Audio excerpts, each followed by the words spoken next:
Lama has just arrived.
Tashi Dilik, Namaskar.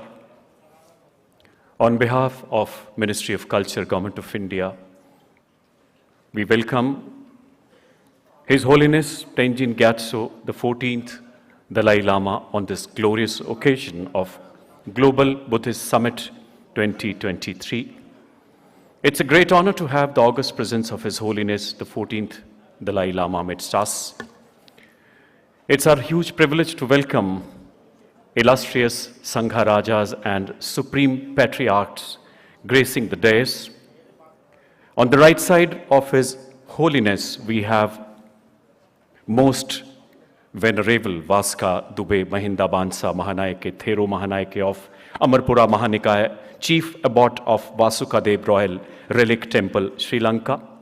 Then we have His Holiness 43rd Sakya Trejan Khondung Gyana Vajra Rinpoche, Head of Sakyapa Order of Tibet Buddhism, India. Then we have His Eminence Padma Acharya Karma Rangdol, Central Monastic Body of Bhutan. Next we have His Eminence Kyabje Yongzin Ling Rinpoche Tenzin Langtok Thinle Choifak of Drepung Losling Monastery. Then we have Venerable Dr. Dhamma, Secretary General, International Buddhist Confederation. Sitting onto the left side of His Holiness, we have His Eminence Revered Khamba Lama Gabju Dembrel, Head of Mongolian Buddhist and Patron IBC from Mongolia. His Holiness 12th Chamgun Kenting Thai, 12th Kentin Thai Situpa Rinpoche. After His Holiness Rinpoche, we have Jeong Pyom from Korea.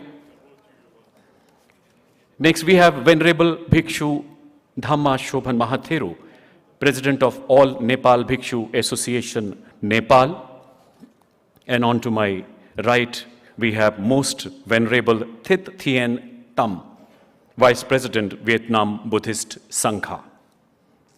Proud moments as we are here to welcome all other Sangha leaders, scholars, Dhamma practitioners, other foreign dignitaries from across the globe who have so benevolently congregated here to discuss modern-day global challenges and help in finding solutions through teachings and principles of Buddha Dhamma. The word is blessed as millions.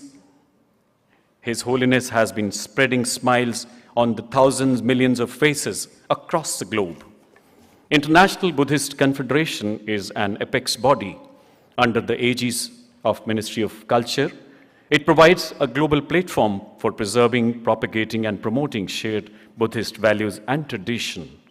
We are indeed honored to have Venerable Dr. Dhamma, Secretary General, IBC amidst us. May I request you, sir, for the welcome address, please.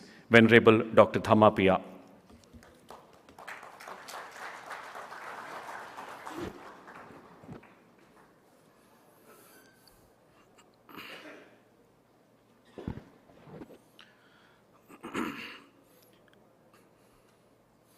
Namo tassa bhagavato arahato samma sambuddhassa buddhang saranang gacchami dhammang saranang gacchami Sanghang saranang gacchami.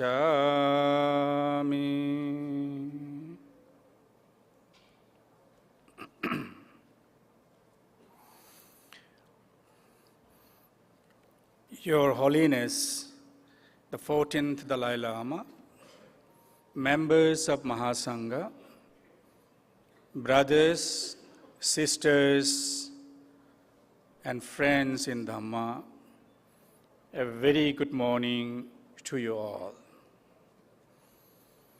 Today is the second day of Global Buddhist Summit 2023. On this auspicious day, in this beautiful hall, I cordially welcome you all this beautiful morning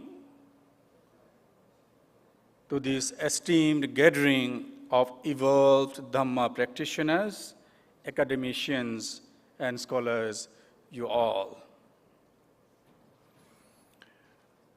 We have seen yesterday, we have heard, there have been talks about different seemingly traditions, lineages, or schools that we come from different countries, from different parts of the world, different colors of flowers. It makes beautiful because they are from the same tree of the Buddha, Sakyamuni Buddha. We are Buddhist, and as Buddhist, we have a shared origin and a collective responsibility. We may think we belong to these or that tradition and lineages. It is evident that in the course of time, Buddha Dharma or Buddha Dhamma, what is known as today Buddhism, has evolved into many forms, schools, traditions, and lineages. But our root is the same. It is the universal Dharma or Dhamma. This root is the Tathagata Sakyamuni Buddha himself,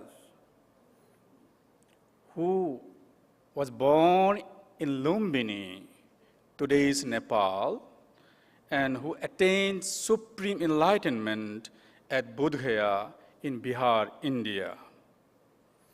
He is our supreme master, and his teaching is the sublime foundation of our inspiration and our guiding light towards enlightenment and nirvana. What did the Buddha teach us? Obviously, the Buddha taught Dharma, Dhamma, Vinaya. Though the Buddha taught the same Dharma or Dhamma, he taught it to different people under different circumstances from different perspectives based on the level of listeners' intellectual and spiritual maturity. Thus, there seem different kinds of teachings taught by the same Buddha on the same subject. As there are different schools, traditions, and lineages being followed in different parts of the world, it is important to remind ourselves about what the Buddha had said in Dhammapada verse number 194, which we have been hearing many times, reverberating, resounding yesterday also. Very important. It runs like, Sukho buddhanam upadho, sukha sadhamma desana, sukha sangassa samaghi samaghanam tapo sukho. It is all about peace and harmony, harmonious practices, harmonious coexistence, and our collective responsibility. We know that there are crises and challenges before us. Some are local, some are regional, and many are global in nature.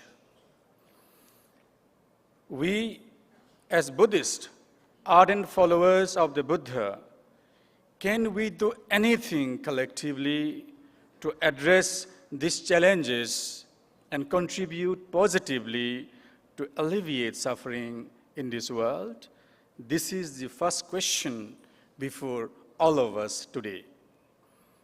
If yes, how? A very challenging answer to challenging question. Though we practice dharma or dhamma that promotes harmony among us and coexist in harmony with the environment and nature, this is the second question. It is of utmost importance to have harmony and cooperation among the monastic and lay Buddhist Sangha. All 4 communities of the Buddhist Sangha, irrespective of traditions, lineages, the countries, regions where we come from, need to come forward freely to delve into Buddha's teachings and find a way to address the challenges before us. These challenges may be either internal or external. The challenges and crises are common to all human beings, irrespective of our nationalities, geographical, religious, or any other identity or background whatsoever we claim to assume. We are human beings, not different from others. We are subject to the same law of nature. We live on the same planet Earth and under the same sun and the same moon. We share the same air and water. When something goes wrong in any part of the world, it affects us globally. Temperature rise, climate change, and COVID-19 are the best examples. We have to think globally and pledge with a strong sense of responsibility to promote world peace, save the Mother Earth, and protect all the nature-given gifts and the biodiversities. We should practice compassion ourselves and encourage others to do so. Exclusiveness seems to be a very common trend nowadays, and it is seen being practiced in different parts of the world as a system of philosophy or worldview. It is only I or me and not you. This kind of exclusive philosophy or worldview will generate nothing but hatred, ill will, and that subsequently will lead to violence, terrorism, war, what we are witnessing today in different parts of the world. We need a positive worldview, positive philosophy, the philosophy of inclusiveness, and the practice of 4 Brahma Vihara, the Metta, Karuna, Mudita, and Upekha. Whether we call ourselves a Buddhist or Christians, Hindus, Muslims, or atheists, or by any other level for that matter, essentially, we are human beings.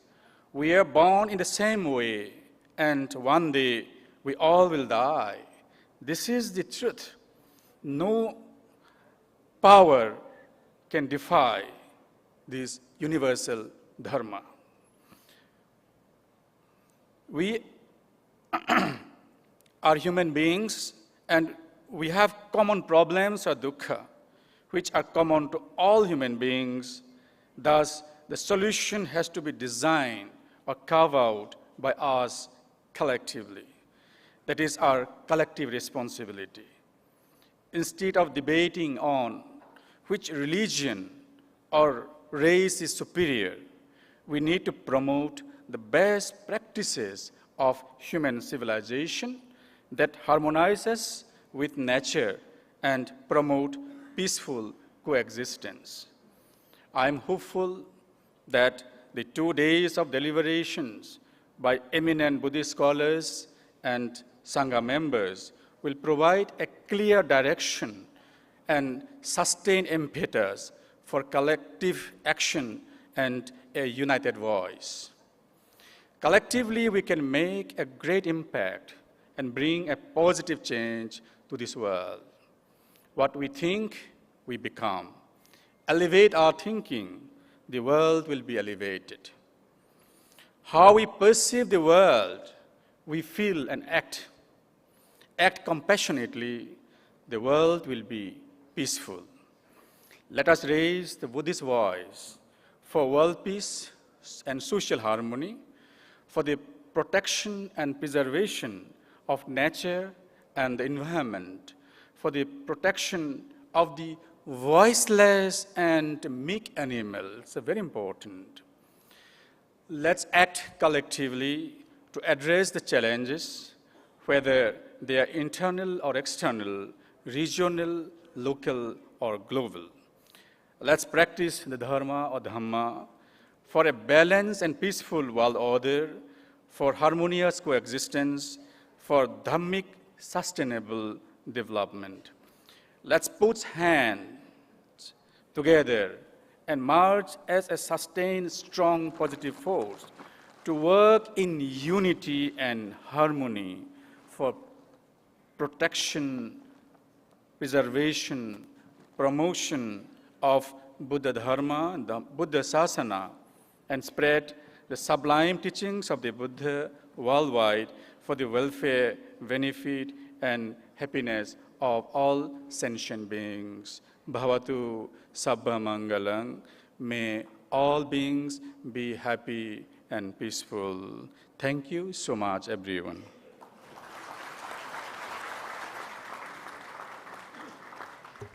Thank you, Venerable Dr. Dhamma. The Venerable monks from Theravada and Nalanda tradition will now chant sutras and do Mangalacharan.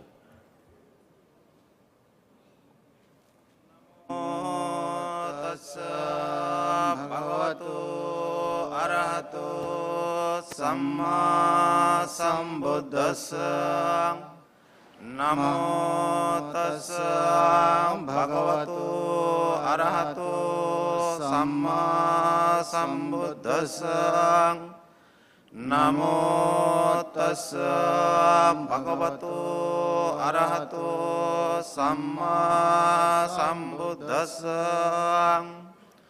Mahakaruniko nato hitaya sabbapaninang Puritva parami sabba pattu sambodhimuttamang Etena satchavajjena hotu te jayamangalang Jayanto bodhiya mule sakyanang nandivadranong Ewang tuyang jayo hoto jayaso jayamangaling Sabbe satta sukhi hanto Sabbe hanto chakemino Sabbe baddhani passanto ma kinchi dukkamagamam Sabbe satta sukhi hanto Sabbe hanto sakemino Sabbe baddhani passanti ma kinchi dukkamagamam Sabbe satta sukhi hanto Sabbe hanto sakemino Sabbe badrani passanto ma kinchi dukkamagamam.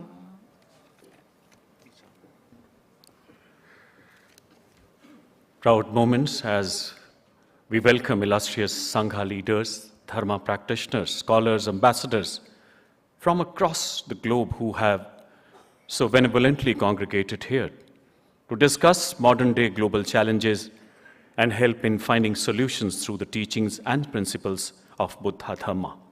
The second day of Global Buddhist Summit 2023, a historical summit as we have the blessed presence of His Holiness and Supreme Heads and other senior-most members of the Holy Sangha and scholars from 30 countries from across the globe. Ladies and gentlemen, the mankind has made galloping progress to master science and technology. We may have conquered the space, but somewhere missed out on loving the Mother Earth, somewhere missed out the path of Dhamma. Human race is in a dire need of peace and harmony, both in personal life at home and work.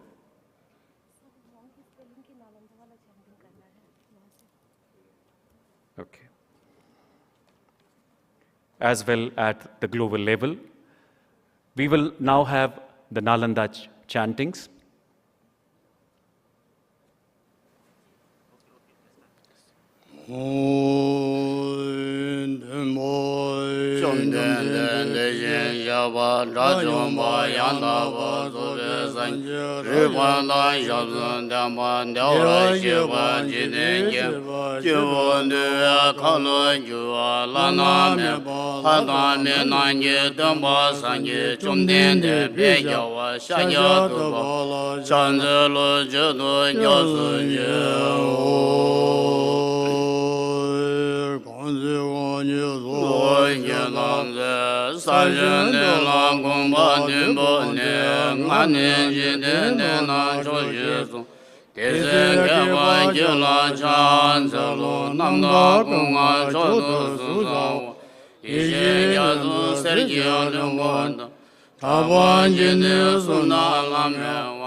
Senjo Dhamma Timenda Yesha Sendo Rawa Jala Chan Zolo Dure Gera Siva Sumanchi Nyame Chenje Jala Chan Zolo Gumbo Tuje Chinemba Tanje Chimbe Nama Bo Sena Yende Jaze Shin Deje Jala Chan Zolo Dabende Jandre Wanyu Give Ngenson Lendre Chidon Den Dan Chojuba Shinju Chila Chan Zolo Zhenen Zhengen Lam Yan Laban Dalan Rakdun Shingen Damba Yin Den Den Gindin Layan Cha Zolo Sanje Zola Cha Zolo Gyoba Chila Cha Zolo Gindin Chila Cha Zolo Sulan Dadu Kwisha Che Cha Jara Weba Tamje La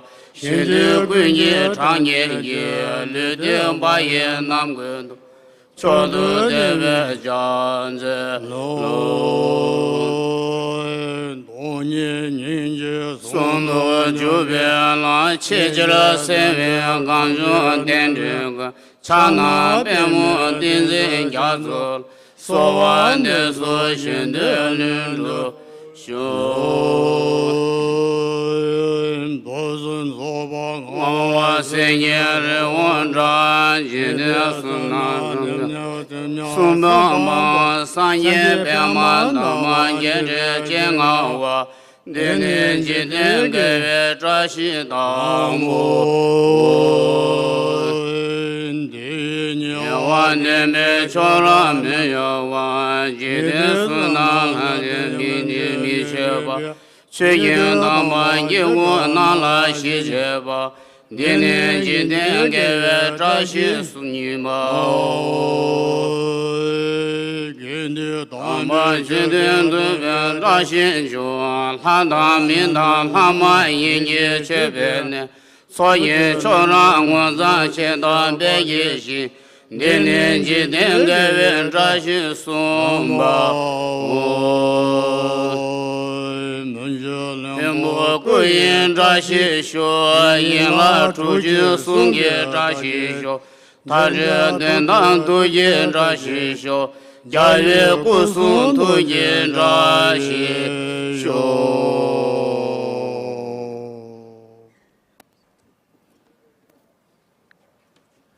We shall now have a special session titled Contribution of Buddha Dhamma and the Sangha towards World Peace.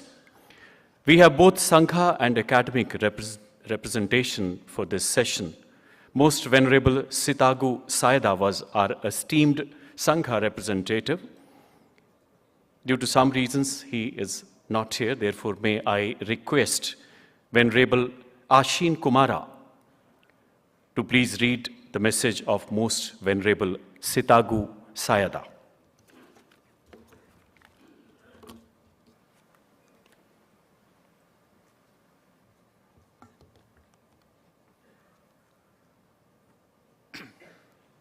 The most respected His Holiness the 40th Dalai Lama, the most respected Holy Sangha members, Dhamma brothers and sisters, and ladies and gentlemen. I'm going to read out the speech of the most venerable Sitaku Sayadaw from Myanmar. The title of his speech is Power of Mind for World Peace, as follows.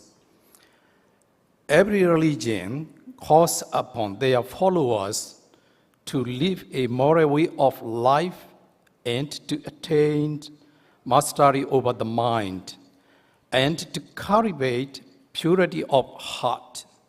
Whether it is the Bible or the Quran or the Veda or Tipitaka, all scriptures call for peace, amity, and harmony. From Jinnah to Jesus, all great founders of all religions have emphasized religion with virtues of tolerance and non-violence. But the world we live in is often driven by religious conflict and sectarian strife, or even the war of brutal fighting. This is because we usually attach importance only to the outer shell of religions. We overlook the universal truth or the inner core of religions.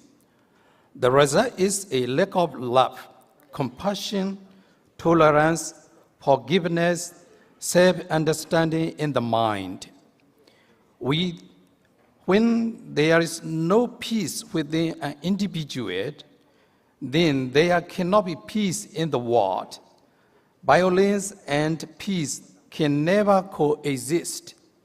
The only way to achieve inner peace is through insight meditation.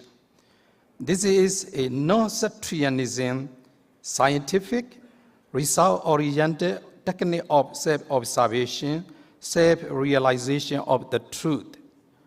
Practice of insight meditation brings unprecedented result.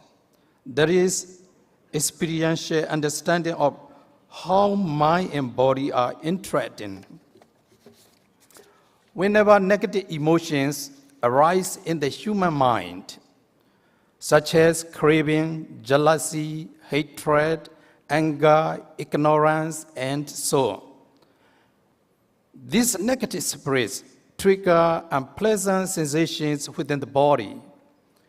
On the other hand, sometimes positive states arise in the mind, such as tolerance, love, compassion, sympathetic joy, wisdom, and so on. At the time, mental actions create happiness and pleasant sensations within the body.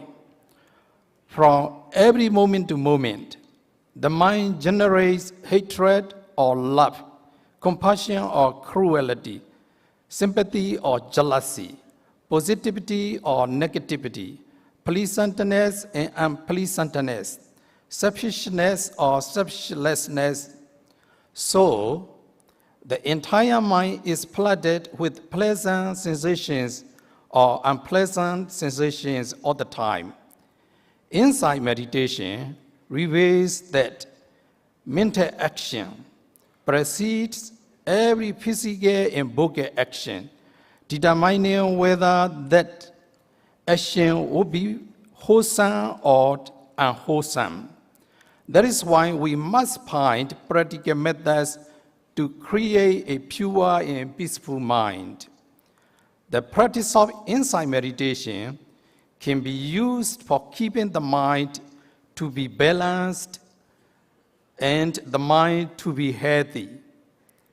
By exercising one's mind with insight meditation, everyone can remove the mental disease of negativities and can achieve balance of mind. The balanced mind will make the unbalanced world to be balanced. The stable mind will make the unstable world to be stable. The peaceful mind will make the violent world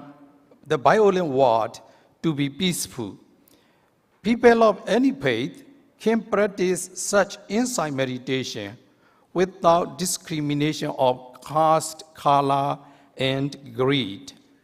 At the same time, we may follow their own religions and traditions in peace and harmony. There is no need for conversion of religion. A common source of tension and conflict only creates negativity. Therefore, compassion is only for changing a negative mind to a positive mind. As an observer, one will find a society to live and feel with peace and harmony in each natural setting. Today in the world, we clearly see various degrees of spiritual pollution, such as discontentment, dissatisfaction, disagreement, arguments, no forgiveness, demonstrations, strikes, violence, invasions, aggressions, tensions, and so on. These spiritual pollutants are always creating bad consequences to human societies and our human environment. This is the manifestation of an unbalanced and untrained mind, motivated by negativities latent within the human mind. We all understand that we need to protect our environment and society, stop polluting them, and remove such mental pollution. People are searching for a place of peace and tranquility. However, they cannot find out such a place of paradise in this materialistic world. So let us change our mind from negativity to positivity. Removing such pollutants of negativities will promote peace and harmony among human society, as well as a balanced mind and healthy relationship between human society and each natural environment. This is how Buddhism can foster environmental protection.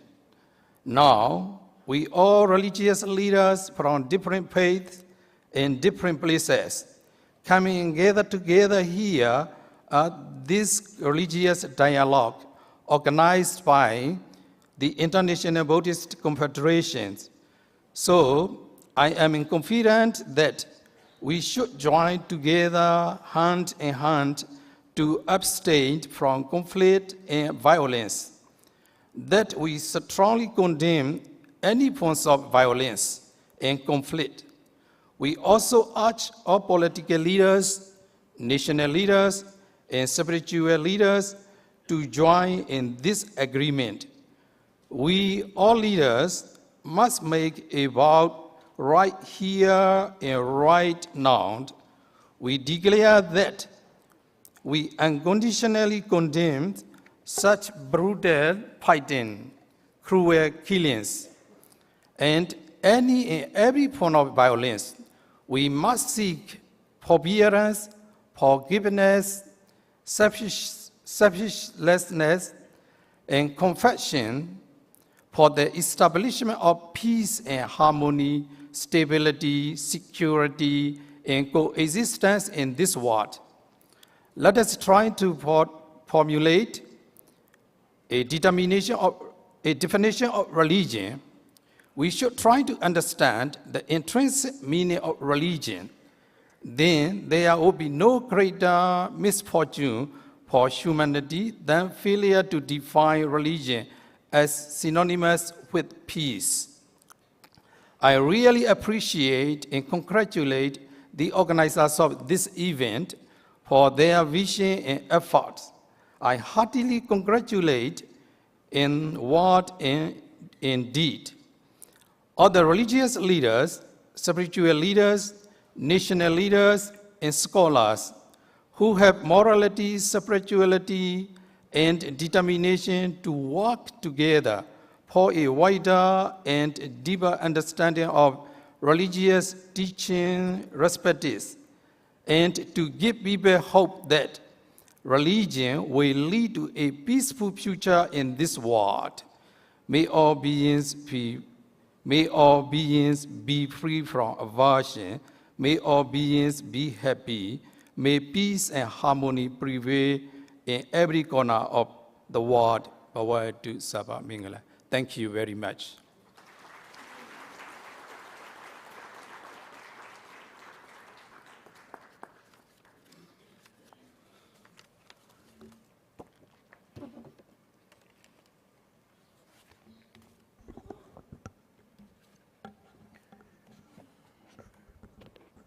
Thank you, Venerable Ashin Kumara. And now, for academic representation and address, may I call upon Professor Robert A.F. Thurman, a renowned scholar of Buddhism, who is also the first Westerner Tibetan Buddhist monk ordained by His Holiness the Dalai Lama. Professor Robert A.F. Thurman, please.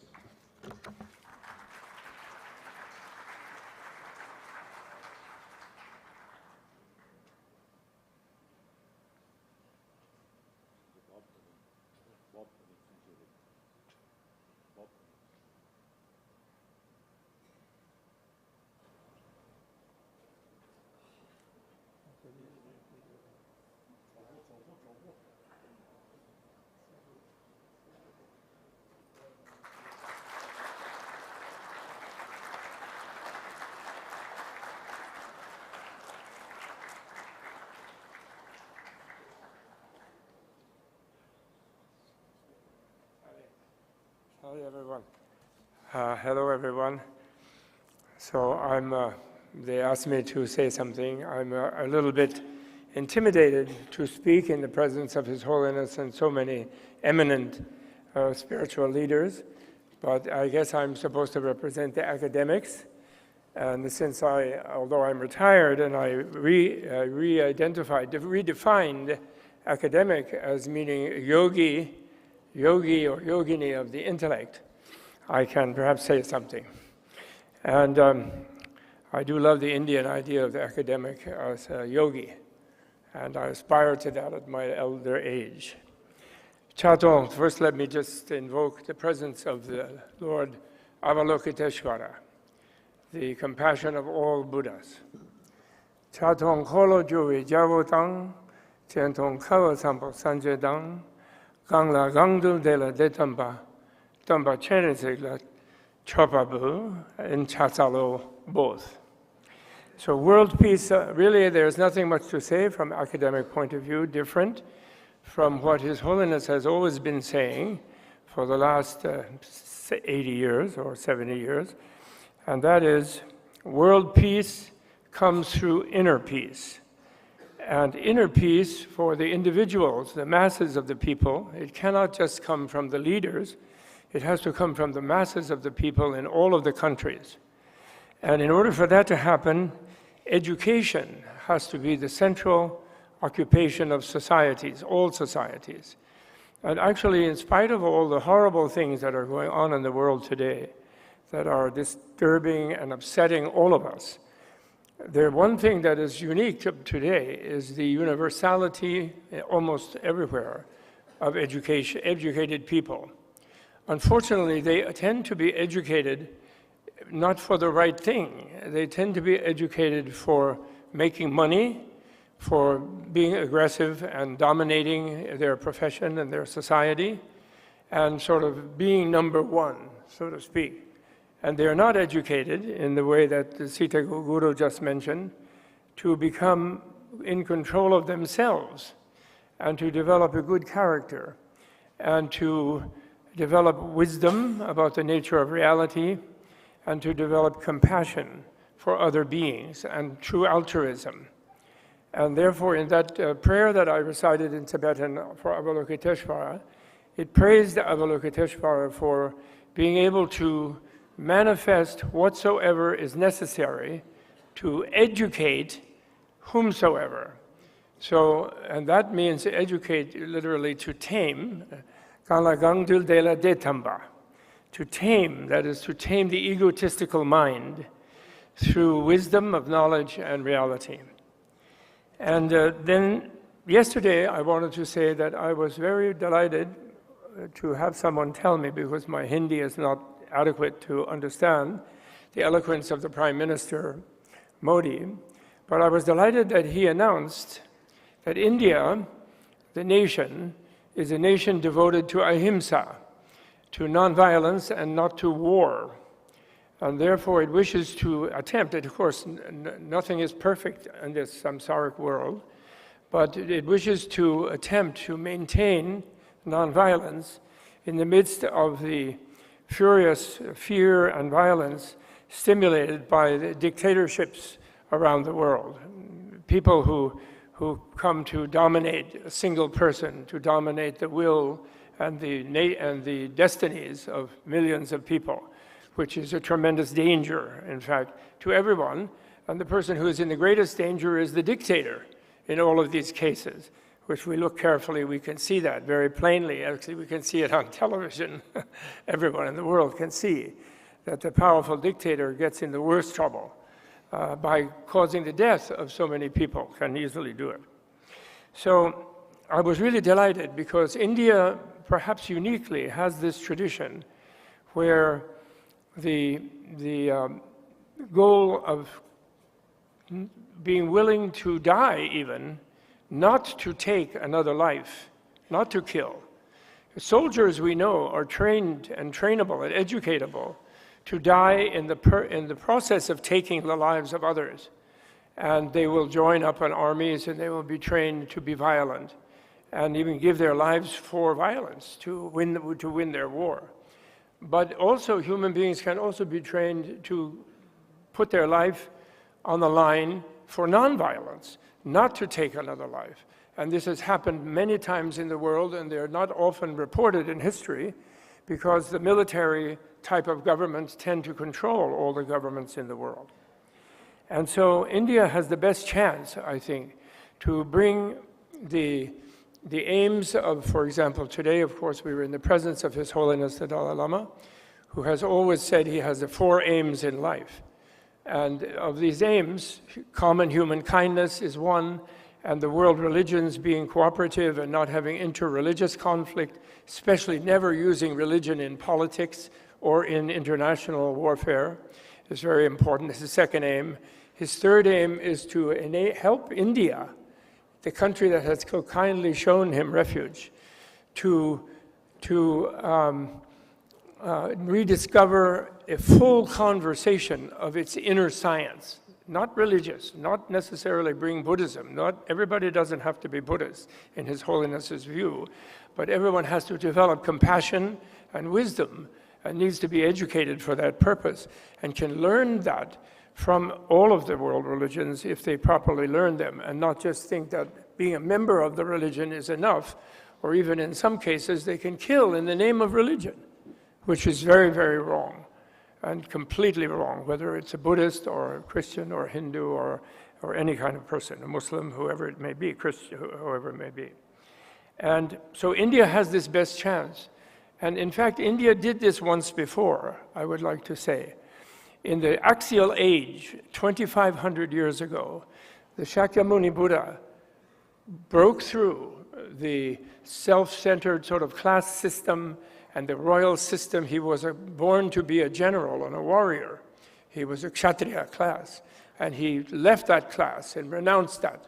And he broke through and totally conquered his own klesha, his own ignorance and his own greed and hatred and so forth. And along with him, many other great sages and rishis in India also did that. And they wrote the Upanishads, and they wrote all the Sutrakaras emerged. And he, of course, his Shakyamuni taught all the many great sutras. And in those sutras, he created a wave that spread all over Eurasia, at least. And you had Confucius in China and Zoroaster in Persia. You had the Pythagoras and the pre-Socratics in Greece. And everywhere, the various historians called it an axial age. And what the axial age was designed to do was to control the military people, the generals, the kings, from killing people and fighting violently, like in the Mahabharata war, like in the Trojan War, in the Greek system, and they had similar such wars. And that job of controlling the violence of the planet is still not finished. And so India has to rise again to that thing, and this will create another wave that can go all over the world. And so we need to do that now. It has to be, the focus is moksha, liberation spiritually, and also liberation politically, which requires democracy, imperfect as it may be. As Winston Churchill said, worst possible form of government, except for all the others. And then controlling violence, controlling class inequality, the extreme inequality between rich and poor, and controlling alienation and fear and people feeling that one another is very different. All the people of different races and nations and religions have to adopt each other as children, as each other's children, as each other's brothers and sisters, as His Holiness always says. So now then, last thing, the education. India had the great tradition of the Nalanda monastic university, and the Nalanda was only one of hundreds of such monastic universities in India, which amplified the power of the Gurukulas and of the ministries of the kings, and created an education not only for Buddhists, but for all of those seeking to understand physics, nature of reality, biology, nature of life, and psychology, how to transform the mind, these major things. And nowadays there is a movement in India to create, again, a Nalanda, and there is a Nalanda University. But this movement, and now I have to say something perhaps surprising, but that university has not acknowledged and does not possess the core curriculum of the ancient Nalanda University. But actually it's all right, because the core curriculum of ancient Nalanda University does exist on Indian soil today. And it is represented in Gandhan, Sera, Drebung, and all of the different monasteries and monastic educational centers that have come back from Tibet, which originally were inspired by Nalanda University and all the other universities from Bengal to Gujarat, and in South India as well, from all over India. And when they were destroyed by Bakhtiar and others in the 12th century, all of them, these traditions were preserved in Tibet, and by the strangeness of history, they now exist in India. And I just want to mention the names of the great Indian sages and rishis who provided that core curriculum, which are studied today in those monastic universities. And in order to create reason and make people able to think clearly, we have Dharmakirti, the great Dharmakirti, who taught logic, and this is studied today in these Tibetan institutions. And then there is Gunaprabha, who taught the Vinaya, the ethics of the self-restraining people, the monastics. And everyone studies and learns that, and they have to pass exams in that. And many of all these lamas have done that. And then we have Maitreya, even a book through Arya Asanga. We have a book from a future Buddha, the Abhisamaya Alankara by Maitreya, with a wonderful commentary by Haribhadra, a great Indian master. And finally, and then we have Madhyamaka from Nagarjuna and Chandrakirti. And that is physics. As I said yesterday, that is not just spiritual thing, that's physical science. The nature of reality is emptiness, which means freedom. It doesn't mean nothingness. And therefore, people can understand that, and everyone can understand that. And once they understand that, they understand relativity. And once they understand relativity, pratitya samutpada, even pratitya anutpada. And once they understand that, then they have genuine compassion for other people. So it doesn't mean they go off into space somewhere and escape the universe. They become rain clouds of the Dharma for other people. And finally, you have Vasubandhu's Abhidharma, Vasubandhu and Asanga's Abhidharma. And the Abhidharma is biology, is the learning that karma is not just a spiritual theory. Karma is a biological theory better than Darwin, because Darwin only applies to species and to collectives and is materialistic and mechanism. And the biology karma from Buddha and Vasubandhu and others involves the spirit and the mind of the beings. And it also affects the individual, and the individual is evolving, not just the species. And that's really important because it gives the individual the reason for being kind and being compassionate and not doing evil. And that biology should include that idea. It's not just a matter of machinery, mechanism, genetic mechanism. It's a matter also of conscious evolution for the individual in the future life. And my last thing, which is my favorite point nowadays, is we have to engage with the scientists, as His Holiness has always done, but not just listening to the materialist scientists. We have to challenge the materialist scientists. They have to prove to us who has discovered the nothing where they plan to go when they die. Who says by dying you become anesthetized and you cease to exist? Who discovered? They only believe in what they can discover, the modern scientists, which I applaud that method. It's like Buddha's method. There's no dogma that controls reality. And who has discovered nothing? So why do they think you can be nothing just by dying? You cannot. You will have another life. You will face the consequences of if you were a king or a prime minister or a dictator and you cause death and destruction by war, you will experience those consequences yourself. And therefore, you better not do that in such a position of power. Thank you. So that's my last point. I feel that the modern materialists have simply become hypnotized and obsessed with nothingness, and therefore they have become reckless in the way they control the world, and they don't save the environment, and they don't prevent the wars, and they don't do the things they could do because they think they're going to just be nothing and there will be no consequence. They are like the Charvaka of the Buddhist time. And we have to challenge that from a scientific basis, because we do have proof that there is former and future life. There's many proofs if they will consider them. So anyway, that's my last point. News flash, nothing is nothing. And no one therefore can discover it because it's not there. Therefore, we have to take care of everything. That's the Buddhist message, okay? Thank you very much. And I'm sorry to talk for so long. Thank you.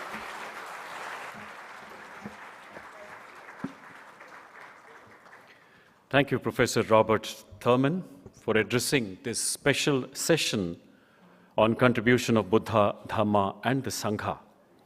A riveting and a rejuvenating speaker, as always, Professor Robert. Ladies and gentlemen, it's our great honor and good fortune to have His Holiness amidst us this morning. May we seek the blessings of His Holiness Tenzin Gyatso.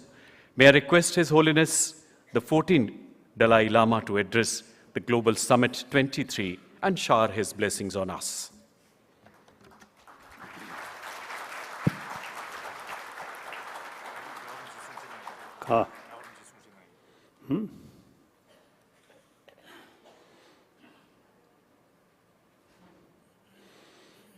다 관계 땡진 돼서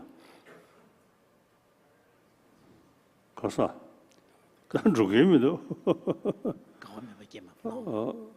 땡중게 되고는 서울 제베 사제 좀 된데스 다 우리 전부는 되가로 덤바 망구요래 이네 땡진 잡는 중 사기 땡중기 땡지를 땡네 나라서 생기 응안진 배시 너무 산다 계약에 배 시루층에 다 될어야 이네 갑대장에 저러도고 나라서 안다 저버들는다는 용기 땡시 슈니 민도로 중심직된 춘야던 리스군을 개보신 땡시 제주 참여가 땡중 세하게 책임을 시우저에서 땡 세하되기 샹라 라레바 샹라 라마레바 라왕게 주의 천에 요마레스 땡스 중 세하되기 샹라 아니 라레바 샹라 땡네 시 다샤바 삼마도 그게 팬은 되게 매버지 마레스 땡시 춘이면도로 중심직된 수양던 중사되기 균적이 땡질을 쏘고 말한서 지금 통주가 다 냠용 용돼야 되지 그 교인을 때내 도시 용돼버지기 뒤에 아니 또버 딱성 서로 지기 마도벽에 패는 명이지 말이스 대시 주님면도는 중시지된 수양 직수군의 개워지 대신제조 참여가 Let me first pay salutation to Buddha Shakyamuni, who taught the truth of dependent origination, Pratitha Samubhada.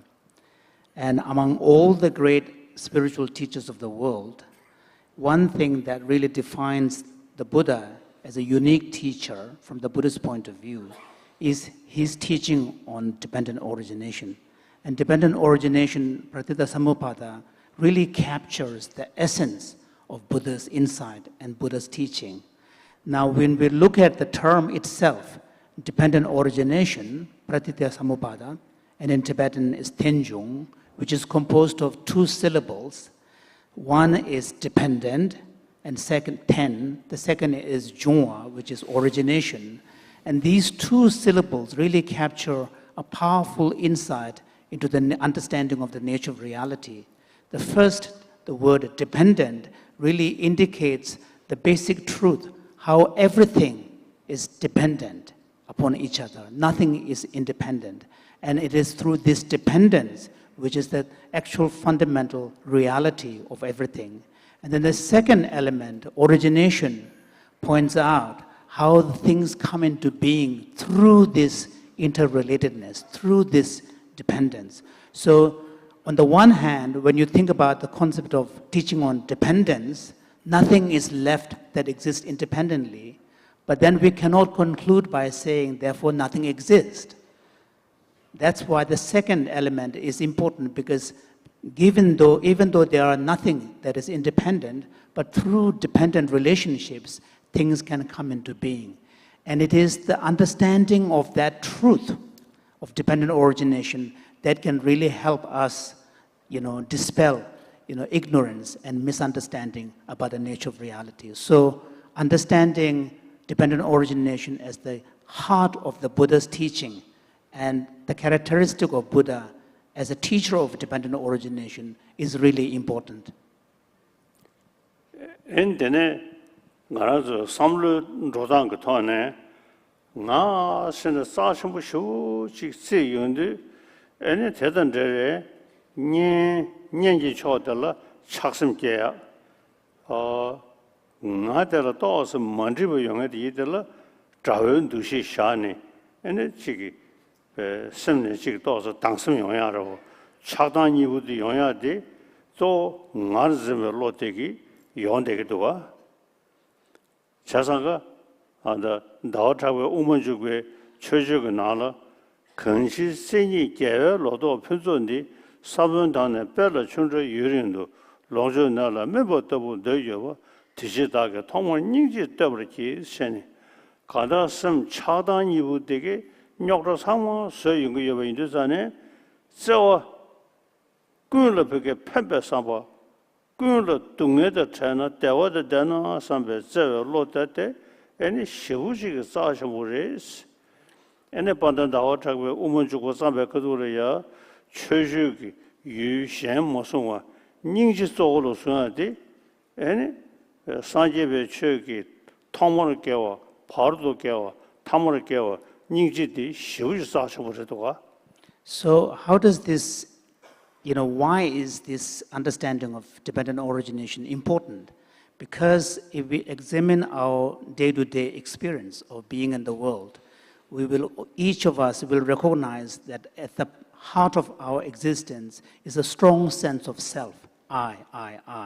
And when you lack the insight into dependent origination, our tendency to grasp at this self as real is going to be strong. Once you have a grasping at a self as something real, then the basis for division between I and you, self and others, arises. And on this basis, our reaction, emotions arise. Attachment to those who think are close to us, who are important to us, and aversion to the people that we see as different or maybe dangerous to us. So this aversion and attachment really arises on the basis of our perception of and grasping at sense of self. Therefore, along with the Buddha's teaching on dependent origination, the other important teaching is the teaching on compassion. And the importance of the compassion as the heart of Buddha's teaching can be recognized in Chandrakirti's text, Entering the Middle Way, where he compares, when he writes the salutation at the beginning of the text, unlike other texts and other masters, he chooses compassion to be the object of his salutation at the beginning. And when he pays homage to compassion, he compares compassion to the seed that is important at the beginning for spiritual growth. He compares it to the moisture in the middle that enables the seeds to grow. And he compares to the fruition at the result as well. So pointing out the importance of compassion throughout all stages of spiritual development. So when you combine compassion and wisdom of dependent origination, then you have the heart of the Buddha's teaching. 자, 대제 인도산에다 14번 남시대 유능대의 주로 유로 당매 통원이 14번 가고 있는 사. 다 나버셔버 지초 강나나야 퇴진원의 여버시나 나고도 퇴진원의 여버시 판 진댕의 로테기 에네 차당의 로테기 그 계용의 여버 인도산에 에네 능식의 천디 퇴진원의 여버시 나용의 여데 나고도 주고 때내매 상바시가 타 쳐버시가 상로스의 인도산에 에네 가나 지금 그게 유딩의 여도 지금 로로 샤대야디 미도 상바시가 생고 띵네 khoda chöbe jig samlutna ji de kashim borsha. So as Buddhists, our task is to cultivate these two qualities, compassion and wisdom. And with respect to wisdom, as I spoke earlier, at the heart of which is the teaching on dependent origination, or in other words, the teaching on no self. And the teaching on no self is important, and how do we cultivate this? And here, the 2nd century Buddhist master Aryadeva says the following. The root of cyclic existence is consciousness, and the objects are what consciousness experiences. When you gain insight into the no self or no reality of the objects, that's when we will exterminate the seed that will give rise to existence. So in other words, many of the problems that we face that lead also to samsara existence really are rooted in the way in which we perceive reality. Although reality lacks independent existence or self-existence, we tend to believe in the appearance, and we follow after the appearances of things being real out there. And once through cultivation of wisdom, we begin to see the absence of such independent existence, then our tendency to grasp and our tendency to have attachment based on that grasping will be loosened. And in this way, wisdom will arise. Ene ngazo bet rolonge sor tidwa sibong ni gi tong ngo ni gi si je che sib nang ji sibe shön ji samolo chig nam dung gi rigwo de chig nam nge rigwo de chig de ne gi chig du de gi rigwo de de gi to za yön de ngo diri sen ngaran zo lo tye ngene ye ba je na na shi ji gi de ne me ba ji ta chu do wa sibong ngo ni gi tong 다 모니기 또 내주 대라 나란서 치즈로도 또니 애네 차단 걸로 로간다 지기 띠무 댄생기 애네 다 로드즈 제디 고레 연구 요인도잖아요.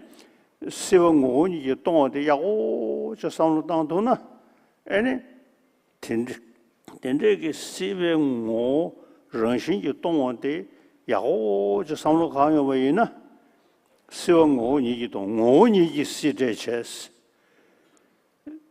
세고 콘데게 되베 처탐제 전경원의 주것이 때내 매버지기 타 처버지기 상로지 도슬레 인도산에 오니기 시제체스 된제 인도다 나란저 그게 지금 동리 따와도 상당히 저는 오니 이동 오니 시제체 러시아 다고 섬담에 시보 담보 접어 주로서 되게 아니 저기 초식네 되게 가는 나와자고 오주고 롱디 시원은 시 저니지 전부데 통도 방송도 개셔시 애는 안다 측제 되기 간다이니 최남 된주든지 낭신 나오다든 진배 로데 아니 간다베가 나오다도团队的主播单的没把这个上路考验的啥呢？哎，像那我年纪多，我年纪十这些，让些他个什么的别是否谈不起我就是呢？哎，电信人个电信跑下的是否帮呗？哎，娘这个国王哎，我都吃透过的是啊，这个别绕是不是那个多啊？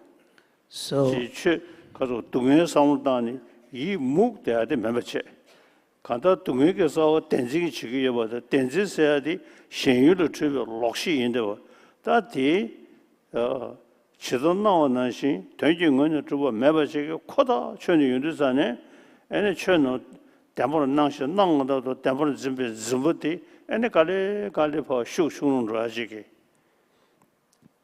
땡아를 사샤네 네 냠는 전부도 연구민들이 얘네 전주구 섬다 탑지산에 전주구 섬다 시라고 산에 동리기 따와데 니지신도 난덴션 상당기요. So 상당베 락제게 다 제가 로 니슈 숨주 패지 상당버려. 저 년다리 상당도 전에 그때 섬로야 요 전부 되기도 봐.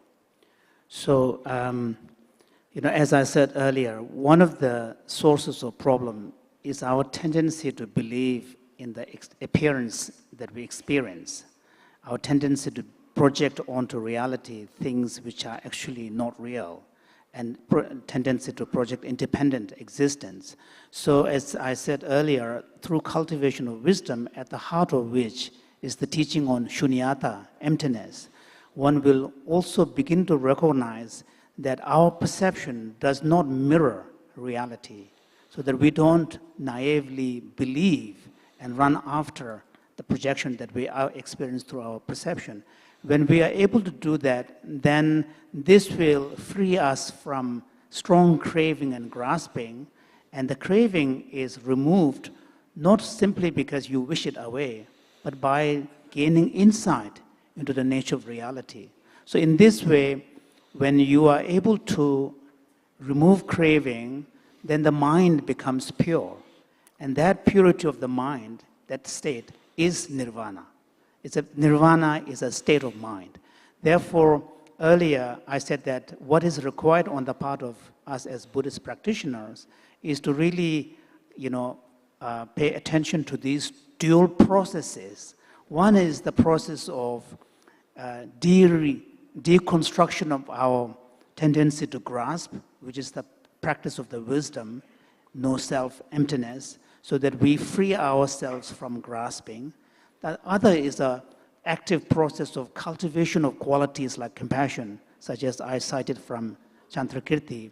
So through this combination of cultivation of wisdom through removing ignorance and through this active cultivation of compassion, then there is a real possibility of attaining enlightenment as Buddha suggested. Therefore, it is important for us Buddhists, because otherwise, when we think about existence as characterized by suffering, if there is no way out from suffering, if there is no solution, then focus on suffering alone can be demoralizing. But the Buddha's message is ultimately a positive one. There is end to suffering. There is a possibility of a freedom from suffering, and that is through gaining insight into the nature of reality and cultivating the qualities like compassion. And I can share with you that although I cannot claim to have deep experience myself, but I can share with you that as a result of reflecting deeply and practicing deeply over decades, it really feels there is, once you begin to get a sense or taste, that there is a sense of freedom that comes within you. So there is a real possibility of a transformation. Tende indusane umunjugwe sigdi tedalodo sejinawa sejane rangelana nebe gyuru rashindu sisumdeda malu dene kemebo tode tanye tembe doge ngobonro saage 다 신은 조금 대한데 시우용구민도 마다 신 저람 토야기 저 땡땡 레용구도가 So the same author, Chandrakirti, also says that as you sharpen and develop your own qualities of the mind, and then the illumination of that, your own mind will, open up nature of reality. And through the skillful means of conventional truth, which is the method aspect of the path, then one will be able to travel to the shore of enlightenment. So, and an important part of that, which is a challenge, is to actually develop shamatha, the ability to maintain your mind completely focused and settled for a long period of time. And this is one area I still struggle myself, but still I feel that I'm able to make some progress in the direction that Chandrakirti is suggesting.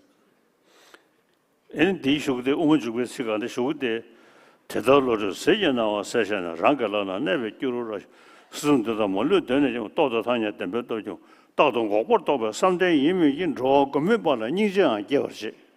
Tegon Tisha, Sunja Sanjan, Rijani, Molubono, lawyer, Pamperjawine, and the issue of the Kuzutini, Shoyanka, Jago, Nangweja, Tenny, Ngaway, Dundutan, Gaverung, Sugarki, Gavay, and the Jazub, how Chodon draw, Saturday, several Shudua.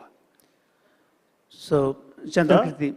Sigban has a lot of Jajuna lady already, and in addition to Chanju, some the Tony Tower, some of the town yonder, she rose a lame Budua. Sendigalia, the Chalong. She Toyada, anything there, the tongue of the Vegecoman, Jolong Tokuri, Sambasorsi, Loria, Church Tigidua.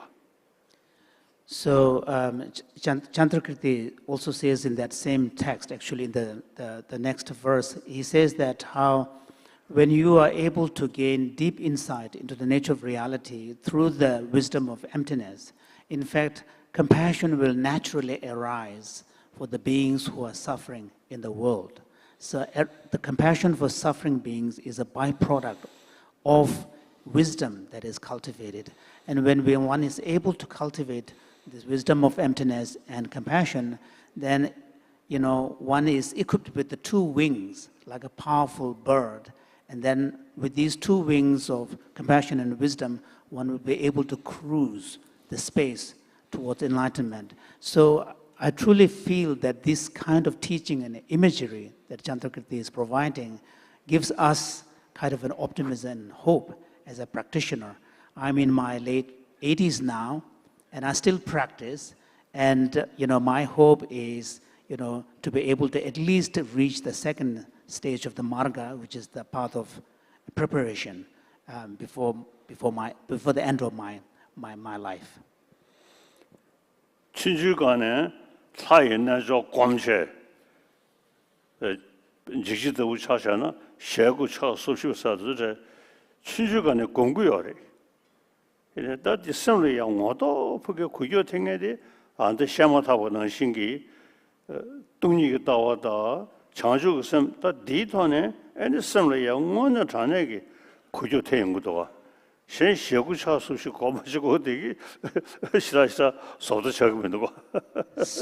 in my own Tibetan tradition, as you know, there is also the Vajrayana, a tantric practice, which involves meditation on deity. And in my case, deity visualization has been an important part of my practice, even from my childhood, a particular form of deity, Vajravairava. But, to be frank, even though I do these practices, the practice where I really feel the greatest impact in my own mind is the cultivation of wisdom, and especially the cultivation of bodhicitta, which is the aspiration to attain enlightenment for the benefit of all beings, grounded in compassion. These are the two main practices that really seem to make a real impact in my mind. 세상에 들이대 아니 산재의 책 당하서 배 가서 그렇게 삼단이 다 달라야 그게 대바 장야세 또 시기에 인도산에 다 안다 말에 냠용부터는 뭐서랑 라랭게는 윤도 식섬을야 구조돼야다 교돼야지 아니 지 잘람지 톱돼야다 그것이 미워를 치유요 소시도가 자선가 창조 셔도 넘버지네 다 공점니 성우다니 아니 갈래 섬모rum보디 아니 시시 되어지 차 아니 서무 대코나 이게 더나 야프게 로다 로파지기 천이라 로도야지기 아니 나데다 로디에르는야 곰고루 겨울다 세상 결혼주에 다가는 시전에다 지금 서보다 자체에 쉬고 거기에 상로 니리신도 상당히 치매이나 교단된 주를 So 내가 결혼주 쳐줘서야 아니 다 간다 지 전조 송지기 돈에 아니 장주고서부터 동리기 到 관여돼 장면이 숙견세 후다나쇼아. So many of us who are gathered here are followers of the Buddha. We see ourselves as practitioners of Dharma. So the reason why I shared some part of my own personal experience and practice is to really bring home the point that all of us, each one of us, if we take our Buddhist practice seriously through cultivation through meditation, and the meditation really needs to combine both analytic meditation of deep inquiry into the nature of reality, understanding of compassion, and also internalization of that through meditative practice. So this combination of both resting meditation and analytic, discerning meditation is really the way to go. And if you are able to do this, you can really see a real difference even in your day-to-day life. Once you are able to cultivate a little bit of wisdom, you change the way you see the reality and your own existence. When you are able to cultivate compassion, then you really see the difference in your own day-to-day life. And those who are serious practitioners, if we dedicate more time to personal practice, we will also be able to have aspiration to attain higher levels of realization as well. So I urge all of you to make some effort. 나라도 남주 제 공부 차상서 보저 응아동 직በት 아니 동당야도更大야로 뜻이 암조 사서 쉬고르디 그게 공자야 더 사람 지 아주 상당한데 투쇼된데 주의로 소시도 So 나가다 가도 nga bu zhe nga ge zhe nge bu de zhe ge xiu ji ge da chou chi mo ru xia de go gu ge re de mi cha sang nga bo cha sang de zhe ge de zhe go gu ge re de yin zhou zhou de ni ji xin du chang ju ge shen de dong ni ge da wa le ya sang wu da de ene chang men shu jiao che hu da na shuo de ya 칸에 셰셔 지고 말해 된 나라랑 얌용부터네 삼당 아니 세식에 고물로 그저 토도 시켜윤데 뭐냐 전에 카요라에긴 교대야지 연구도가 아니 나도 부저시 수샤위네 데 더그즈기 구조대야 또 가고래 엔데 창상을로야 지내 얌용부터네 다시 성담이나 뒤에 서버로 차용 것도 와. 그래서 식삼모임 뭐. 뭐냐 전에게 서버로 차용인데 아니 처로 상월로기 아니 전조 순지기 돈에 아니 장주고 숨도 돈이 따와려야 그저 토도기 아니 상로다 나쇼아선 나디 쉬야인 되게 한다 간다지 최기 렉지가 서럽지 뒤인 대 장면 공부장 and 후다나쇼. So, of course, as part of our own tradition in the monasteries, there are also rituals that are part of the traditions. In the Tibetan tradition, rituals involve, beating drums and playing cymbals and all these kind of musical instruments. And of course, they are part of the tradition, but it is important for us to remember that is the ritual of these performance of rituals is not the most important one. Because if you focus too much on the rituals, the only thing that you get is all the noise these musical instruments create. Where we should really pay more attention and focus is the inner development, inner cultivation. And inner cultivation has to be done through, as I shared before, combination of this analytic and resting approach, resting the mind, focusing it, settling the mind, then applying it, and so that you can combine. And the focus of those two approaches has to be really cultivation of wisdom, some understanding of the nature of reality, and then cultivation of compassion, and particularly bodhicitta. And if we are able to do this, as I said earlier, in my case, they've become, if you spend some time on inner cultivation through meditation, these teachings become real. They become fresh. They become alive. It is, and in fact, by making these teachings come to life in you, you will really experience the fruits and the benefits of the Buddha's teachings. So since many of us who are gathered here are practitioners, I really wanted to make this important point. So also, at the same time, urge all of you to put more effort into your own daily practice.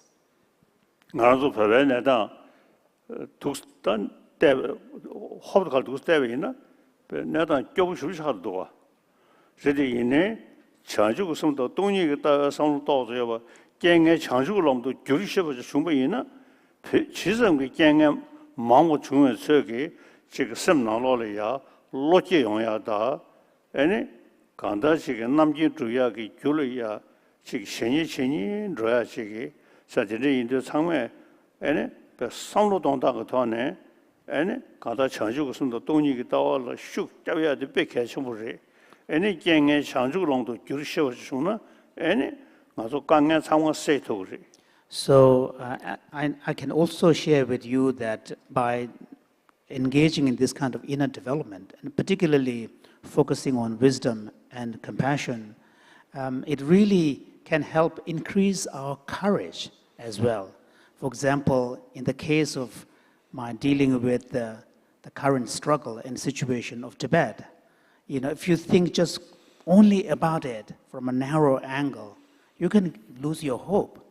But if you look at this crisis and look at this current situation from the broader perspective of the courage that the cultivation of bodhicitta and compassion gives you, then you can have a much more resilient mind. So even in your own life, day-to-day life, there might be problems which may seem enormous and unbearable, but if you have the courage that bodhicitta and these practices can give you, you will be in a much stronger position to actually turn adversities and difficulties, not be overwhelmed by them, but actually transform them creatively into opportunities as, sort of further, assistance on your own path. So this courage coming from the practice is a powerful tool for transforming, dealing with adversities and transforming adversities into opportunities. 어다데 나샤샤나 도메 에네 사탄의 기회 밑다 보고 차대어리 엔 사사야레 슝디이드 도스 장 엔데 산줄레니 네 슝디이드 삼로 쇼 단데기 디 쇼지 그 로레야 판도 용대하다데 민도 너신다 자상가 로 장고야 사디 겸전디 소소 개변 약수디 로 장배 토네에 영향하지 다 상면에 후다 나로나서 쉬야인 엔터리 산제베 총고 산제베 총고리야 들데 어서 소셔 두스리 어디 미 출루 삼월로 미 가다 밀 편도요래 싫어요래 이내 심배 시행조 송지가 돈에 얘네 제 터 서버다 다시 수수도 상다 현대어디 패지 낭베슈기 캐주 서비스 패지 차대셔 당가라 삼월로 된제게다 취수지 아주다 ngaranzu da kasor bege de sige phame ne ma yede be shuzu cha de yori da di rindan jenji yimbo je ngoshin be tone kaze tubdugi sige nyamlen chen shukji digi na eni sig zamuni digana da churu mewa yori eni churu ndama de yori sige digi mengalya ngone sige da 산지에 최냐는 전이 지금들이 오늘 지금 가요 라요기 지금 중재로 그로 동야도 가서 뭐 주나 때때에 샴딘 주리 때에 거진 소야리 산지 삼월로 공부시 아니 후다나쇼. So in my own case, I was a young child born in the remote part of Tibet, in the northeastern part of Tibet, and brought to central Tibet. And ever since, I had the opportunity to be schooled in the study of the Buddhist texts. And, many of these Buddhist texts are treatises written by great Indian masters, and which really present these teachings on wisdom and compassion. And I have personally found them to be deeply impactful while in Tibet, and especially ever since coming into exile. I've familiarized myself with these texts, contemplated on the content of these teachings, and I personally find them to be a powerful source, not just for personal practice, but also mental resilience, to give me courage. And I think this is really important to keep in mind. Today we have a large gathering of representatives from various Buddhist countries. This is an international gathering. Of course, Buddhism is one among many religions on this planet. Yes, all great major traditions of the world carry a message that is same, love, compassion, and so on. But I would say that what makes Buddhist, the Buddha Dharma unique is the richness of the resources that are found in the tradition for inner development, particularly through the combination of what I called analytic, approach and more concentrative, restful meditation practice. The meditation practice is very rich and aimed at transforming our own mind. So that, I think, is an important feature of Buddha Dharma. And if we recognize this, and if we embody it in our day-to-day life, then the fruits of that embodiment will be obvious to everybody, not just to Buddhists. There are many different faith traditions in this world. There are also many people who do not subscribe to any particular tradition. But for all of them, if we as Buddhists can illustrate through our own life the benefit and value of Buddha Dharma, I would say this would be a service to the Buddha Dharma. This would be a way of saying thank you, expressing our gratitude to our teacher, Buddha. So this is something that I wanted to share with you. Yeah, sure. I should die in any chance. They are the two, okay, Yome. Two? Yomare. Oh. That's enough. Shashama Guru Jusari, Diane Jodo, the color side. So, and I've had a very early breakfast, so it seems to be getting closer to the time when I'm getting hungry. Thank you all.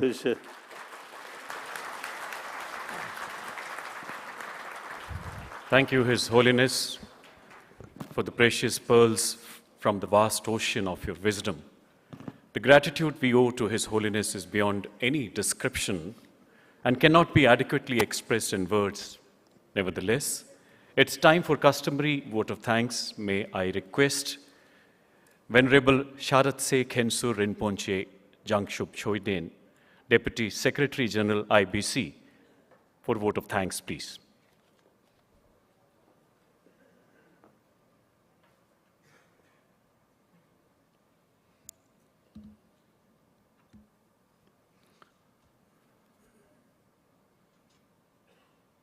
Good morning to Your Holiness,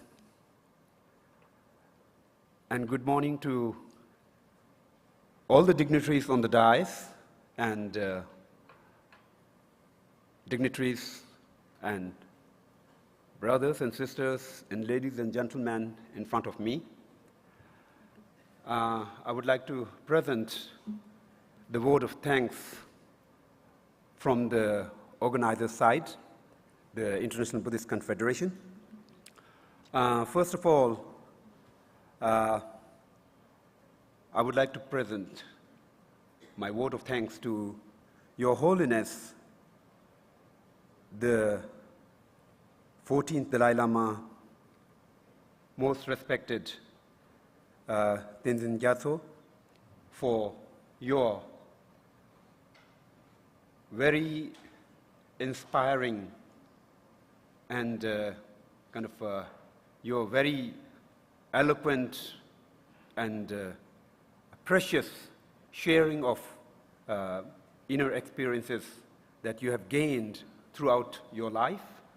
I do believe very strongly your sharing of experiences will guide our life.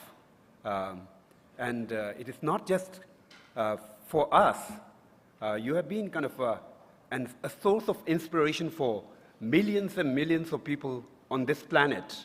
And you're still inspiring many more. And I believe very strongly that there will be many generations coming up that will be fully get inspired by your messages and your lifestyle. So we all respect you from the depth of our heart, and at the same time, since it's my duty to present the vote of thanks, I thank you very much for your such an eloquent and valuable speech.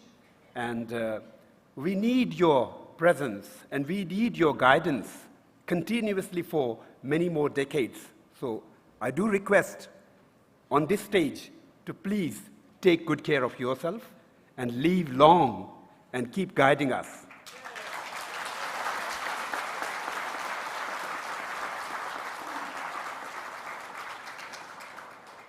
And next, I would like to present my vote of thanks to our eloquent speaker, Professor Dr. Robert Thurman, for his wonderful presence and wonderful presentation of the academic gatherings and academic deliberations. And then next, I would like to present my vote of thanks to Venerable Sitgu Sayadaw, Most Venerable Dr. Ashin Nyanesara, for his message that was read by my colleague. And I would also like to present my vote of thanks to all the dignitaries present on the dais. Let me go through the names.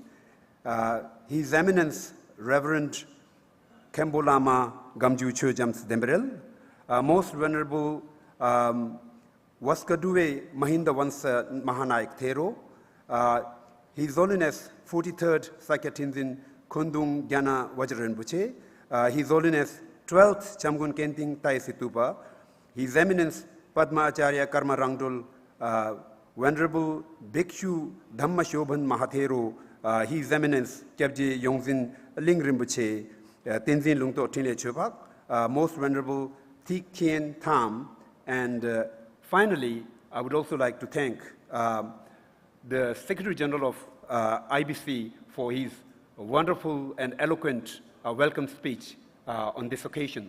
So thank you very much also to the august gathering of venerables, and scholars, and all the brothers and sisters. Thank you very much.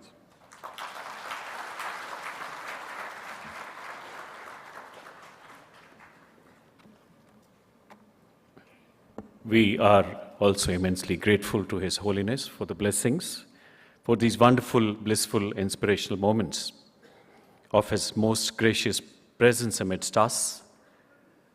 May we all learn to imbibe the values of ahimsa, karuna, compassion, mutual respect, and move ahead to spread happiness and harmony in all corners of the world.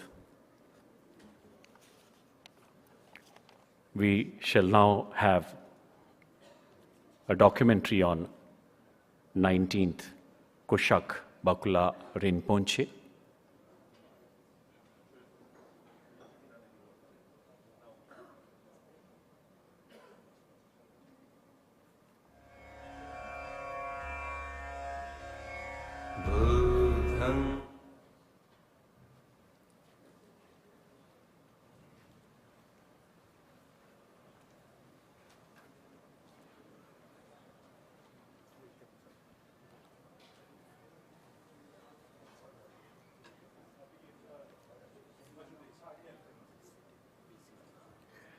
Can I request all our esteemed guests to kindly remain seated? Please have a seat. Please sit down.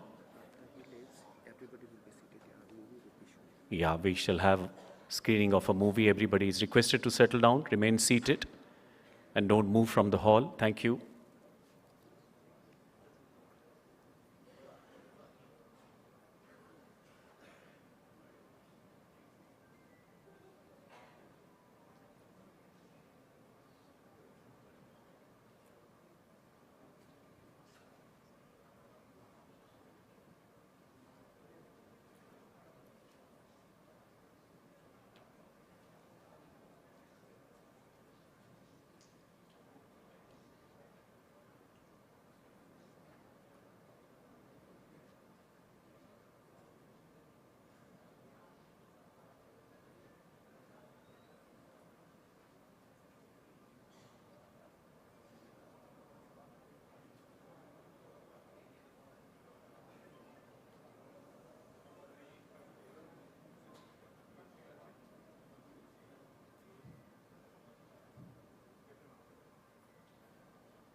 Kindly settle down, ladies and gentlemen.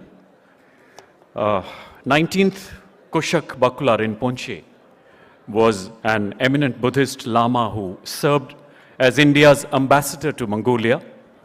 He is remembered with great reverence for his pioneering effort in reviving Buddhism in Mongolia, and also for his service towards welfare and education of the poor. We shall now have a screening of a film by Dr. Hindal Sen Gupta. Before we screen this film, may I call upon Dr. Hindal Sen Gupta to tell us more about this movie. May I call upon Dr. Hindal Sen Gupta to introduce this film to the august gathering here.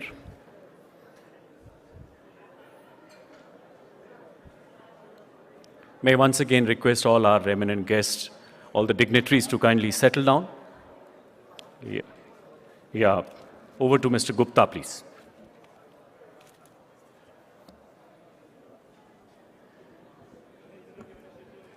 Good morning to all the venerable monks gathered here for this wonderful event.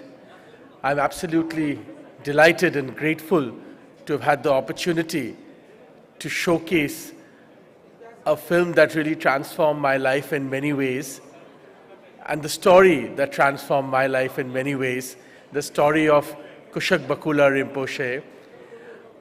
Apart from Mongolia, of course, where he did pioneering work for 10 long years, and Ladakh, his hometown in India, many people, even in India, don't know enough about the legacy of Kushak Bakula Rinpoche, the 19th Arhat Bakula.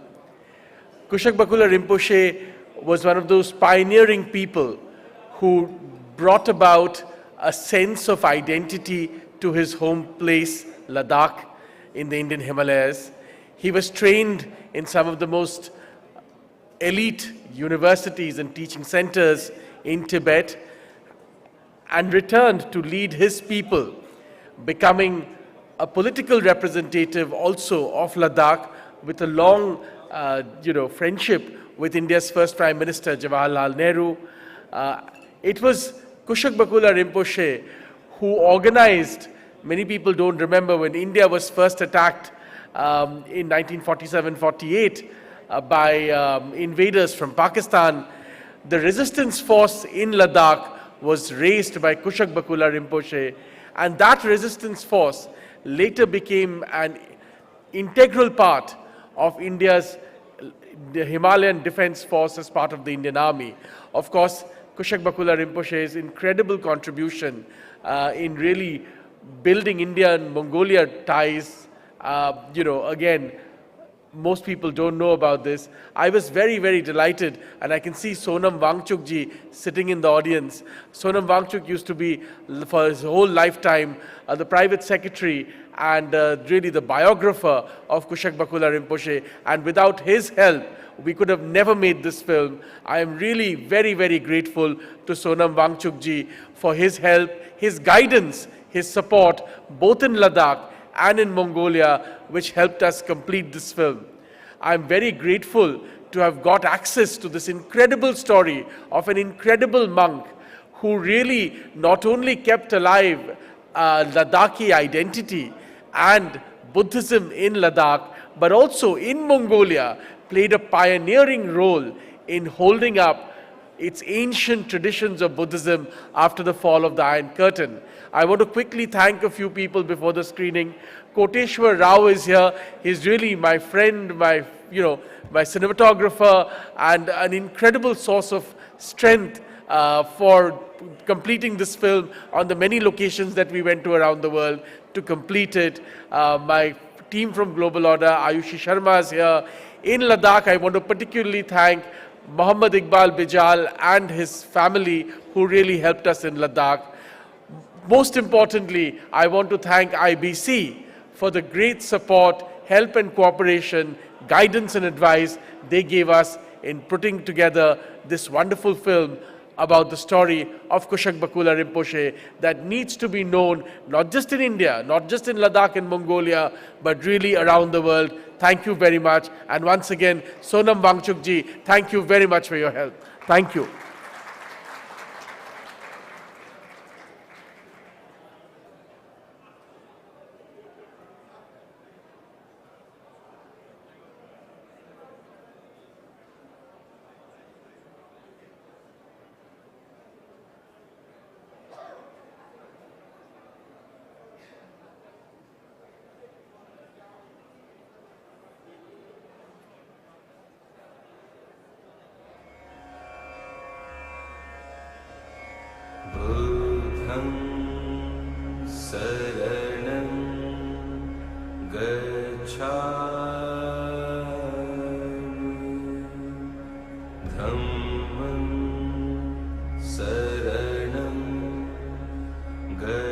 Sangham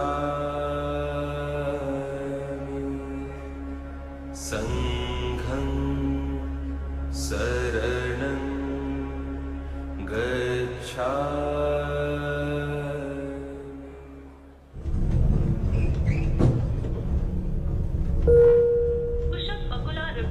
airport पे आपका स्वागत है।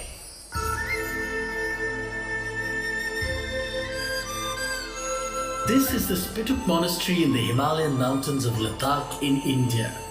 It stands nearly 11,000 feet above sea level next to the airport of Leh, the capital city of Ladakh. There is one thing common between the airport and the monastery, and that is a man and his story.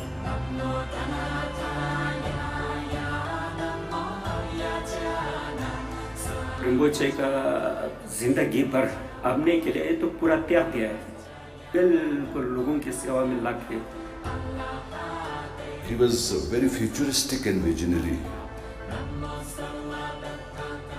आज लद्दाख के जो बौद्ध धर्म के अनुयायियों में आप देख सकते हैं, उसमें साक्या है, गिलुक है, कग्युट है, नीमा है, चारों संप्रदाय आपको यहाँ पे मिलने को मिलेगा। तो ये अपने आप में खूबसूरती है, ये मैं समझता हूँ रिम्पोचे जी का बहुत बड़ा योगदान है। This story is spread across 50 long years and 2 countries. It involves a man who was also a monk, a politician, and one of the most successful diplomats in India's history.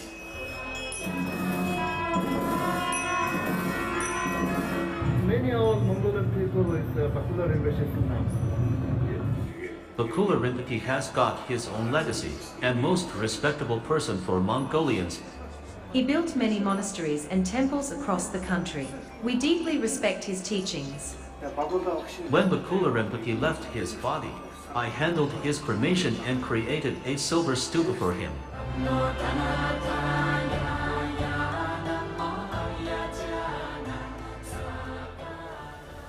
It is a story that began in these mountains with the birth of a prince in a palace.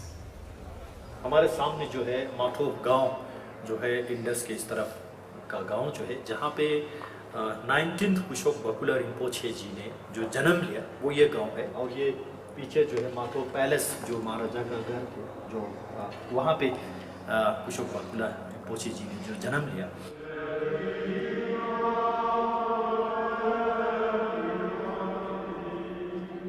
Ladakh के कोई भी बाशिंदा जिस समुदाय से ताल्लुक रखते हो, जिस धर्म से रखते हो, जिस समाज से रखते हो, सभी लोग जो है रिम्पोचे बकुला जी के नाम से वो जुड़ जाते हैं और रिम्पोचे बकुला जी के नाम लेने में भी गर्व महसूस करते हैं।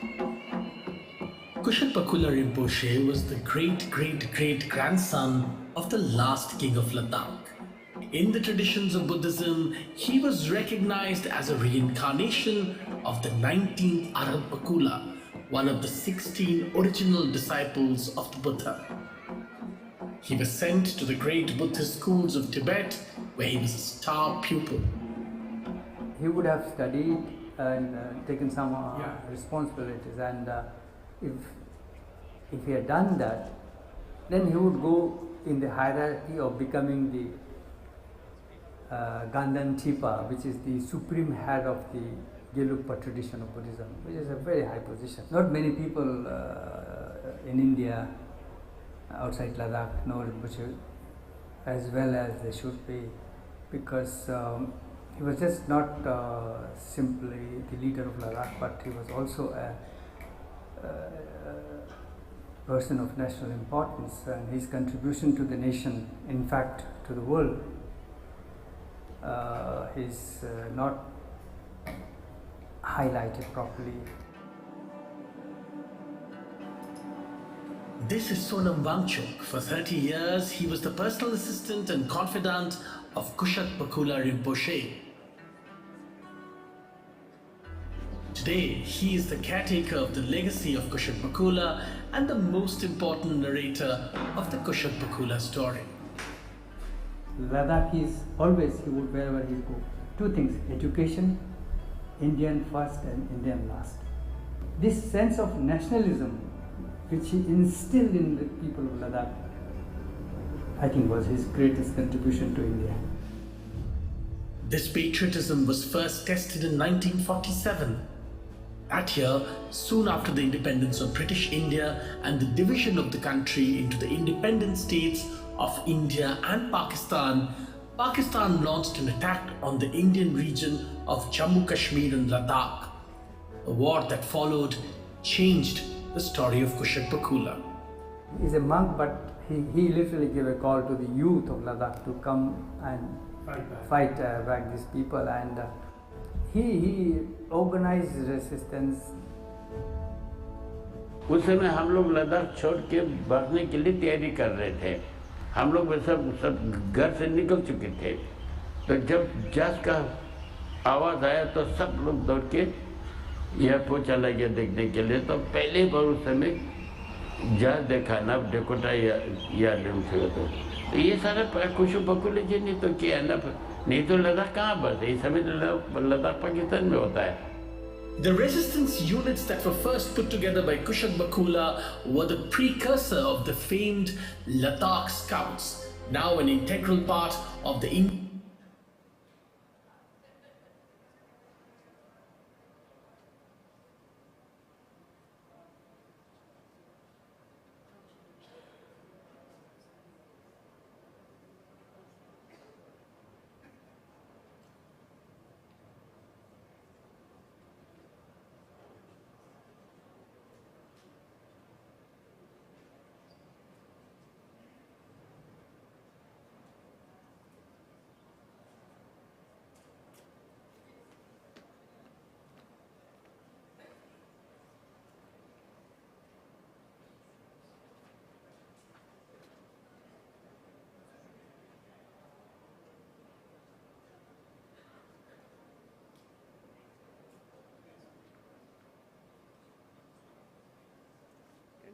Any other movies being run? This movie's over now. Shall we have a break here?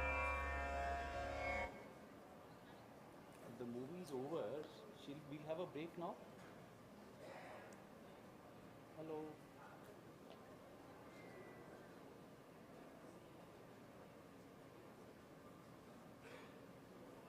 And then we assemble for the sessions at 12:30, right? Technical as well as right.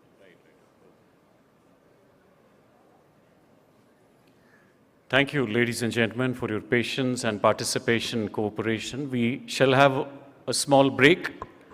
A lunch break today will be early, and then we get back for the technical sessions, that is academic as well as Sangha sessions around 12:15. Thank you once again.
जब जज का आवाज़ आया तो सब लोग दौड़ के एयरपोर्ट चला गया देखने के लिए। तो पहले बार उस समय जहाँ देखा ना डेकोटा या थे तो ये सारा कुछ बकुले जी ने तो किया ना, नहीं तो लद्दाख कहाँ बस इस समय तो लद्दाख पाकिस्तान में होता है। The resistance units that were first put together by Kushak Bakula were the precursor of the famed Ladakh Scouts, now an integral part of the Indian Army's Himalayan defense arrangement. The Ladakh airport in Leh was built by the Indian military using land donated by Kushak Bakula from his Spituk monastery. Army said, you know, this is the place we need to build our airport. Rinpoche said, take it. He gave it away.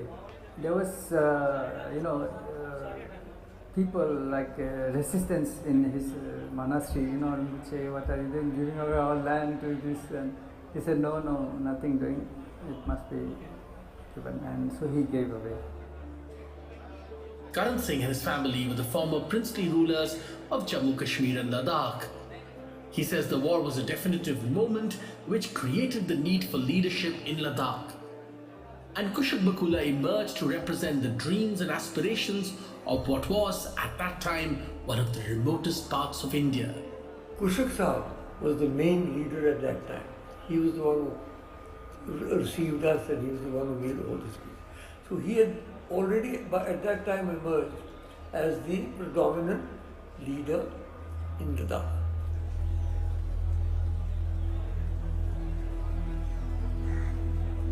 "92-year-old Lama Lobsang saw Kushak Bakula in those years. He says that people from across Ladakh were drawn to the monk as their guru, both spiritual and political. कुशुक बकुला जी तो हम सब के गुरु है, हमारा तो गुरु है, ये पूरे लद्दाख का गुरु है। ये सारा लद्दाख को तो बिल्कुल एक तरह से जगाया ना उन्होंने, सोया हुआ था, बिल्कुल लद्दाख सोया हुआ था, वो जगह था। कुशुक बकुले की सिवा और कोई तो था नहीं। पंडित जी ने लोगों से पूछा कि तुम लोग को लीडर किसको चाहिए, क्या चाहिए, तो सब कुशुक बकुले जी के हम कुशुक बकुले जी को तुम्हारा लीडर बनाना चाहते हैं, तुम्हें मंजूर है? तो सब चिल्ला कि हाँ जरूर है, ठीक है। The political leadership of independent India took notice. India's first Prime Minister Jawaharlal Nehru zeroed in on Kushak Bakula to represent Ladakh.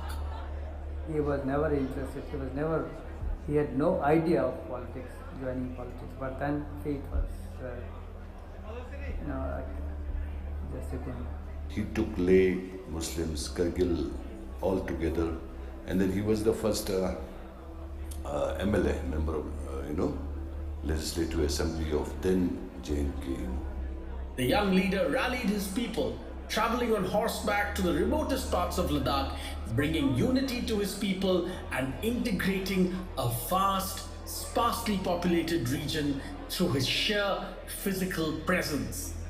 उसी समय में हमारा लद्दाख में इतना लोगों को तकलीफ थे, ना रोड थे, ना लोगों को खान पान का इतना हालत गरीब थे, लोगों को पहनने के कपड़ा तक नहीं थे।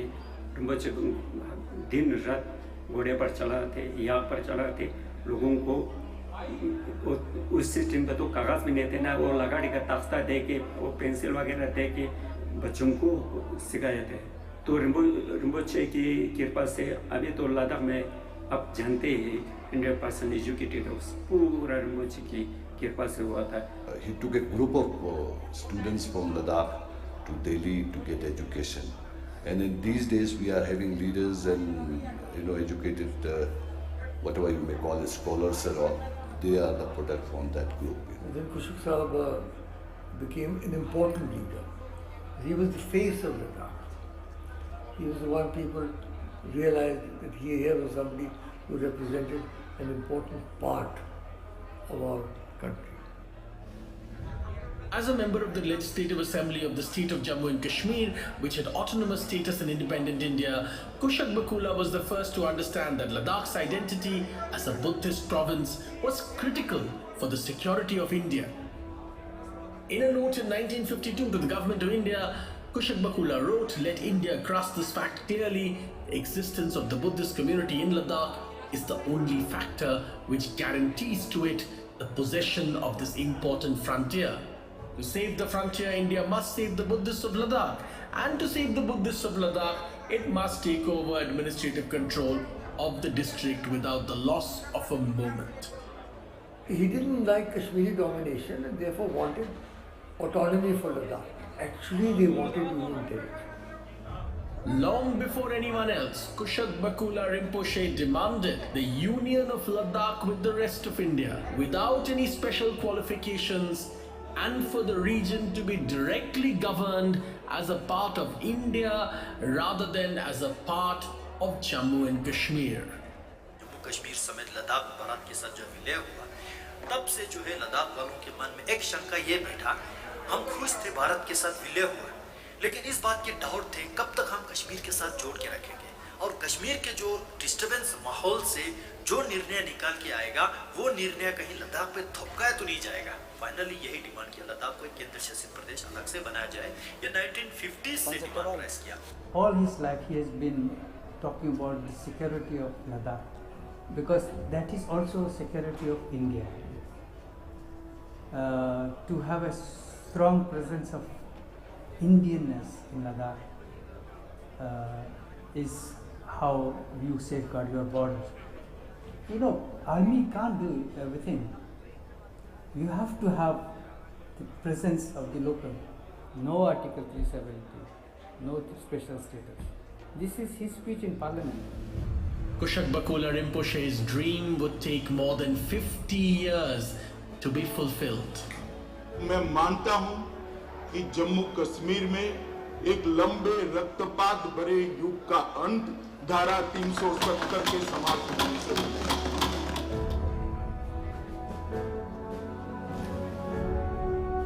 अब आर्टिकल 370 और 35A बीते हुए इतिहास की बात हो जाने के बाद उसके नकारात्मक प्रभावों से भी जम्मू कश्मीर और लद्दाख जल्द बाहर निकलेगा, इसका मुझे पूरा विश्वास है। शांति प्रिय लोग यहाँ रहते हैं, कम्युनल हार्मोनी के लोग यहाँ रहते हैं, कोएग्जिस्टेंट सोसाइटी रहते हैं, और ये यूनिक जो है आपको दुनिया की बहुत कम जगहों पे देखने को मिलेगा। उसमें जो है टॉप लीडिंग पे लद्दाख का सोसाइटी है। To develop Ladakh in more quicker and more faster, most probably, and then we are a very hostile place. Two borders are there. Ultimately, we got it. It was his vision, but though we need some kind of legislation also. In 1952, when the government of Jammu and Kashmir presented its first budget, Kushak Bakula was horrified to discover that the budget had nothing to offer for Ladakh. In a speech that has become history, Kushak Bakula spoke in fluent Ladakhi to explain why he was so disappointed with the terribly discriminatory budget. There was no mention of Ladakh in the whole budget. He was shocked and kind of lost, because he had so much expectations after all the meeting and assurances that was given to him. So he told the speaker, who was Mr. Sadiq, I want to speak on the budget discussion, without saying he's happy or not. And he said, yeah, why not, you speak. And they fixed the date and the time. Then he said to him, my condition is that I don't speak other than Ladakhi. So I will speak in Ladakhi. I will give you the English translation, and it must be read out after I speak. Okay, done. When he was speaking, he was not leaders aggressive. He was very calm and speak his mind, clear words, and not show his emotions like that. So he was speaking his way, and in between he says, Janab Sheikh Abdullah. Janab Sheikh, that is how he used to be addressed. Sometimes he says, Sher Kashmir Sheikh Abdullah. And the members of the treasury bench will, thump their desk, hoping that he is talking about appreciating or praising their leader, because he's from the same party. Nobody expected him to say what he said. For nearly 2 decades, Kushak Bakula remained unopposed and revered, the sole member of the Legislative Assembly from Ladakh, with unlimited access to Prime Minister Jawaharlal Nehru, and seen and heard everywhere as the voice of Ladakh, loved by every constituency and all peoples of Ladakh. On the left and right side always used to be Muslims. There were many Muslim leaders, like from my community, Sheikh Jamaluddin, Ghulam Rasul Betong, they used to be his right hand and left side leaders. So he was very futuristic visionary. When the young Dalai Lama fled Tibet with his followers in India, Kushak Bakula Rinpoche helped the young Dalai Lama and his followers find a new home for the Tibetan community in exile in India.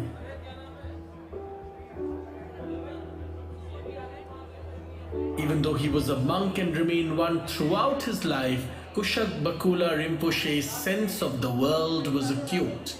In the late 1950s, he warned Jawaharlal Nehru that to trust China after the annexation of Tibet would be foolish. But Nehru did not listen. And in 1962, India lost a critical war to China.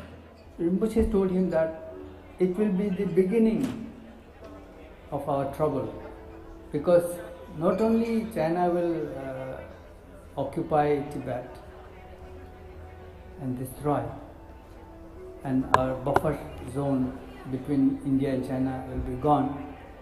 Next will be Ladakh, next will be Arunachal Pradesh, and there will be no end to it. So be ready, and I very strongly want to tell you that you act now, save Tibet, save Ladakh. If not, it will be danger for India. Kushak Bakula Rinpoche had spent his early years as a student monk achieving the highest honors in the centers of Buddhist learning in Tibet.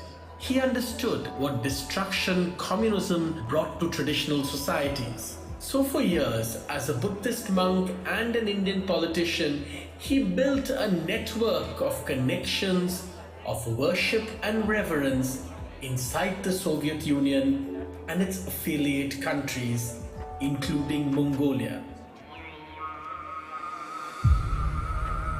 It was in Mongolia that Kushak Bakula would have perhaps his greatest impact. Many of Mongolian people with Bakula Rinpoche now.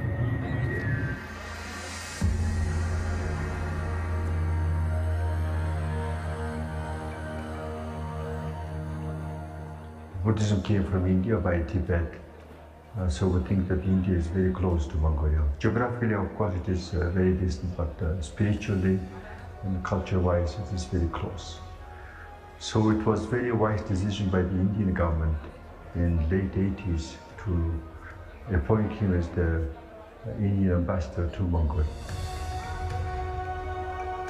For 10 years between 1990 and 2000, Kushak Bakula Rinpoche was India's ambassador in Mongolia. It was a diplomatic stint like no other. Kushak Bakula Rinpoche was an iconic Buddhist teacher who, through his sheer spiritual knowledge, through the manner of his preaching, was able to win hearts of the Mongolian people. When I think about Kushak Bakula Rinpoche, he reminds me, or I start thinking that maybe Mahatma Gandhi was like him, because I read a lot about Mahatma Gandhi. I had sort of visionary image of Mahatma Gandhi, and when I was meeting with Kushak Bakula Rinpoche, I was always thinking that maybe Mahatma Gandhi was like him. He was a good model of a real Buddhist monk, of good ambassador, of good envoy of whole of India, of Indian people to Mongolia. So all these things combined helped us to love him, respect him, And with this love and respect, he was able to conquer the hearts of the Mongolians. And that helped a lot in the revival of Buddhism. Long before Kushak Bakula arrived in Mongolia, a legend had echoed across the vast, landlocked nation. In Mongolia, there was this prophecy that would say that, when Buddhism was at its peak at that time, during the 8th Bokhan time, the prophecy was that eventually, or in the coming time period, Buddhism will be totally annihilated by the red forces and Arhat Bakula will come and revive. So that was the very strange prophecy made. And they started worshipping Arhat Bakula from that time. He was not just an ordinary ambassador. He was Kushok Bakula, the reincarnate of a very famous person in the Buddhist history, Bakula, the disciple of Buddha himself. Within weeks of Kushak Bakula landing in Ulaanbaatar in 1990, the Iron Curtain started to fall. The Soviet Union started to collapse. May I have your attention, ladies and gentlemen, those inside and as well as those who are outside. Can we put the volume down for a minute? Ladies and gentlemen, we had a small break before we embark on this movie once again. I'll request everyone, all our distinguished dignitaries, all the eminent guests here to gather and come back to the hall so that we run this movie once again. I'll request all the volunteers to get all the guests back to the auditorium here, back to the hall. We shall shortly be running this movie. A very interesting, exciting film that was made in Leh. We all must have been there, we all must have heard, as we travel from Srinagar to Kargil and then to Leh. A very exhilarating journey, a rich heritage.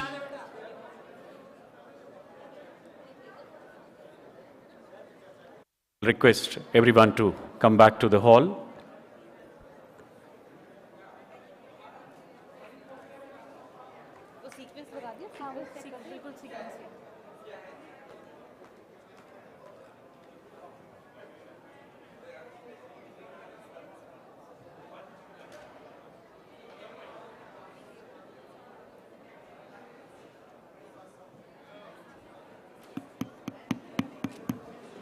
Check.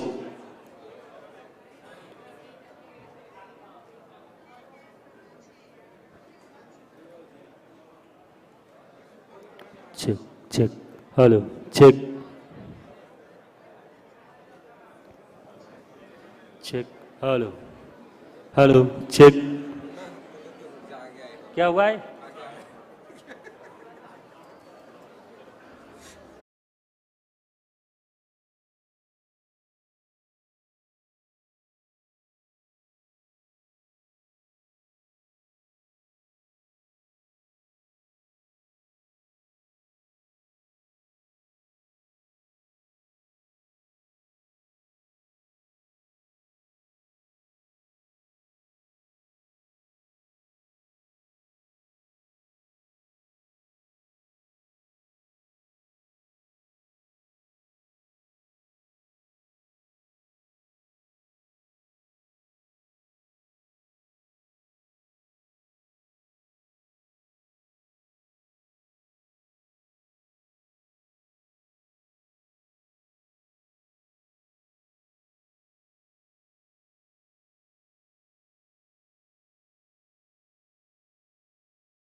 He was an eminent Buddhist Lama who served as India's ambassador to Mongolia, as we already mentioned to you. Bakula Rinpoche is also remembered with great reverence for his pioneering efforts in reviving Buddhism in Mongolia, and also for his services towards welfare and education of the poor. We have an interesting documentary by Dr. Hindal Sen Gupta. I would request all of you to kindly settle down before we screen this film again for all of you.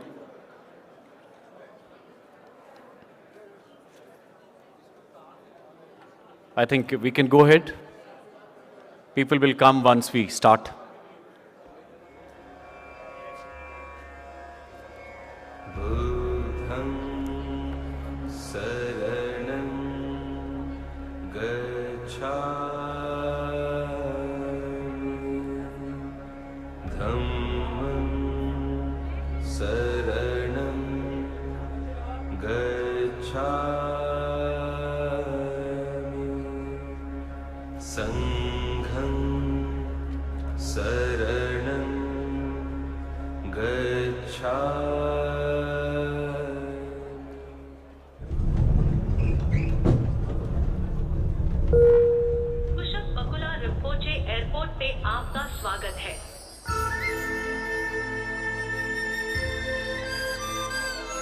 This is the Spituk Monastery in the Himalayan mountains of Ladakh in India. It stands nearly 11,000 feet above sea level next to the airport of Leh, the capital city of Ladakh. There is one thing common between the airport and the monastery, and that is a man and his story.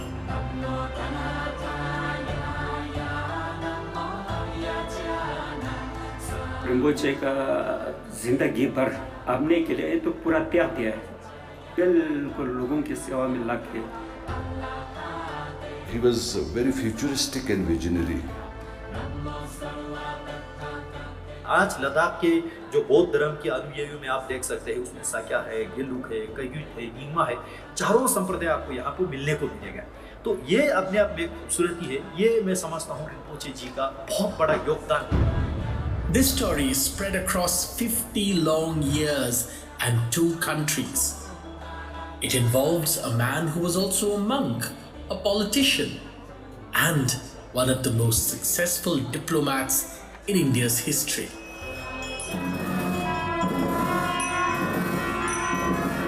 Many of Mongolian people with Bakula Rinpoche now. Bakula Rinpoche has got his own legacy, and most respectable person for Mongolians. He built many monasteries and temples across the country. We deeply respect his teachings. When Bakula Rinpoche left his body, I handled his cremation and created a silver stupa for him.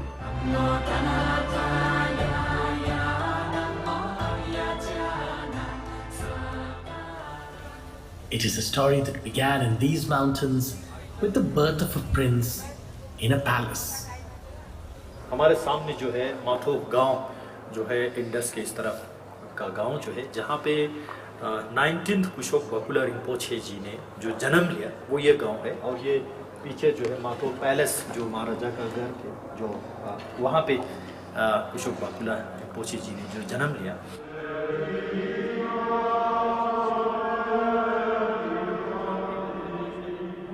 Ladakh के कोई भी बाशिंदा जिस समुदाय से ताल्लुक रखते हो, जिस धर्म से रखते हो, जिस समाज से रखते हो, सभी लोग जो है रिम्पोचे बकुला जी के नाम से वो जुड़ जाते हैं और रिम्पोचे बकुला जी के नाम लेने में भी गर्व महसूस करते हैं. Kushok Bakula Rinpoche was the great-great-great-grandson of the last king of Ladakh. In the traditions of Buddhism, he was recognized as a reincarnation of the 19th Arhat Bakula, one of the 16 original disciples of the Buddha. He was sent to the great Buddhist schools of Tibet, where he was a star pupil. He would have studied and taken some responsibilities, and if he had done that, then he would go in the hierarchy of becoming the Gandhan Thipa, which is the supreme head of the Gelugpa tradition of Buddhism, which is a very high position. Not many people in India, outside Ladakh, know Rinpoche as well as they should be, because he was just not simply the leader of Ladakh, but he was also a person of national importance, and his contribution to the nation, in fact to the world, is not highlighted properly.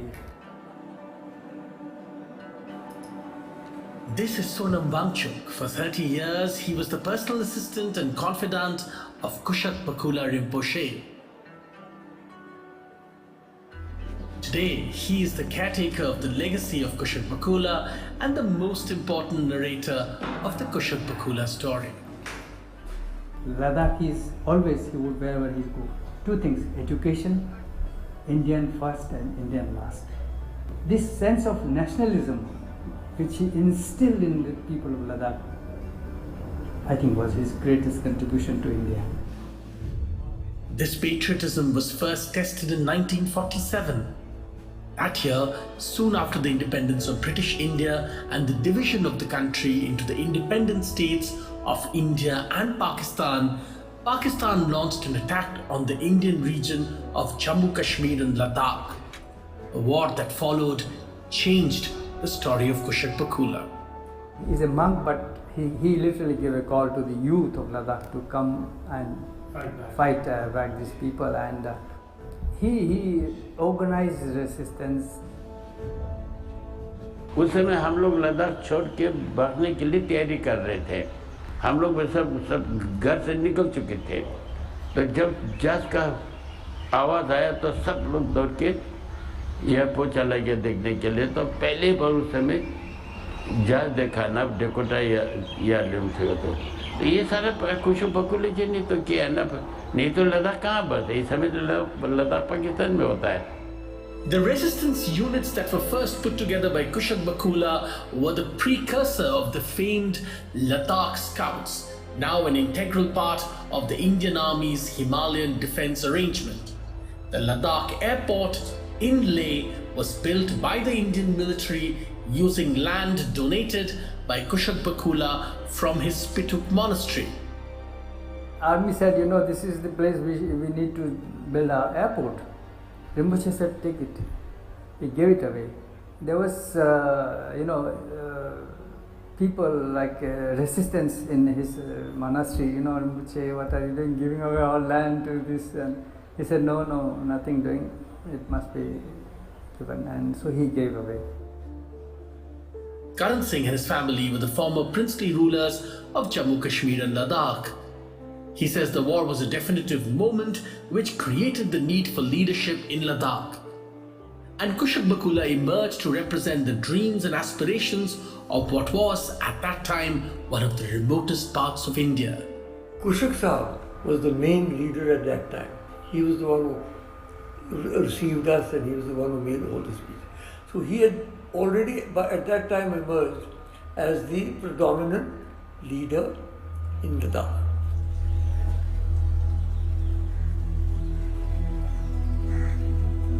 92-year-old Lama Lobsang saw Kushak Bakula in those years. He says that people from across Ladakh were drawn to the monk as their guru, both spiritual and political. कुशुक बकुला जी तो हम सब के गुरु है, हमारा तो गुरु है ही है, पूरे लद्दाख का गुरु है। ये सारा लद्दाख को तो बिल्कुल एक तरह से जगाया ना उन्होंने, सोया हुआ था, बिल्कुल लद्दाख सोया हुआ था, वो जगह था। उन कुशुक बकुले की सेवा और कोई तो था नहीं। पंडित जी ने लोगों से पूछा कि तुम लोग को लीडर किसको चाहिए, क्या चाहिए, तो सब कुशुक बकुले जी के हम कुशुक बकुले जी को तुम्हारा लीडर बनाना चाहते हैं, तुम्हें मंजूर है? तो सब चिल्ला कि भाई हाँ जरूर ठीक है। The political leadership of independent India took notice. India's first Prime Minister Jawaharlal Nehru zeroed in on Kushak Bakula to represent Ladakh. He was never interested, he had no idea of politics, joining politics, but then fate was, like just second. He took lay Muslims, Kargil, all together, and then he was the first MLA, member of, Legislative Assembly of then JNK. The young leader rallied his people, traveling on horseback to the remotest parts of Ladakh, bringing unity to his people and integrating a vast, sparsely populated region through his sheer physical presence. उस समय में हमारा लद्दाख में इतना लोगों को तकलीफ थे, ना रोड थे, ना लोगों को खान पान का इतना गरीब थे, लोगों को पहनने के कपड़ा तक नहीं थे, बच्चे दिन रात घोड़े पर चला थे, याक पर चला थे, लोगों को उस सिस्टम पे तो कागज भी नहीं थे ना, वो लगाड़ी का तख्ता दे के वो पेंसिल वगैरह दे के बच्चों को सिखाए थे। तो रिम्पोचे की कृपा से अभी तो लद्दाख में आप जानते हैं 100% एजुकेटेड पूरा रिम्पोचे की कृपा से हुआ था। He took a group of students from Ladakh to Delhi to get education, and in these days we are having leaders and educated whatever you may call it, scholars and all. They are the product from that group. Then Kushuk Sahab became an important leader. He was the face of Ladakh. He was the one people realized that here was somebody who represented an important part of our country. As a member of the Legislative Assembly of the state of Jammu and Kashmir, which had autonomous status in independent India, Kushak Bakula was the first to understand that Ladakh's identity as a Buddhist province was critical for the security of India. In a note in 1952 to the government of India, Kushak Bakula wrote, "Let India grasp this fact clearly. The existence of the Buddhist community in Ladakh is the only factor which guarantees to it the possession of this important frontier. To save the frontier, India must save the Buddhists of Ladakh. And to save the Buddhists of Ladakh, it must take over administrative control of the district without the loss of a moment." He didn't like Kashmiri domination and therefore wanted autonomy for Ladakh. Actually, they wanted union territory. Long before anyone else, Kushak Bakula Rinpoche demanded the union of Ladakh with the rest of India without any special qualifications, and for the region to be directly governed as a part of India rather than as a part of Jammu and Kashmir. Jammu Kashmir समेत लद्दाख भारत के साथ जो विलय हुआ, तब से जो है लद्दाख वालों के मन में एक शंका ये बैठा, हम खुश थे भारत के साथ विलय हुआ, लेकिन इस बात के डाउट थे कब तक हम कश्मीर के साथ जोड़ के रखेंगे, और कश्मीर के जो डिस्टर्बेंस माहौल से जो निर्णय निकाल के आएगा वो निर्णय कहीं लद्दाख पे थोपकाया तो नहीं जाएगा। फाइनली यही डिमांड किया, लद्दाख को एक केंद्र शासित प्रदेश अलग से बनाया जाए। ये 1950s से डिमांड राइज किया। All his life he has been talking about the security of Ladakh, because that is also security of India. To have a strong presence of Indianness in Ladakh is how you safeguard your borders.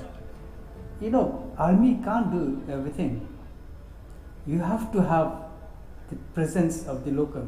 No Article 370, no special status. This is his speech in Parliament. Kushak Bakula Rinpoche's dream would take more than 50 years to be fulfilled. मैं मानता हूं कि जम्मू कश्मीर में एक लंबे रक्तपात भरे युग का अंत धारा 370 के समाप्त होने से।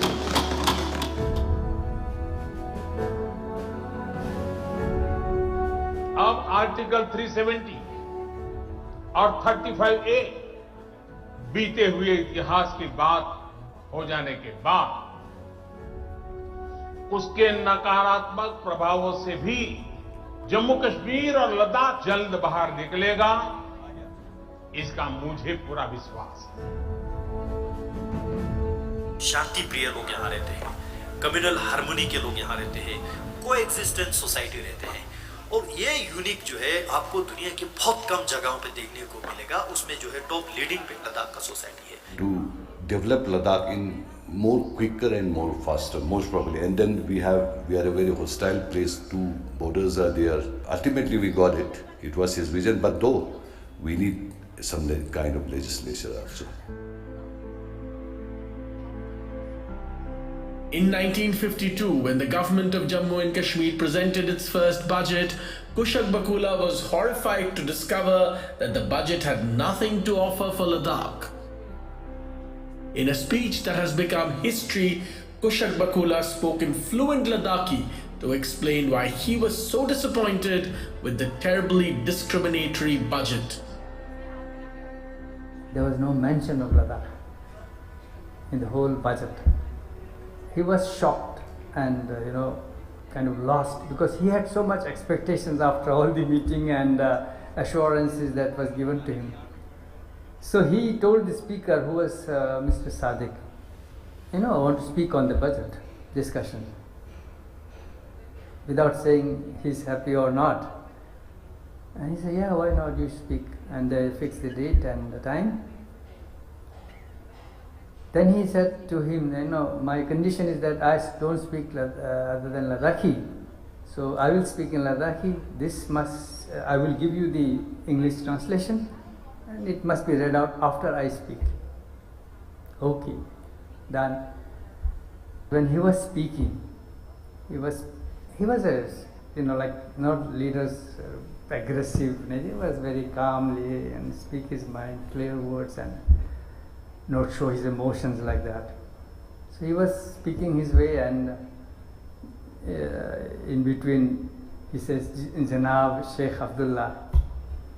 Janab Sheikh, that is how he used to be addressed. Sometimes he says, Sher Kashmir Sheikh Abdullah.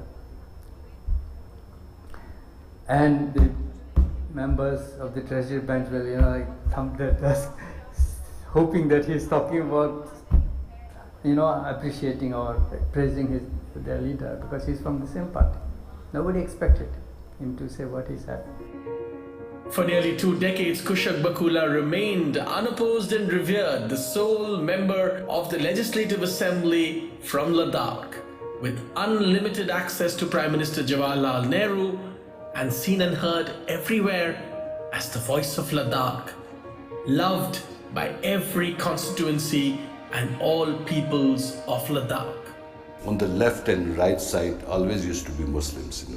There were many Muslim leaders, like from my community, Sheikh Jamaluddin, Ghulam Rasul Betong. They used to be his right hand and left side leaders. So he was very futuristic, visionary.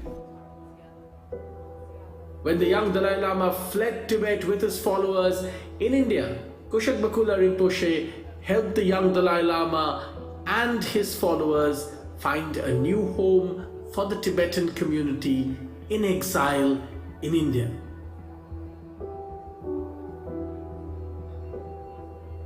Even though he was a monk and remained one throughout his life, Kushak Bakula Rinpoche's sense of the world was acute. In the late 1950s, he warned Jawaharlal Nehru that to trust China after the annexation of Tibet would be foolish.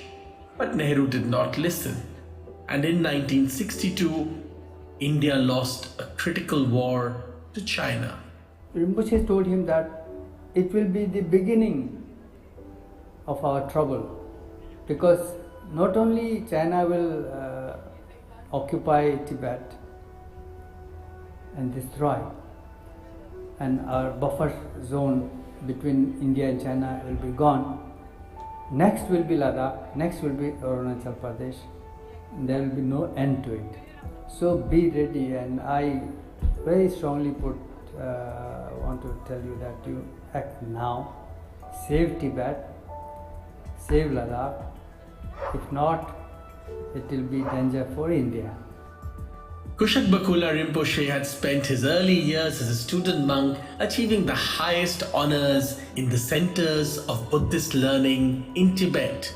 He understood what destruction communism brought to traditional societies. So for years, as a Buddhist monk and an Indian politician, he built a network of connections, of worship and reverence inside the Soviet Union and its affiliate countries, including Mongolia.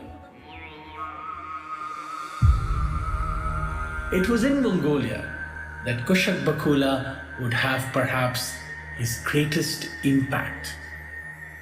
Many of Mongolian people is popular in Buddhism now.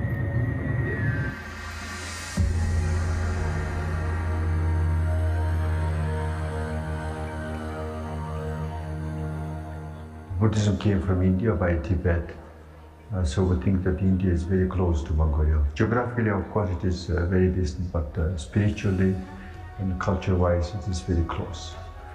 So it was very wise decision by the Indian government in late 80s to appoint him as the Indian ambassador to Mongolia. For 10 years between 1990 and 2000, Kushag Bakula Rinpoche was India's ambassador in Mongolia. It was a diplomatic stint like no other. Kushag Bakula Rinpoche was an iconic Buddhist teacher who, through his sheer spiritual knowledge, through the manner of his preaching, was able to win hearts of the Mongolian people. When I think about Kushag Bakula Rinpoche, he reminds me, or I start thinking that maybe Mahatma Gandhi was like him. Because I read a lot about Mahatma Gandhi.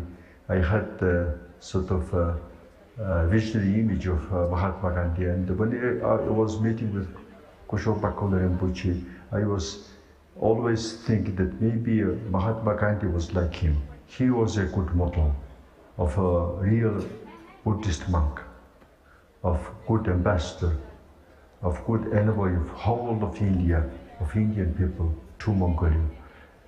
So all these things combined helped us to love him, respect him, and with this love and respect, he was able to conquer the hearts of the Mongolians. And that helped a lot in the revival of Buddhism. Long before Kushag Bakula arrived in Mongolia, a legend had echoed across the vast, landlocked nation. In Mongolia, there was this prophecy that would say that, when Buddhism was at its peak at that time, during the 8th Bogd Khan time, the prophecy was that eventually, or in the coming time period, Buddhism will be totally annihilated by the red forces and Arhat Bakula will come and revive. So that was the very strange prophecy made. And they started worshipping Arhat Bakula from that time. He was not just an ordinary ambassador. He was Kushag Bakula, the reincarnate of a very famous person in the Buddhist history, Bakula, the disciple of Buddha himself. Within weeks of Kushag Bakula landing in Ulaanbaatar in 1990, the Iron Curtain started to fall. The Soviet Union started to collapse as Mikhail Gorbachev introduced Glasnost and Perestroika. Within 2 years, the Soviet forces withdrew from Mongolia after 70 long years. And in their place, Buddhist chants rose across the nation.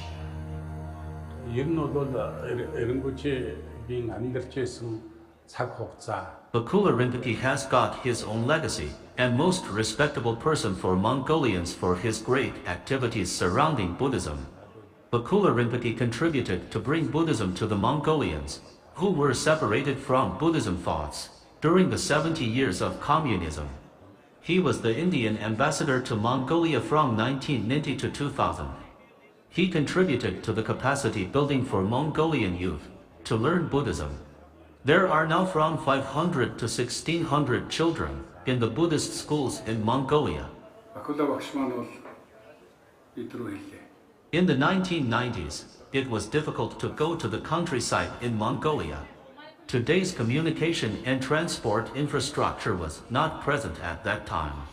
So our teacher Kushag Bakula worked for years, not only as a diplomat, but also for the development of Buddhism in Mongolia. He supported spirituality among the people and gave us psychological and cultural confidence. We are grateful to him for working towards the development of Mongolian society. During the long communist rule, Buddhist practices had been attacked and devastated in Mongolia. Hundreds of monasteries had been broken down, thousands of monks butchered, and their mass graves later discovered with bullet-ridden skulls. After the communist regime was dislodged, to soothe the soul of a nation, a monk called Kushak Bakula Rinpoche took center stage. At that time, celebrating the Buddha Day was forgotten in this country. And Bakula Rinpoche told us, this is very important day. When at the same day Buddha was born, Buddha reached Nirvana and he passed away. These three very important events in Buddhist culture. So I remember when he was advising us to hold the first ever celebration of Buddha Day after so many years of the day being forgotten and completely forgotten. It was done on the stadium in this children's park, and it was hugely attended by thousands of people. And now the Mongolian Parliament has passed a special resolution saying that Buddha Day is a very important day in the life of Mongolians, and this is day off for all Mongols. At that time, the Mongolia was just developing. He helped in establishing the Rajiv Gandhi School of Production and Art in Ulaanbaatar. His suggestions were implemented in Mongolia very precisely. It is extremely rare for a diplomat to be posted to one country for a decade. The average stint is around 3 years. But even though different political parties took charge of governance in India, for 10 long years, every party in power chose to keep Kushak Bakula as ambassador in Mongolia. It was Kushak Bakula who first brought the relics of the Buddha from India to Mongolia in 1993, which was the most important spiritual event in the country's history after the fall of communist rule. Kushak Bakula Rinpoche was no ordinary diplomat. He was a Buddhist master like no other Mongolia had ever seen. He was Elchen Baksh, as the Mongolians called him and call him even today, the ambassador teacher. It stayed here 1 month. It made a lot of people believe that this is possible, to be Buddha, to reach this liberation. And I remember one person, a lady came up to my room in my office and said to me that my father, who was ill for many years and he couldn't stand up and he was lying in his bed for many years, he heard that Buddha is coming, and so he decided to come here. Now he is better. Now he can stand up from his bed. So Buddha relics also helped in this way people, ordinary people who were ill. So I can say that this kind of miracles also happened.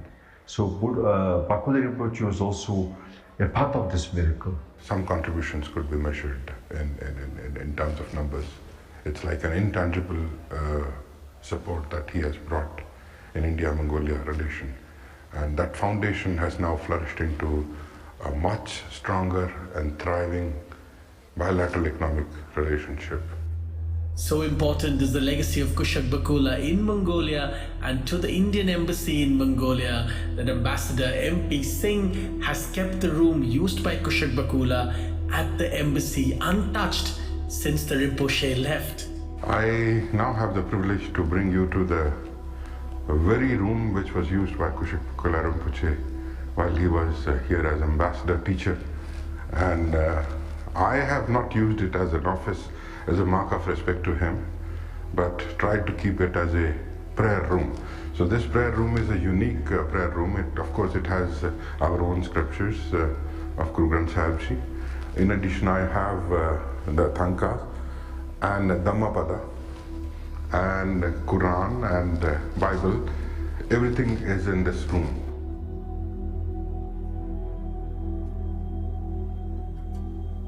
But Kushuk Bakula Rinpoche's impact on Mongolia cannot be understood through diplomacy alone.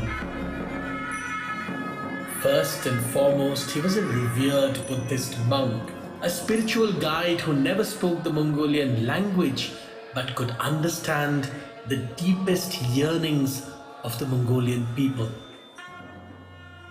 Can you imagine the society where there is nothing in the shelves of the stores to sell, nothing, you know, and it was very hard time for Mongol people. And the presence of Bakula Rinpoche at that time and his spiritual guidance to many Mongolians helped to overcome this difficult time for Mongolians. Mongolia and Russia had seen the downfall of Buddhism at some point of time. It was Kushuk Bakula Rinpoche, during his stay in those countries, had restored and developed Buddha Dhamma in those countries, bridging the friendship between the original land of Buddha, India, and Mongolia and Russia. That's how he played a very important role to connect and build friendship between India and those countries.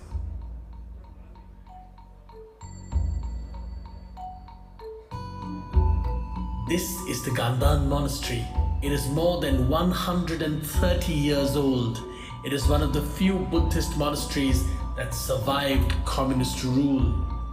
Today, it is at the heart of the spiritual and cultural life of Buddhist Mongolia. The head of the monastery these days is this man, the most important Buddhist figure today in Mongolia. When I was young, I participated at the Asian Buddhist Conference on Peace, and there I met Kushuk Bakula Ji. After that, in 90s, he was appointed to Mongolia as an ambassador, and at the same time the communist government collapsed in Mongolia and changed to democracy. I thought he was appointed to Mongolia at the correct time. The Mongolian social, psychological conditions were very bad at that time. During that period, Bakula Rinpoche contributed a lot to peace, and we went together to the countryside of Mongolia for the relief of the people. So intense was the cause of reviving Buddhism in Mongolia for Kushuk Bakula Rinpoche that this monk and Indian ambassador used all his earnings in Mongolia to give back to the country something it deeply yearned for, a new Buddhist monastery.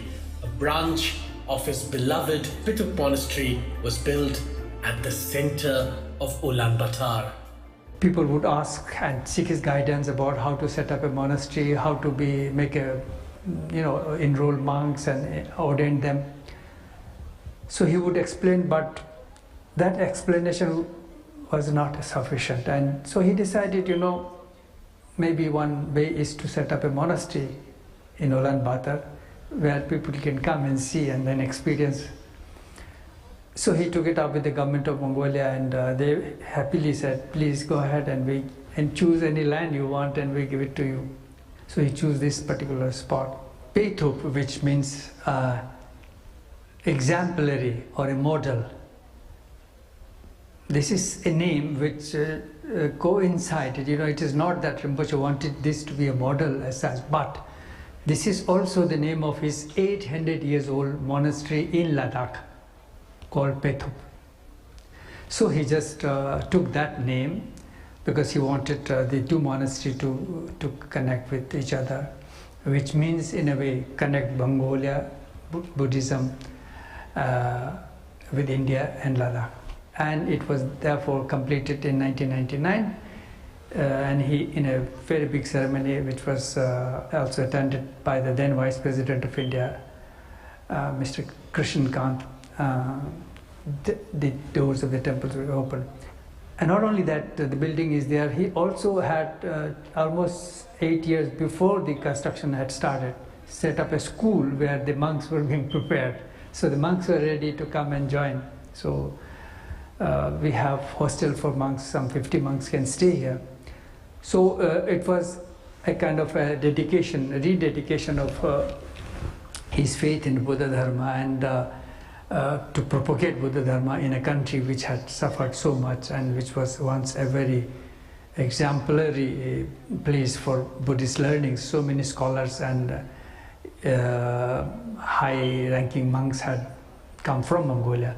So it was in an effort to reconstruct Buddhism in Mongolia. He did this and he completed it and gave it to the people here.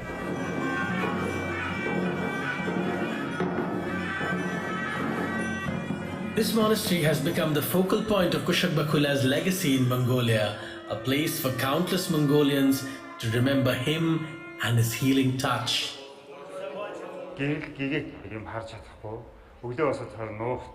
When I was 11 years old, I had a vision problem, mostly blind. I met Bakula Rinpoche with my grandmother, who was a follower and devotee of him. He treated me with his beads and prayers for nearly a month. After that, there was improvement in my vision. Gradually, there was no problem with my vision. Now I work in telecom department as a technician and a devotee of my guru Bakula Rinpoche. Wherever he went in Mongolia, Kushak Bakula brought a sense of spiritual resurrection, solace for countless souls. Crowds gathered to see him everywhere. Babies were brought to be blessed by him.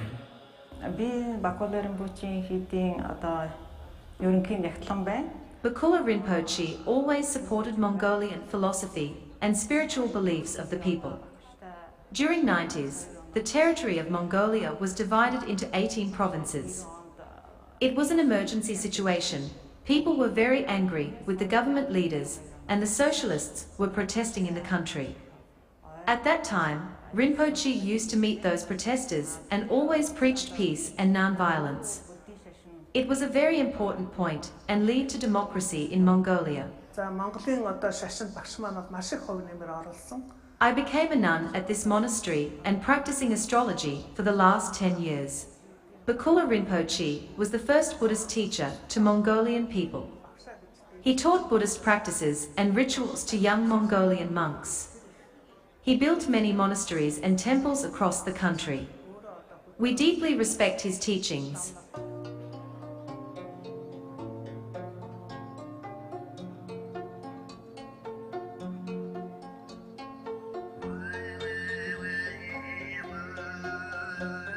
If men are known by the company they keep, monks must be known for their disciples. Two men might be considered the heirs to the legacy of Kushak Bakula in Mongolia. They are two of the country's most famous spiritual names. One is an artist and a monk, and the other a famous Vipassana meditation teacher. In the high hills of Aglak, around 100 kilometers from Ulaanbaatar, Lama Purvat has created the most important modern Buddhist shrine in Mongolia, as much a work of great art as it is a place of worship.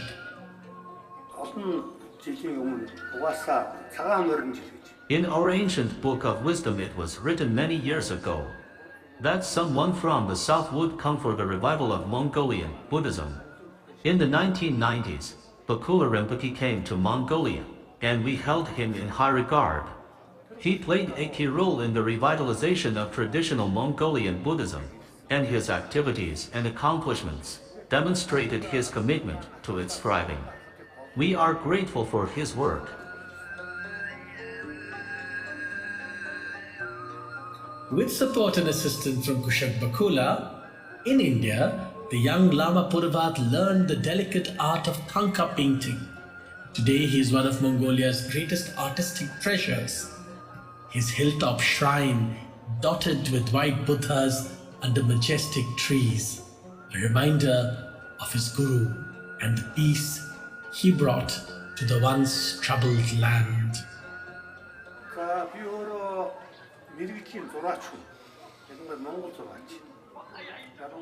I am a professional artist and had a close relationship with Bakula Rinpoche, who sent me to India for further studies. This opportunity paved the way for my future career. Rinpoche established the Patap monastery, and upon his passing, I had the honor of handling his cremation and creating a silver stupa in his memory.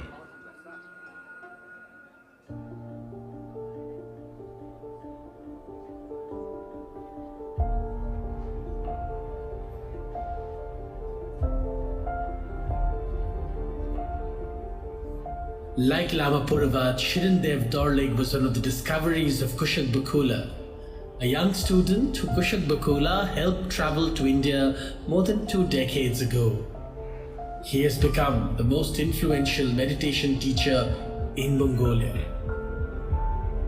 When we first time in embassy, meeting with him, sitting in the embassy chair, and then Sonu Wanchuk was translating, and then there was one lady Mongolian who came with me from foreign minister translating from Sonam, and then they were talking, but Bakula Rinpoche and me I felt like we are 2 of us together in somewhere else, and there is something connection with me, and then it changed all my thinking, and then I thought, yes, I am on the right path. This is the person who must send me to India to study the quest which I want to find the meaning of this life.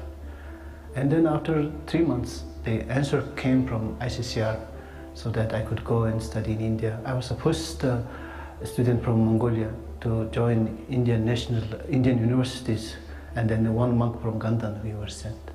And Bakula Rinpoche said, "You are the lucky one."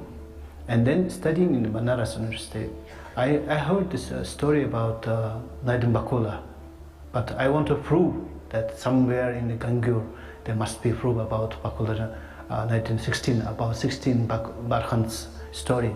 But then I found one sutra which is called Naidam Juduk, where it describes the role of Bakula Rinpoche, what Buddha have given him some mission so that he could help the Dhamma, wherever there is Dhamma rises, he must go and help them to establish their Dhamma.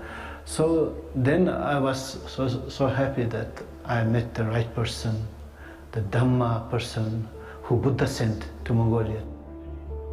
Even today, the words, the deeds, the love of Kushak Bakula lives on in Mongolia, not least in the lives of young Buddhist students who live and study at his popular Petug monastery. This is where the tribute put together by hundreds of ordinary Mongolian people when the saintly monk died is preserved. This is made of pure silver, weighing about 160-70 kilograms. Now this was done after Rinpoche had passed away, and huge people from across Mongolia would come, pay respect at the monastery built by Bakula Rinpoche. This stupa was done by a very famous Mongolian artist, Buddhist monk called Lama Puravat. As you see, Rinpoche is sitting in the middle, and it has his relics. And to this side is a statue of Bakula Rinpoche himself, is done according to his body size, literally. And the clothes that Rinpoche used to wear have been put on the statues.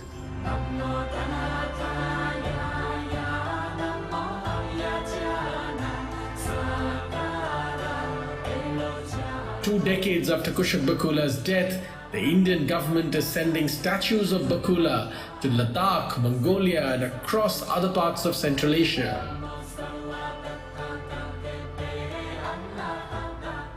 I was told about the history, what he has done. He was an ambassador, and what he did in Mongolia and Ladakh. We were very happy that we were going to make a sculpture of him.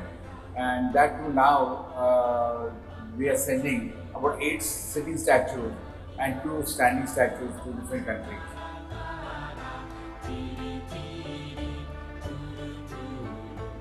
उनकी standing pose है, उसका facial expression मतलब कोई भी चेहरा, बहुत सारे muscles होते हैं.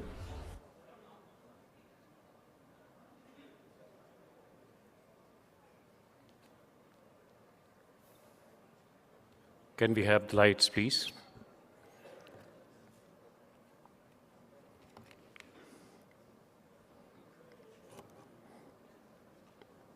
So, ladies and gentlemen, this was a very comprehensive, we are still, okay.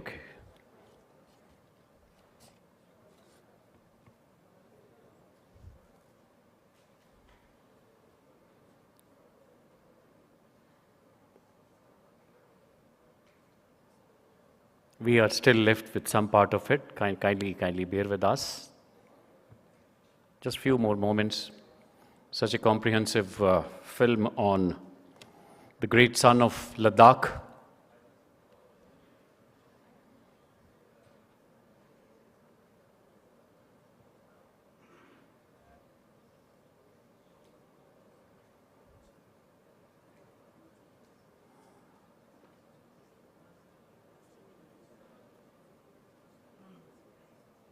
चेहरा बहुत सारे मसल्स होते हैं, फिर मसल कई सारे के होने से एक्सप्रेशन आँख का हलचल है, जान है, लिप्स है, यहाँ के मसल्स है, इससे डिपेंड करता है कि ये क्या सोच रहे हैं, दुखी है, हंसता हुआ है और पीसफुल माइंड है, ये सब पता चलता है।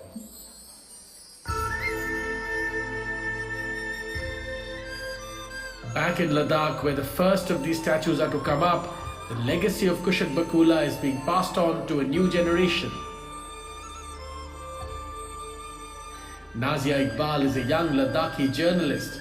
She says Kushak Bakula's spirit lives on in these mountains among each and every one of its rugged, loving people. Growing up here in Ladakh, we always knew what an all-encompassing presence that the Bishop Bakula Rinpoche had on Ladakh. And you know, when he was at his political prime, we were still very young. We really did not understand the enigma that he was at that point. But slowly, now that I know a little bit, now that I've read a little bit about him, I truly feel that not just that he was the biggest leader that Ladakh has seen, but he was one of the greatest leaders that India or the world has seen, really. We had his pictures everywhere. It was, whether it was household, it was hotels, it was the offices, everywhere we saw him. And so that picture is really etched in all our minds. And I think one thing that you will get from everyone you speak to is that how he took all the communities together. As a leader, he was truly a people's leader.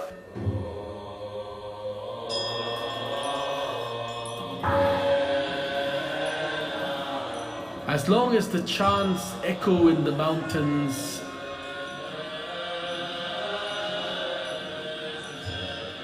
as long as the Buddha is worshipped, as long as the butter lamps are lit in the monasteries, in Ladakh, in Mongolia, across India and Central Asia, love and legacy of Kushak Bakula shall live on.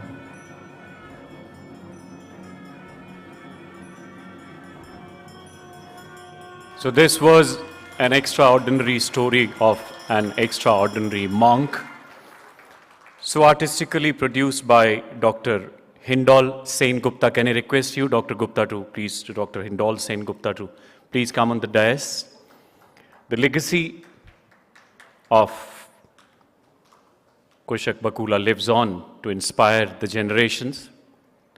Let's give Dr. Hindol Sen Gupta a big round of applause. Thank you. With this, you want to say something? I just want to say thank you to everyone. Okay. And I just want to introduce, this is my cinematographer, Koteshwar Rao. All the beautiful images you saw was all shot by. I just want to say thank you to all of you. My apologies for the small glitches that happened due to technical issues. We worked very hard on this film, and I'm really happy to have brought this to you. It was a real privilege. Thank you. And to have been able to show the film on a stage where His Holiness the Dalai Lama himself spoke is a real blessing. Thank you very much.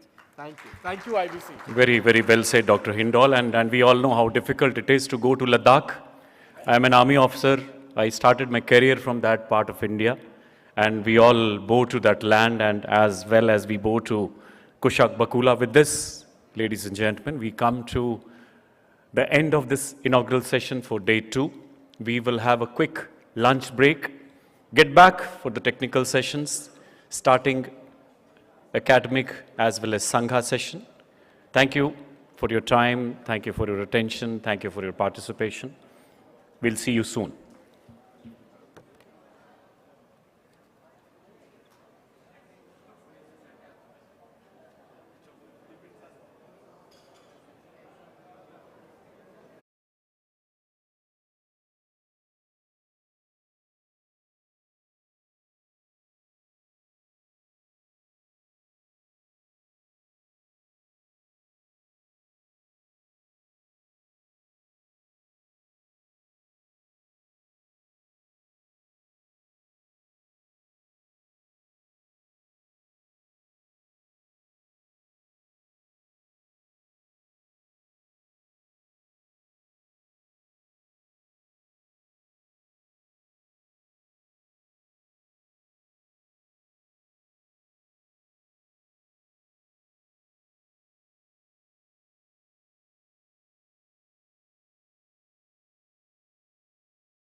This is the history of going from India to South India. Then it started via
preservation of Nalanda Buddhist traditions, and second with Buddha Dhamma, pilgrimage, living heritage, and Buddha relics. So, I welcome you once again to the first session of today, that is the third session of the summit. Nalanda has been a center of learning that not only helped in spread of Buddha Dhamma but also in Indian culture across Asia and beyond. It has been a great ancient monastic center of higher learnings that played an important role in advancing the teachings of Buddha. So this session basically would be talking about preservation of Nalanda Buddhist traditions, as I already brought out. May I call upon our distinguished moderator, Professor Geshe Lwang Semten. May I request you, sir, former Vice Chancellor of Higher Tibetan Studies of India. The eminent speakers, respected Geshe Dorji Demdul, Director, Tibet House, India. Jet Sunma Tenzin Palmo, President IBC and founder Dongyu Gatsal Link, Nunri, India. The third eminent speaker is Professor Hwang Sunil, Dongguk University, Seoul, South Korea. And finally we have Dr. Ricardo Sasaki, teacher, Nalanda Center for Buddhist Studies, Brazil.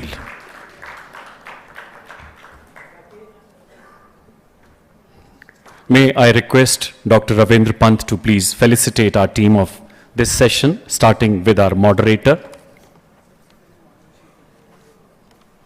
Professor Geshe Lwang Semten.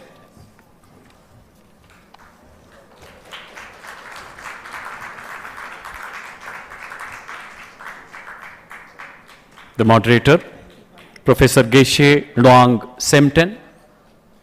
Then we have respected Geshe Dorji Demdul, Director, Tibet House, India. Jetsunna Tenzin Palmo, President IBC and founder Dongyu Gatsal Link, Nunri, India. Then we have the third speaker, Professor Hwang Sunil, Dongguk University, Seoul, South Korea. Finally, we have Dr. Ricardo Sasaki, teacher, Nalanda Center for Buddhist Studies, Brazil. A big round of applause for our very illustrious team.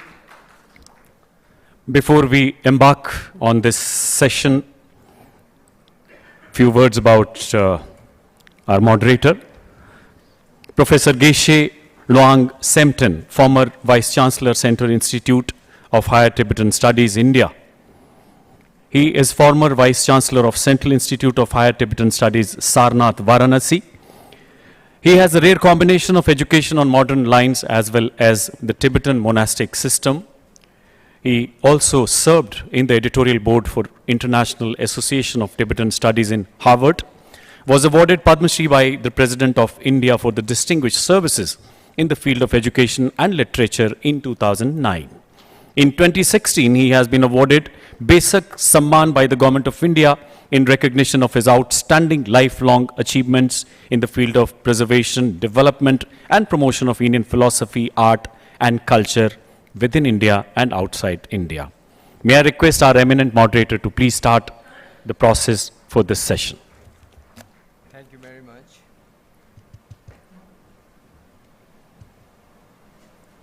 Hello? Okay, it is fine. Yeah. Good afternoon, everybody. So we have the session on Nalanda, preservation of Nalanda tradition. Yesterday we had wonderful sessions with lots of information about the climate and ecological issues. And this morning we had the most wonderful kind of session with His Holiness's blessings and guidance for our daily life and to save humanity, and to do practice in our how to do practice in our daily life, maintaining the tradition that we have, which come from the Tathagata Buddha. So today's session is preservation of Nalanda tradition. this Nalanda tradition is not just confined to one particular institution, but it is a tradition that is widely spread in India, mainly led by Nalanda masters. So this tradition actually follows the Buddha's teaching of exploring and investigating and analyzing the reality. That is the core element of philosophical study. And the Buddha has taught different levels of philosophical systems according to the receptivity of disciples. And in this tradition, all the different philosophical schools are studied, as well as non-Buddhist Indian philosophical studies schools are also studied. And in this tradition, in Nalanda tradition, as I said, that the explorative, analytical and investigative approach, with these approaches, the philosophy was deeply studied with the instrument of logic and epistemology, because as we have in modern science, in the material physical science, the instruments of laboratory and different gadgets, in the similar manner, when we go into our mind and into the conceptual level, then we need instruments, and for that, logic and epistemology are the best kind of instruments that were developed in this tradition. So this philosophical study is extremely important for spirituality, because spirituality and philosophical studies are inextricably intertwined. For further advancement of spirituality, spiritual practice, the understanding of reality is inevitable, unavoidable. Therefore, the deeper aspect of having insight into the philosophical issues is very much part of the Nalanda tradition. So, and also the Nalanda tradition has an inbuilt kind of a system of investigating and interaction, as we can see that not only within the Buddhist philosophical schools, we have lots of interactions. Within Buddhism, Vaibhashika, Sautantrika, Vijnanavada and Madhyamika, Sautantrika Madhyamika and Prasangika Madhyamika, we have a very strong and deep interaction. In the similar manner, we also had, the Nalanda tradition also had a very profound and strong, rich interaction between the Buddhist philosophical systems and the other philosophical systems, as a result of which the entire Indian knowledge system got very much advanced because of the rich interaction. It was not just, argumentations for the sake of argumentation, but it was for the exploration, for the advancement of knowledge, for the advancement of system of logic, system of epistemology, and then philosophical, the system. So this has paid a lot of contribution, made a lot of contribution to the advancement of Indian philosophical, Indian knowledge system at large. This we can see that after the disappearance of Buddhism from mainland India, then we can see that that kind of interaction and the advancement of Indian knowledge system got stagnated. So this we can see that, how Nalanda tradition, which also includes Odantapuri and other monastic institutions, have played a role in such advancement. So now, as I said, that it has an inbuilt kind of system. Now coming in the modern age, now we have interaction with the modern science and Western philosophy, because Buddhist philosophical tradition, the Nalanda tradition, has a kind of intrinsic nature of making inquiry and participating in the issues which are on the platform at the global level, or whatever platform it is, to participate and then contribute and contribute and also to take. And Buddhist philosophy, in the Buddhist system, His Holiness has introduced science in the monastic institutions, and at the same time, Nalanda tradition is contributing a lot to this, scientific world. So this is how it is enriching. Wherever it goes, it is very much enriching in many ways. So with this, introductory remark, I would like to invite our first speaker, Geshe Dorji Damdullah. Geshe Dorji Damdullah is the director of Tibet House, and he has been the translator to His Holiness the Dalai Lama. And very pertinently, for the last many years, he has been running a master course in Nalanda tradition, which is very popular, and it is studied in many countries. So with this, remarks, I would like to request Geshe Dorji Damdullah to speak on his on ontological reality, convergence and divergence between Nalanda philosophy of emptiness and quantum mechanics. Please, Geshe Dorji Damdullah, thank you.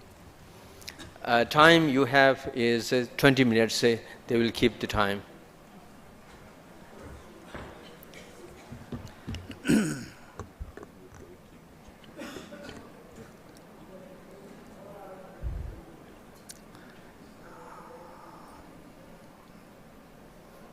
20 minutes. Hello. Can you hear me? Can you hear me? Thank you. 20 minutes which is from my is 1 to 4. Okay. First of all, thank you so much, Professor Venerable Geshe Samdhanla. Highly respectable scholar, a practitioner, and a great builder of the institutions. A deep respect to him. And we're all blessed today, this morning. His Holiness's the speech. We're blessed with that. And the whole Global Buddhist Summit is greatly blessed. And people who joined offline, online, both, what a great blessing for all of us. And also particularly that, of course, greatly honored by the Honorable Prime Minister yesterday with his inaugural speech. And so with this in mind, let me first begin with the word of salutation to Buddha Shakyamuni in Tibetan. I remember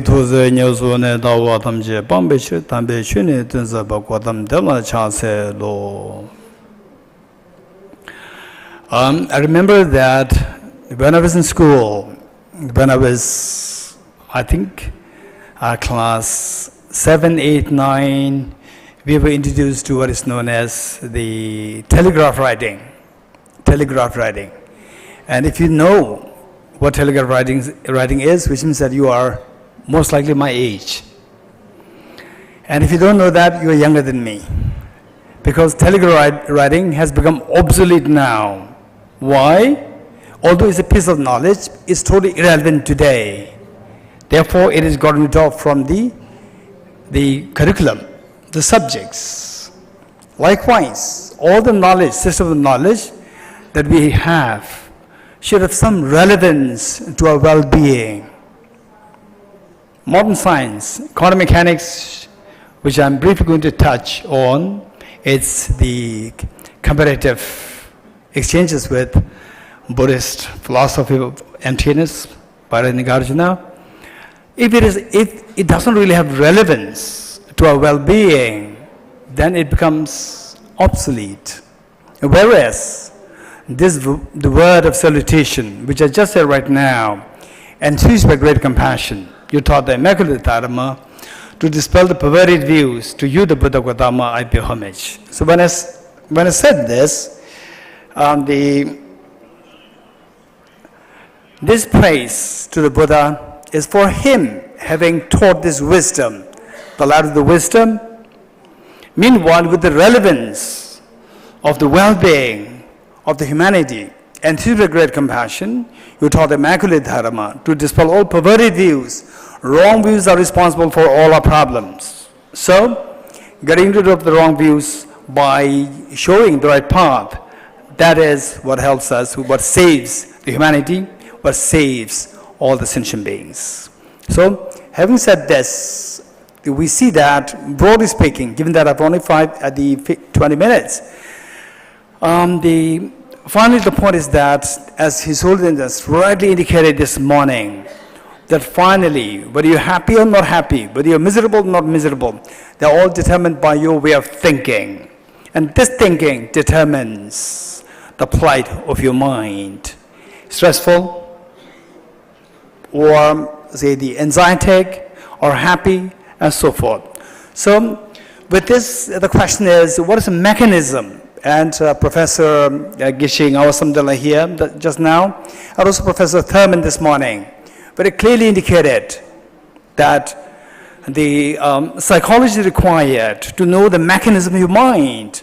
And finally, your mind is the one which experiences happiness, sadness, tragedy, anxiety, stress, and so forth.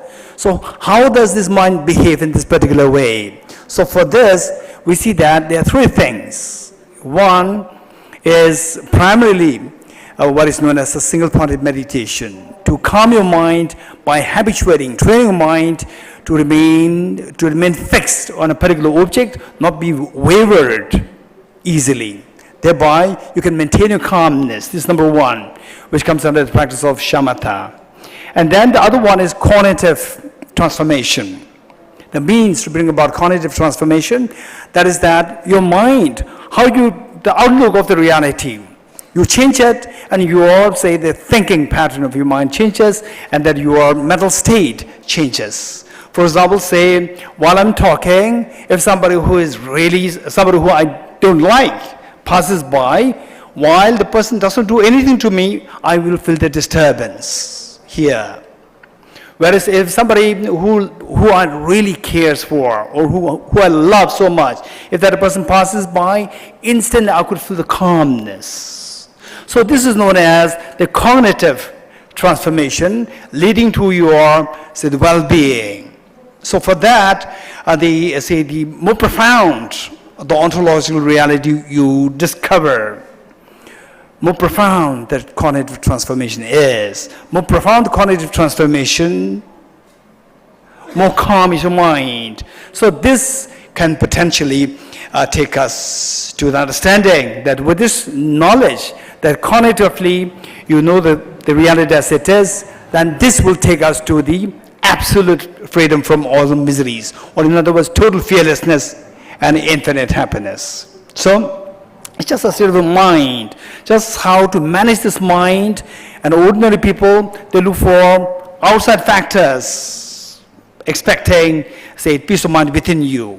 Whereas noble beings, they look inwardly to see how the mind works and bring about transformation. With this in mind, my focus on today's talk is primarily on how to bring about, say, cognitive transformation, whereby you wake up from the sleep of ignorance, and cognitively you realize that whatever happened in the dream is just all subjectively arising, nothing really exists objectively. The moment you realize this, all the mental disturbance, agitations that happen in your dream subsides instantly.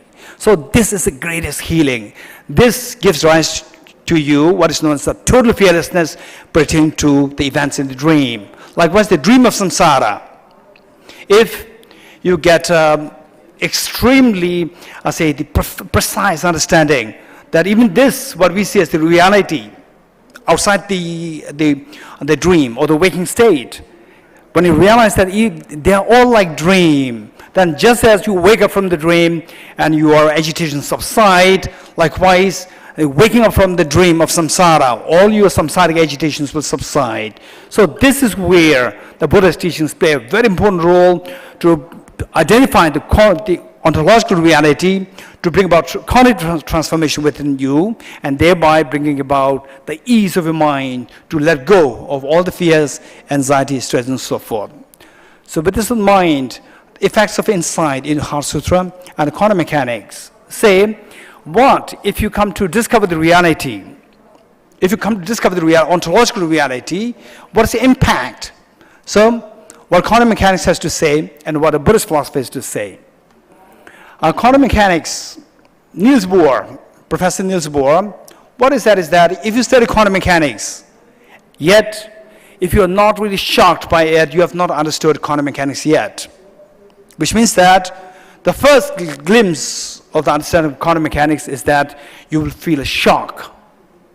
Likewise, in the experience of the ontological reality as presented by Buddha Shakyamuni, further explained by Nagarjuna, you are expected to feel a tinge of a fear. And this fear, by getting used to this, eventually be replaced by tremendous tranquility and peace of mind. So this is what Niels Bohr said. If quantum mechanics hasn't profoundly shocked you, you have not understood it yet. And parallel to this, what the Buddha taught, profound, peaceful, elaboration-free, clear light, non-composite, such as the nectar-like reality is what I've found. Finding no one who can fathom this path in silence or return to the words. So what the Buddha is indicating here is that this reality that he discovered is so profound that you experience it. The number one, the people to really experience that is so less. So therefore, he chose to remain in silence. So now, what is ontological reality? What is ontological reality? Which means, what is the objective reality there? And why this objectivity, ontological reality, is emphasized so much in Buddhist philosophy and quantum physics. So the approach is so important that when we go in search of the ontological reality, if one presupposes that this is what is expected, you will never find the ontological reality. But its approach must be very objective. Once when I was in Cambridge, that was many years ago, perhaps many of you are not born then, 2003. I used to meet with lots of physicists, and one of the physicists, extremely brilliant, he said that in this world, only physics is education. I said, why? And perhaps in this hall, I don't expect many from physics background. So from his point of view, you are not from education background. So he said, because only physics allows you to have a critical thinking. All others are imitation of the earlier teachers. So there I said that, wait, just listen to what the Buddha has to say. I quoted the Buddha, just as the goldsmith tests the purity of the gold by cutting, rubbing, and burning the gold, you should also examine my words and put them into practice, not simply because you respect me. And then this professor, he remained silent for a few seconds, and he said, oh, the Buddha must have been a great physicist. Okay, so this should be the approach. Now, what is ontological reality? We'll talk about is all like dream. Dream meaning that it doesn't mean nothingness. What Professor Thurman this morning said, and his holiness so beautifully captured in his presentation, that doesn't mean nothingness. It means that things exist by dependence. So dependent origination, how this ontological reality, that nothing really exists objectively, that equals the understanding of dependent origination. So how these two are to be seen as synonymous. And that dependent origin, of course, has to be understood on the three levels. So the point is that when I was in Israel for a conference on consciousness, which was organized by a well-renowned neuroscientist, and this was one of the best conferences that I really enjoyed, where there's a head-on discussion happening, direct discussions, debates, arguments happening, and then one neuroscientist was speaking about reducing, or is taking the approach of the reductionist approach of the mind reduced to the brain. And the question came to, if this is the case, where is free will? This was a huge question, and the poor neuroscientist, she got stuck there. Okay, so there was a kind of discrepancy between the two realities presented in physics. For example, today, with the paradigm shift in physics, from Newtonian physics to the quantum mechanics and relativity theory, today, these two theories, they are the dominating physics theories today. And yet these two, they don't really go compatibly to each other. These two are contradictory to each other. One, which is the quantum mechanics, it operates on the micro level, and the relativity theory operates on the macro level. And these two theories, when you try to blend together, which many scientists tried to create the unified field theory, which all of them failed thus far. So while these two theories were posited separately, they work so well. But when they're brought together, then the whole chaos comes into being. They're not at all compatible with each other. So whereas you see the same concept, macro and the micro, in the Buddhist philosophy of emptiness. In the Buddhist philosophy, in Heart Sutra, the Buddha said, form is empty. So the form that the macro world of the form that we see is objectively, it is empty. Means in the macro realization is empty. Emptiness is a form. What you see is the empty objectively, subjectively it is seen as form. So then the macro world comes into existence. So there's a unification of what is known as two truths of the macro and the micro is so beautifully weaved in the Buddhist philosophy. So this is said, Heart Sutra, form is empty, empty is the form. And here, so talking about this ontological reality, the subjectivity, which is the key to the quantum mechanics. Here we see His Holiness the Dalai Lama with Professor Anton Zelenga, and I'm really honored that I had the honor of actually bringing him, Professor Anton Zelenga, to my room for more discussion on quantum mechanics. And to my surprise, last year he became a Nobel laureate in physics. He's a Nobel laureate. Last year he became a Nobel laureate, and he is one of the greatest the scientists pertaining to the double slit experiment. Okay, a subjectivity in Buddhism, there are all these levels there, and depending on which level you unfold, to that extent, your cognitive transformation happens. And here, the great parallel between quantum mechanics and Buddhist philosophy is that in Buddhism, there's concept of emptiness. In quantum mechanics, there's a concept of the quantum vacuum. And these two are very similar. Emptiness doesn't mean nothingness. Emptiness means where all things, the law of karma, everything operates so well. Quantum vacuum doesn't mean it's total vacuum. There's a full of potentiality as presented by the quantum physicists. A great parallel there. And given that I have only 2 minutes more, I'll just quickly go through these. And then dependent origination versus the non-locality and teleportation in quantum mechanics. So there's a great parallel there again, quantum entanglement. Okay, what is the ultimate reality, ontological reality here? In Buddhism, there's what is known as the emptiness of objectivity of the object is the objectivity of the object. And the neuroscientists, the very renowned neuroscientist, very senior neuroscientist, he was literally like a small boy. He was memorizing this line after my presentation. He was memorizing this. He was so intrigued by this line. Emptiness of objectivity of the object is the objectivity of the object. Okay, this is Nalanda, the past. Okay, we see the pertaining to relativity theory.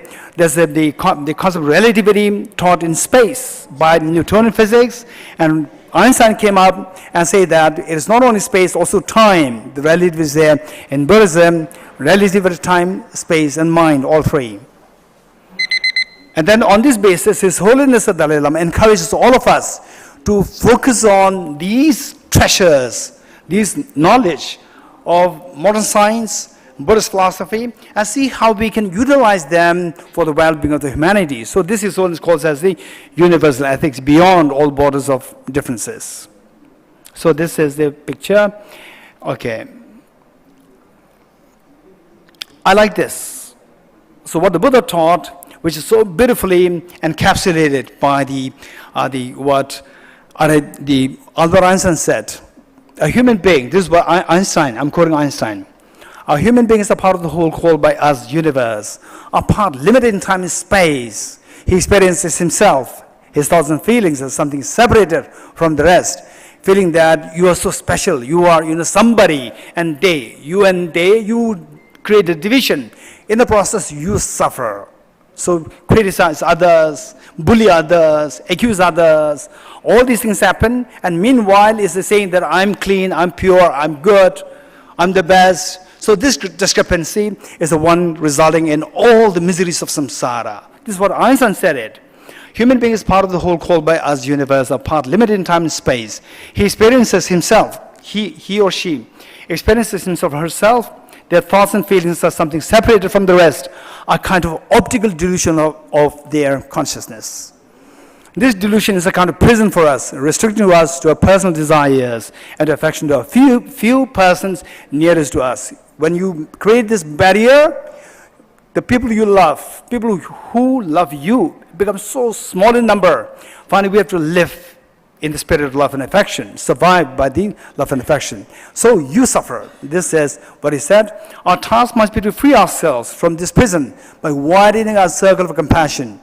Embrace all living creatures and the whole of nature in its beauty, rather than creating the sectarianism, creating division. So with this in mind, I'd like to draw this talk to conclusion by bringing it to attention that we here, Global Buddhist Summit, this amazing program, a great initiative of the International Buddhist Confederation. And we really need to do something for the knowledge of the humanity. Buddhism as a knowledge of the humanity. So for this, at Tibet House, Delhi, Cultural Center of His Holiness the Dalai Lama, took the initiative of how to promote this, the Nalanda knowledge, which Professor Robert Thurman this morning very clearly indicated that Nalanda is not the ruins. Nalanda is a knowledge, incredibly brilliant knowledge developed over millennia. So this is what we tried. So here we see that this stadium is Integra Stadium in Delhi here, and His Holiness the Dalai Lama blessed and launched the Nalanda Master Studies, which Professor Geshe Samdal indicated. Tibet House, the undertaking of Tibet House, they launched in 2016 in Integra Stadium. It was greatly blessed, and so many people took part in this. So these are the three programs under this scheme. One is Nalanda Master's course, 5 years course. Second one is Nalanda Diploma course, 1 to 1.5 years course. And the third one is Nalanda Certificate course, 2 months course.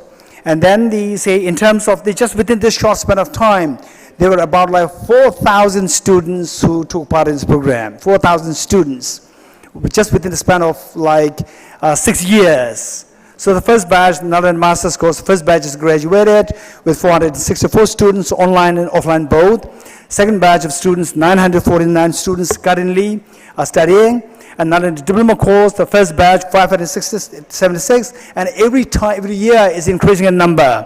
Second batch, 660 students, and third batch, 871 students, and the fourth batch now is 1,646 students with 1,134 these students from Russia. And the Nalanda Certificate course, it was 981 students. So this is something very encouraging, and all these people, they are attracted to this course because Nalanda, the great legacy of Nalanda, has a great richness there, profundity there, richness there, and His Holiness the Dalai Lama, as Professor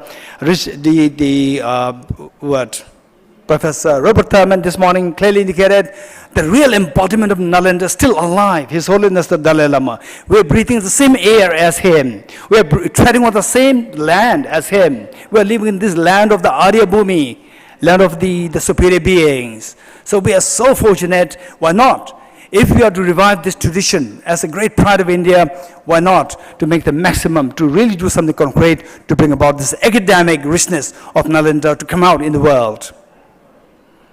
So with this, some suggested readings: Universe and Single Atom by His Holiness the Dalai Lama, Sleeping, Dreaming, Dying, Gentle Bridges, Destructive Emotions, In Search of Memory, Beyond Religion. Thank you so much.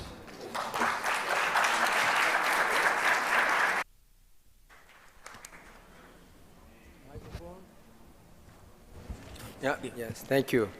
Thank you very much, Kishe Dorjit Abdullah, for your very insightful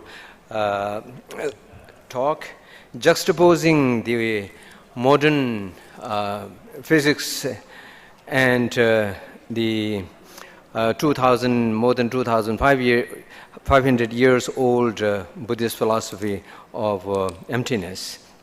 I remember Raja Ramanna, a renowned Indian physicist, saying that I'm very fortunate and feel proud to be Indian, where the concept of quantum mechanics was already presented 2,600 years back, whereas in the modern science, this is just a couple of centuries old. So with this, now our next speaker is Chizuma Tenzin Palmo. Chizuma Tenzin Palmo is a bhikshuni in Drukpa lineage of Kagyu School of Tibetan Buddhism. He is an author, teacher, and founder of Donggu Gyatse Gatsel Ling Nunnery in Himachal Pradesh. In India, she is best known for having spent 12 years living in a remote cave in Himalayas, 3 of those years in a strict meditation retreat. Venerable Chizuma Tenzin Palmo. Her topic is Breaking Barriers, the Rise of Educated Buddhist Nuns. Yes, if I can get my glasses.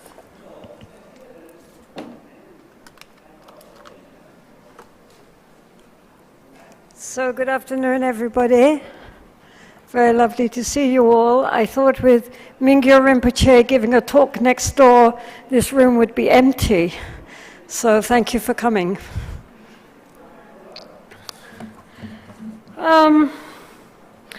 So firstly, we are talking here about the connection of Nalanda University and Nalanda method of teaching philosophy, and how nowadays it correlates with the nuns. So firstly, it is actually not generally known or appreciated that in the 8th and 9th centuries, there was actually probably a section of Nalanda University itself that was specifically for nuns. It's reported that bhikshunis with high scholastic attainments, with names such as Dhamma, etc., who was a renowned teacher and philosopher, she was said to have studied at Nalanda University, where she later taught and wrote commentaries on Buddhist texts. There was also bhikshuni Suvarna Dharmanani, who was known for her scholarship and deep understanding of the Prajna Paramita Sutras. So obviously at one time in India, back in the 8th, 9th centuries at least, education was available to female monastics. Although later this has really seldom been mentioned. I never heard about it till we researched it. We also do not know where else in India such educational facilities for bhikshunis were actually available and existed. However, as we know, the Nalanda system of study and debate was imported into Tibet in the 8th century. It was introduced by Shantarakshita, who was an acharya from Nalanda University. At that time, 5 Tibetan young men received ordination as nuns, and the first monastery of Samye was established. An academy was set up to translate the text from Sanskrit into Tibetan, and then through the next few centuries, right, there was a lot of coming and going between Tibet and Nalanda up until the 12th century. So this Nalanda system of academic study was introduced into all the Tibetan traditions, along with the practice of the tantric texts. Unfortunately, for these centuries, this level of philosophical study was not made available for female monastics. The education of Himalayan Buddhist nuns has been very limited, with women receiving little more than a basic education in religious texts and practices. Books were written by male scholars. Let us not forget that. The books are written by male scholars for other male scholars, mostly monks. So, the female voice was hardly ever heard. Educational opportunities were made available. Even the most devoted female practitioners, education was very restricted. The result of this androcentric emphasis throughout the Buddhist world, not just Tibet, everywhere, has meant that the female half of the population had no voice and no role in shaping the philosophy or practice of the Dhamma. It's a purely male interpretation, as though this were the only viewpoint possible or of any importance. However,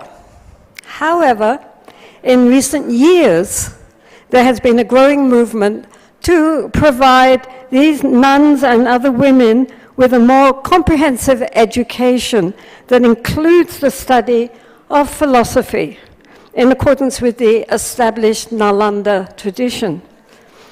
Firstly, starting in the 1960s, while the Tibetans were in exile in India and Nepal, girls were being educated along with the boys in the TCV and other Tibetan Children's Village and other schools set up for children in exile, girls and boys both.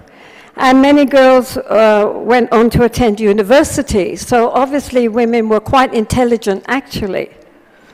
Then in the 1970s, highly educated women were coming to India and Nepal from the West, studying the Dhamma in such places as the Institute of Buddhist Dialectics in Dharamshala.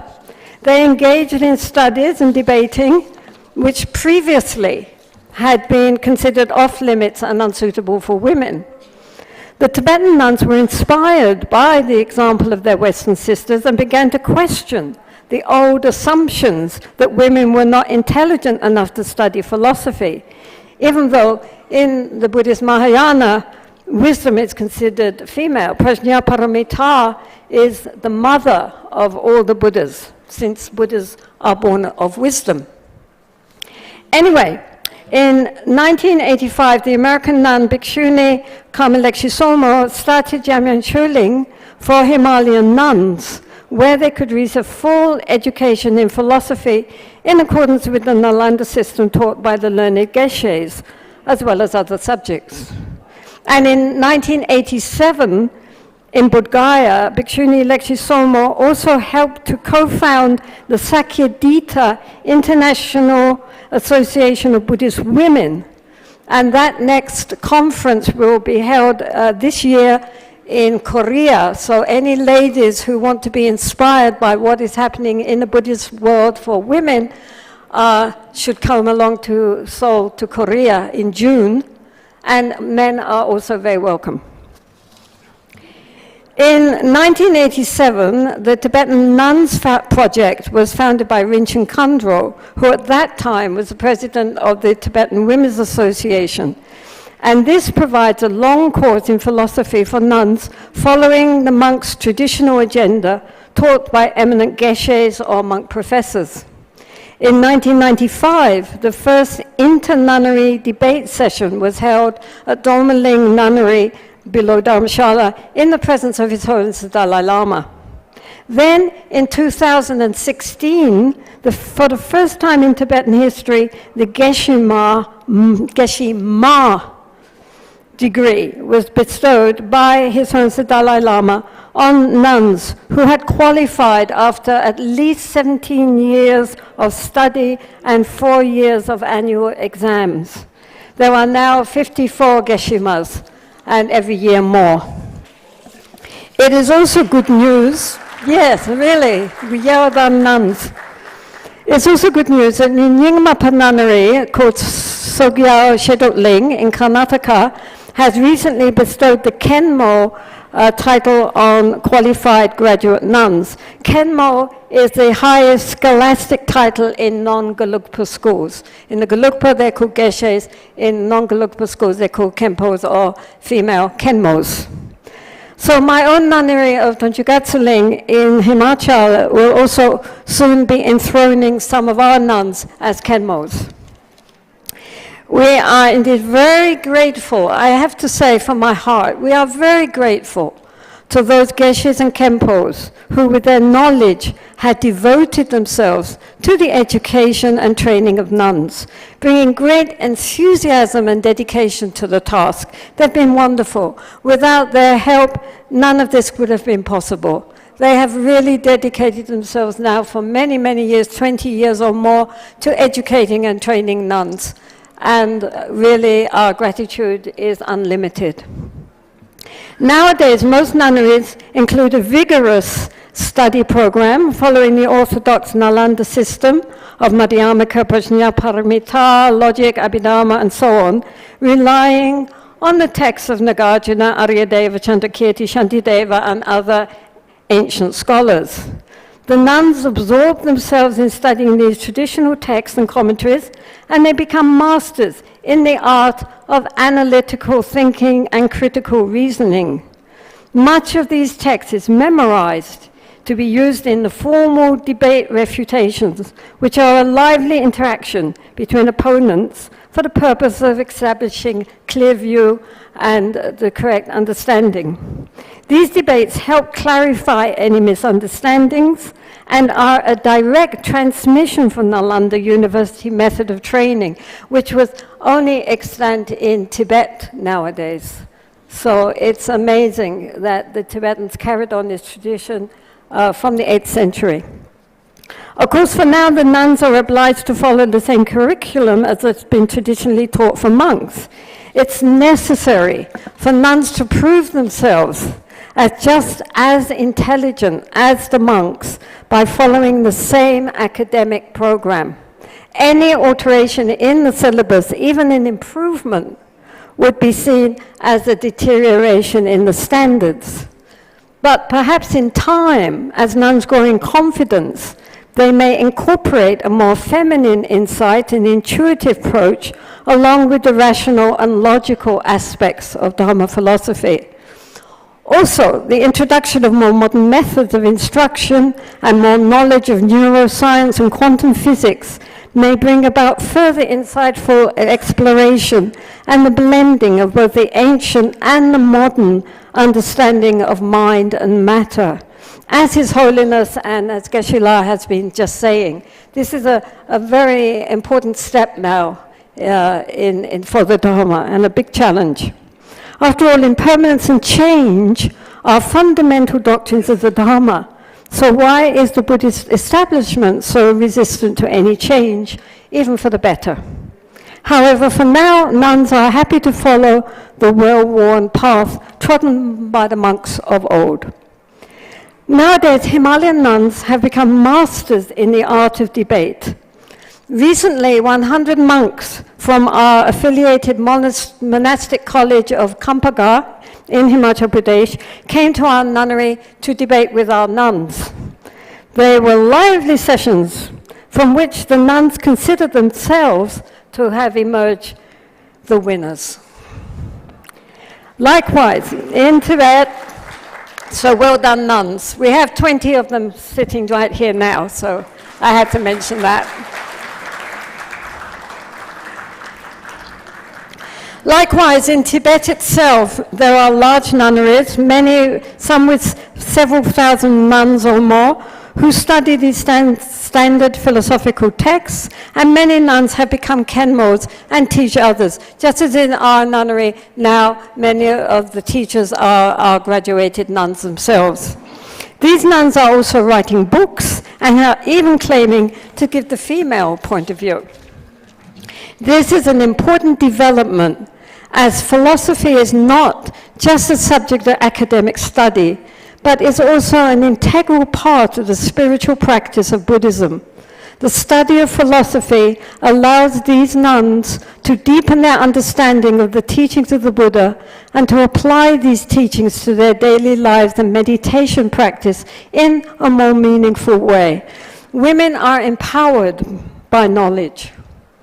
In addition to the spiritual benefits, the study of philosophy also provides these nuns with confidence and valuable critical thinking skills, which can be applied to all aspects of their lives. This education not only benefits the nuns themselves, but also contributes to the preservation and transmission of the traditional Buddhist teachings in the region. It's likely that nuns will be a good source of transmitting Dharma to the lay villagers in their Himalayan regions, who usually have lots of devotion, but very actual little understanding of the basic Buddhist tenets. Educated nuns would give classes in Dharma and also serve as counselors, especially for the village women who have nowhere to turn when dealing with marital and family problems. These village women cannot discuss such matters with the monks, but could turn to the nuns for advice, especially if some nuns are specifically trained in counseling work. This would be a great benefit to the lay people and help in propagating the Dharma, especially in those remote Himalayan regions where there's a lot of conversion to other faiths going on, being systematically carried out. The Buddhist people are particularly vulnerable since they do not really know. Oh, sorry, I've lost the page. Oh, here we are. They do not really know much about the Dharma. They have lots of devotion, but their actual knowledge, they don't really have much. So they are very vulnerable to conversion by other faiths who systematically set about taking them on a different path.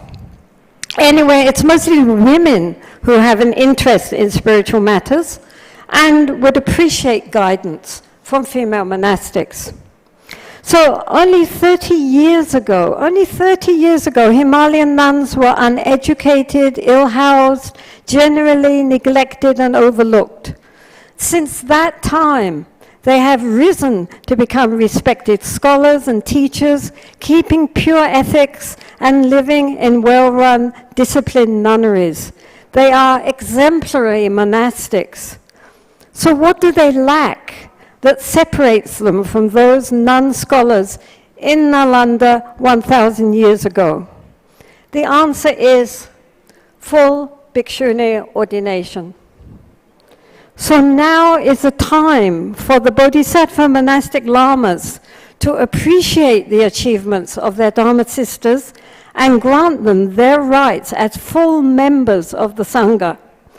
Then finally the fourfold Mahasangha as envisioned by the Lord Buddha will be established for Himalayan nuns in the Mula Sarvastivadin lineage. So the introduction of philosophical training for nuns is a positive change, and I'm glad to see that more and more nuns are getting access to a comprehensive education. It's important to recognize and support the education of these nuns, as they play a vital role in the preservation and transmission of the Nalanda Buddhist tradition within the Himalayan region. Thank you.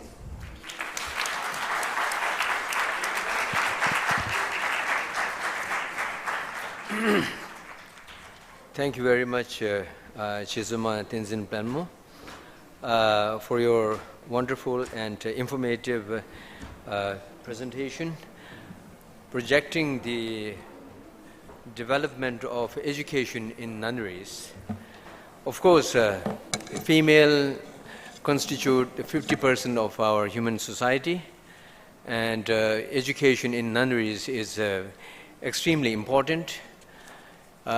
It is not the case that in nunneries there has not been education, but the formal education which Chizunma Pelmo has been referring is a formal education in terms of obtaining degrees for khenpos and geshemas for nuns Otherwise, in general, in Buddhist, terms, study, contemplation, and meditation has been the part of monasteries and nunneries in India and in ancient India and Tibet. So we also have, great Jizunmas and great meditators and great practitioners we find in the history. So now I would like to call upon Professor Hwang Suni from Dongguk University. Professor Hwang Suni is a professor in the College of Buddhism in Dongguk University in Seoul, South Korea. His main field of research is the doctrinal history of Indian Buddhism and the South and Southeast Asian Buddhist culture. He has been a visiting professor in many of the universities outside Korea, and also there are lots of articles and books to his credit. The present title of the paper is Nalanda and Korea, its ancient link and contemporary development. Professor Hwang Suni, please.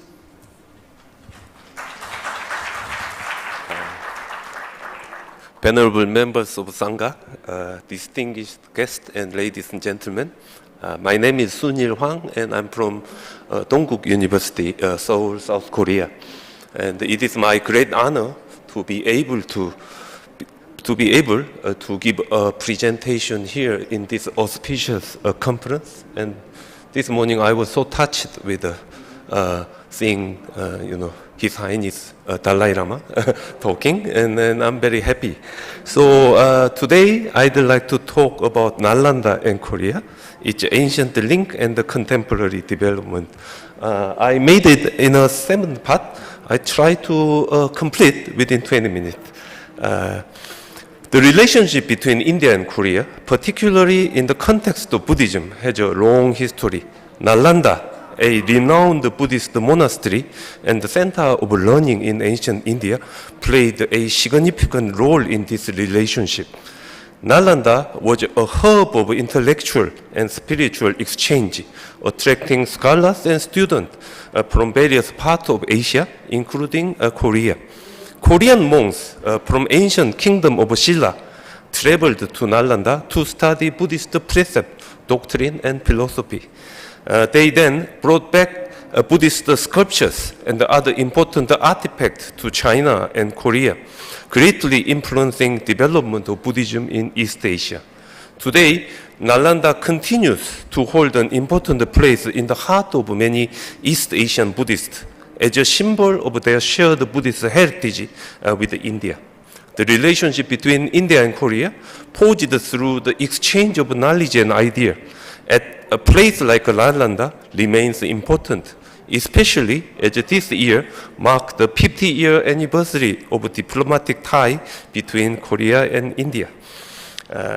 My talk is basically depends on the book called Biography of Pilgrim Monks to the West to India in Tang Dynasty, written by Yi Jing. Yi Jing is a very famous pilgrim monk from China. And he wrote this book not in China, but in Palembang, Sumatra in Indonesia. That was the ancient capital of the maritime trade kingdom called Sriwijaya.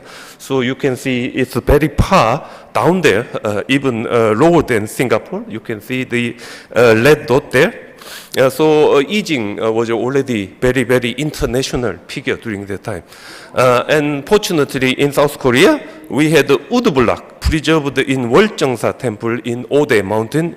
And Ode Mountain is the east middle part of the Korean peninsula. Woljeongsa Temple is one of the most important Buddhist temple in South Korea. It has got wood block here. It said biography. It starts with the biography of pilgrim monks to the east to India in Tang Dynasty. Ministry of Buddhist Canon in Goryeo Dynasty sculpted this under imperial edict in the year 2046. So this is a very, very long wood block, and it was done with the edict from the government. So Korean people also regard this biography as very important. In this book, the life of 61 pilgrim monks appear, and among them, 9 actually are about the Korean monks from the comment from the Chinese pilgrim monk. And the 9 monks are Arya Barman, Heop, Gubon, Sarvajina Deva, Hyongak, Purajanya Barman, Hyunyu, and the 2 unidentified monks who died in a sea travel, during the sea travel in the South Sea. So I am skipping all the translation I've done here, but I will recall part when I need to record it. So first of all, their journey to the west, to the India, how they make it.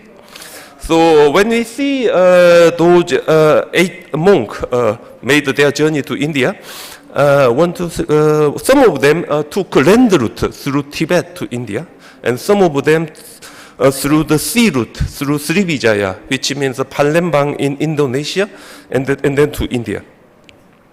So as you can see here, during that time, the capital was in the middle part of the China. Some of them go through the Tibet, and then go to the Nepal, and then to the middle kingdom, Magadha area. Or they go to the Guangzhou area, southern part of the China, and then go south to the Sumatra, and then they go either to the Sri Lanka or to the Tamlariti, the most famous port when the India trade with China. Journey to India appeared during the Yijing time, was different from those of Paxian and Xuanzang. Both traveled to India through northwest region, which means Afghanistan and Pakistan. So this is the route of Paxian. You can see they cannot go through the Tibet, so they go way round through the Taklamakan desert to the northwestern part of the India. And the Xuanzang as well take a similar route to the northwestern part. But Yijing's time, it become different. Tibetan route become popular due to the formal relationship between Tang Dynasty China and Tibet. There was a marriage of a Tibetan king, Songchen Kampo, and the Tang princess Wenchen at the year of 640.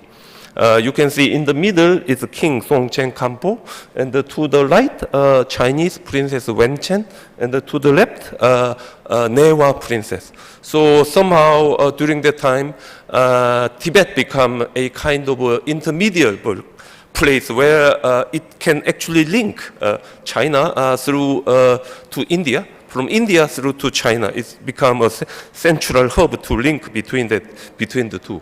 So many people made their journey there, and one comment from Yijing said, if they are really hurry in walking, it takes only 5 months, from the East India to Xi'an. There are also sea route. The boat utilized for maritime trade in South Sea can be seen depicted in the stone carving of Borobudur, located in Java in Indonesia. So it's further down there, and you may visit Borobudur. If you check very carefully, many boats appear. Because maritime trade during that time was very important and very strong, and usually, Malaysian, those Polynesian people are in charge of that. Chinese people also built a junk, but that occurred during the Song Dynasty China, which means 200 or 300 years later. So during that time, they use Southeast Asian seamen, their boat they use it.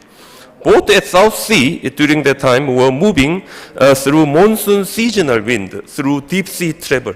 So monsoon seasonal wind in Indian Ocean, winds blow in summer from southwest to northeast, winter from northeast to southwest. So before then they have a coastline travel that takes long time, but they discover monsoon wind. So this is summertime. They actually move very fast from Sri Lanka to the southern part of Myanmar takes only 2 or 3 weeks. And from the Indonesia, Palembang in Sumatra to Guangzhou, China, takes 50 days.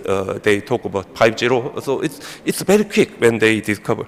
And this is the winter time when the wind blow from northwest to northeast to southwest, so people can moving. So this monsoon wind was called the trade wind because of this wind.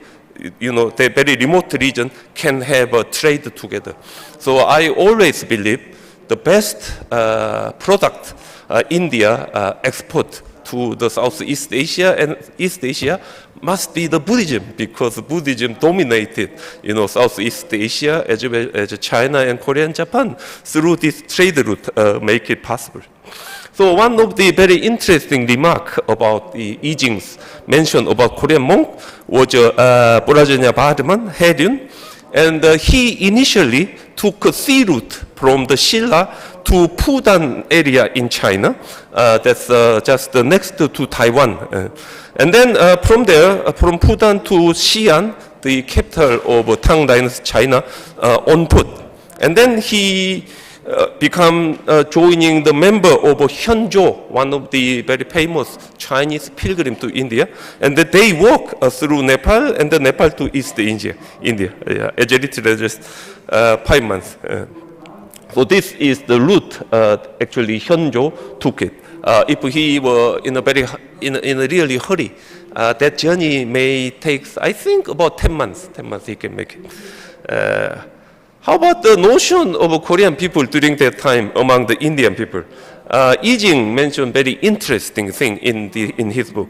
Arya Varman, he said, was born in Gwegi and located in eastern boundary and passed away at the age of 70 in Yongcheon, in western most point.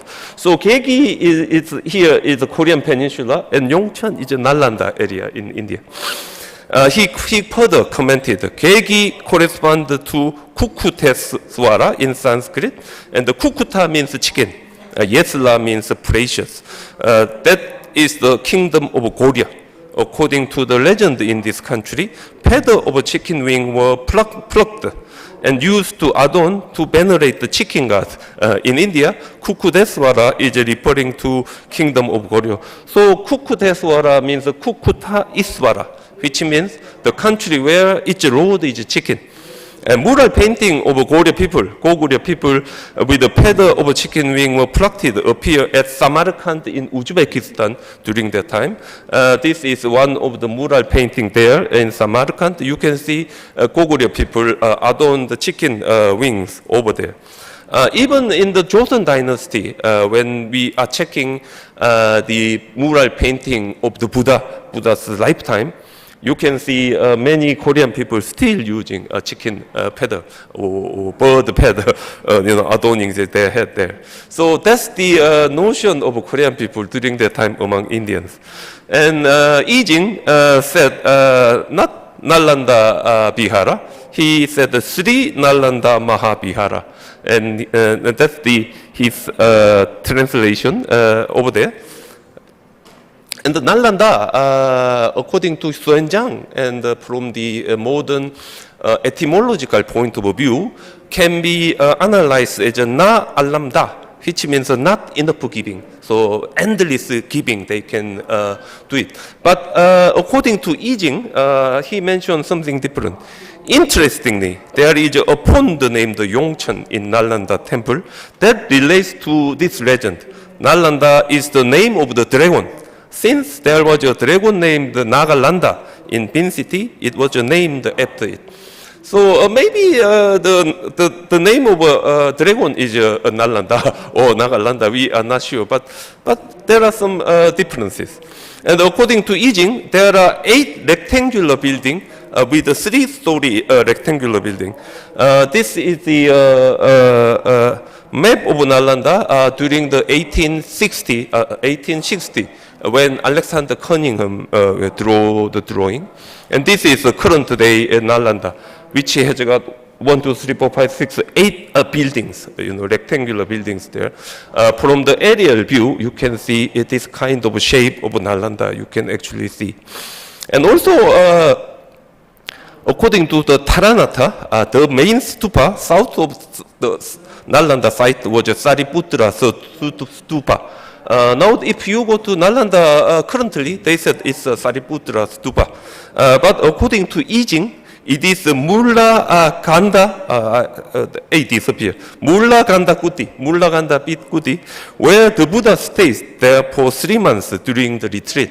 That is why they built a stupa there. So that's over there, the building number 3. And the building number 3, some people talk about it's a pyramid shape. Some people talk about, something different. But this is a very interesting building. This is 1915 when they first saw the stupa number 3 before excavation. When they tried to excavate into there, they found out some kind of, basement of the building. And then step by step, they discover the towers and the central part and the staircase going up there. So that's the current form. So this is not actually completed form of building number 3. It must be like that during that time. I Ching mentioned Buddhist stupa, huge stupa there with a very high. There are some reconstruction, work going on, but still, at the moment, we don't know exactly. So, if you go to Nalanda, if you are watching it only only on the ground, you are not really see the full picture of Nalanda. You need to see from the sky, then you will see the whole building there. So when I Ching visited, he said the temple was a home of 3,500 monks. The support for the temple came from the 201 villages, with the king donating the land and labor as well, so that many Chinese pilgrims and Korean monks and from the Southeast Asia, they can comfortably study there under the patronage. So how Nalanda become so successful?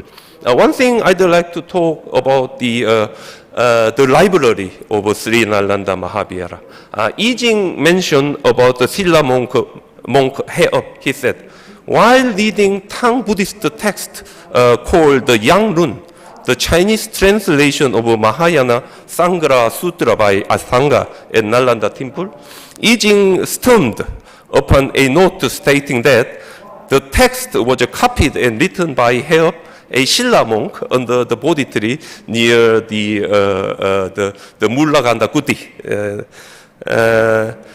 Actually, it means if any Chinese monk or Korean monk go to Nalanda, they can easily get access not only to the Indic Buddhist manuscript, they can also access to the Chinese manuscript as well. Nalanda Library preserved not only Sanskrit and Pali Buddhist manuscript, but also foreign manuscripts such as those written in Chinese. It was an international library at that time, one of the unique library. Anyone wants to study there, they can get all the material. According to I Ching, before Heop, Chinese monk Dohi brought both old and new translation of 400 Chinese Buddhist texts from Tang Dynasty to Nalanda, where they are now housed during the time of I Ching. So Nalanda Library is a huge library, gathered together all the Buddhists, not only within India, but also from East Asia and Southeast Asia as well.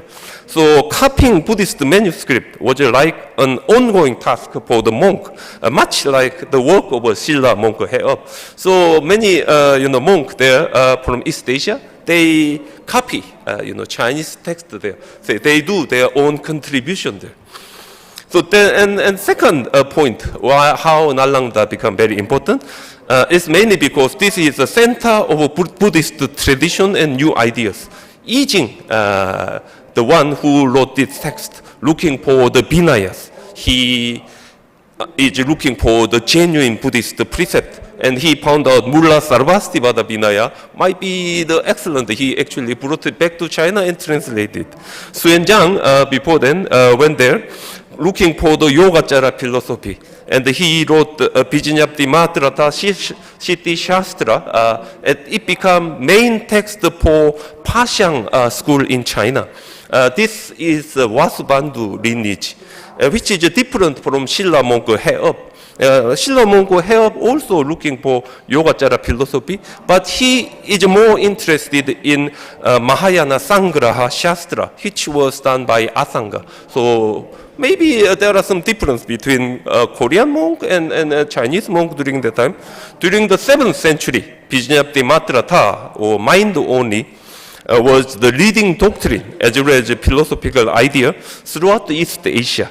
With the help of those pilgrim monks, Paxiang school, part of East Asian Yogacara tradition, become a predominant Dharma school in China, Korea, and Japan.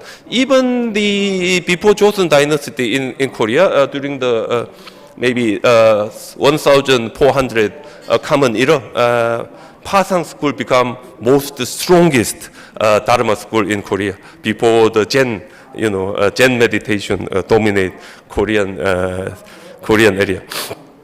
Most of Silla monks copied and collected Buddhist texts in Indic language to bring back to their home to translate. But unfortunately, apart from one, most of them couldn't make their way home. They passed away either in India or on their way back, go back. And third one I'd like to talk about the importance of Nalanda is that Nalanda is not just one place. Nalanda is centrally located. Okay, I will finish it in 2 minutes. So Nalanda, Yijing said, the temple is located to the south of Rajgir, ancient capital of Magadha Kingdom. Vulture Peak and bamboo forest are situated nearby. Southwest of the temple faces the Mahabodhi temple in Bodh Gaya, while south faces to the Mahakashapa mountain. To the north, it faces Vaishali. To west, it looks at Deer Park of Wise Men in Sarnath. To the east, it faces Tamlariti, which was an important port for maritime trade with the Tang Dynasty China. So as you can see in the map, Nalanda is centrally located. It's on the crossroad among the old important Buddhist sites. During his time in India, monk helped pay homage to the sacred relics and resided for a decade, 10 years, in Sinjisa temple located in Amravana in Vaishali. Recently, he joined to the east to stay a Buddhist temple owned by Tokharian monk from the north. Temple had originally been constructed by Tokharians to house monk from their own country, and it was known as its wealth and abundant resources. And according to Yijing, there are 2 foreign temples near Mahabodhi temple in Bodh Gaya during that time. One was called the Guna Charita, the other one is Kalinga. Guna Charita, many monks from northwest stay there. Kalinga temple, many monks from south there.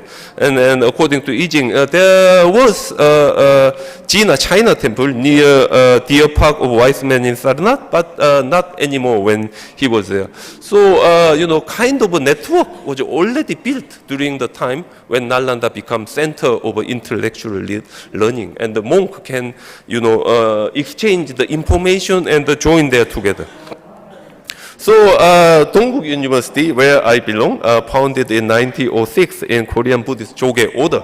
And Dongguk became one of the leading Buddhist study center in South Korea. Now we are trying to expand our link with Indian universities. College of Buddhism at Dongguk University is expanding its connection with Buddhist universities in India to revitalize Korean historical link with India. We've already done with the Gautam Buddha University and Nalanda University. We are aiming at doing with the Nalanda Mahavihara and the Sanchi University of Buddhist and Indic Studies. So we already done with the Gautam Buddha. and with the Nalanda University as well. And I hope we can expand our link with the Nalanda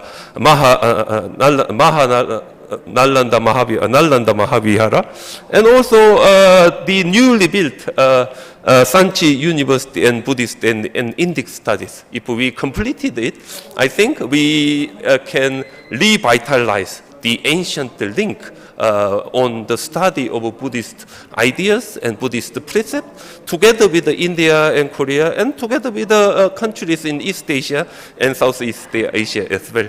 Thank you very much.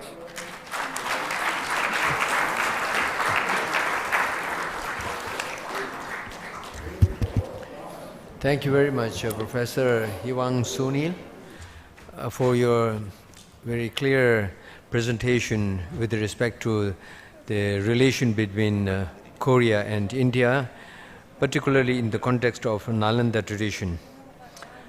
So now I would like to request Mr. Ricardo Sasaki. Mr. Ricardo Sasaki is the founder, director, and teacher at Nalanda Center for Buddhist Studies in Brazil.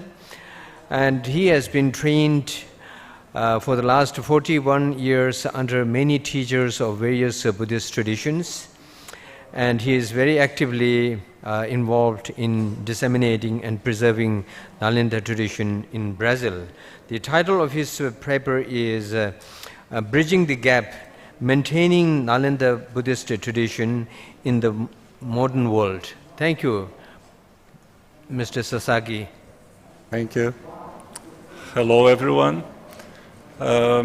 First time I came to India was in 1987, and one of the first places that I went to was Nalanda, and it was supposed to be a very short visit, just come, see the ruins, and come back. And I was fortunate to find 2 students from Bhutan. There was no possible to stay in Nalanda, it was just the ruins. But there is this place, where they study, so they invite me to stay in the room with them. And so I could stay a few more days. And I remember there was a beautiful full moon there. And so this is the beginning of my history with Nalanda. So this is just to place some context. Okay. No. Okay. So usually, Nalanda tradition, when we hear this expression, we associate with Tibetan Buddhism. And of course, there are plenty of reasons to associate this. Waves of teachers from Nalanda, from India, went to Tibet from 9th to 12th century. So what I want is to broaden this perspective a little bit. No? Well, mine is not working this.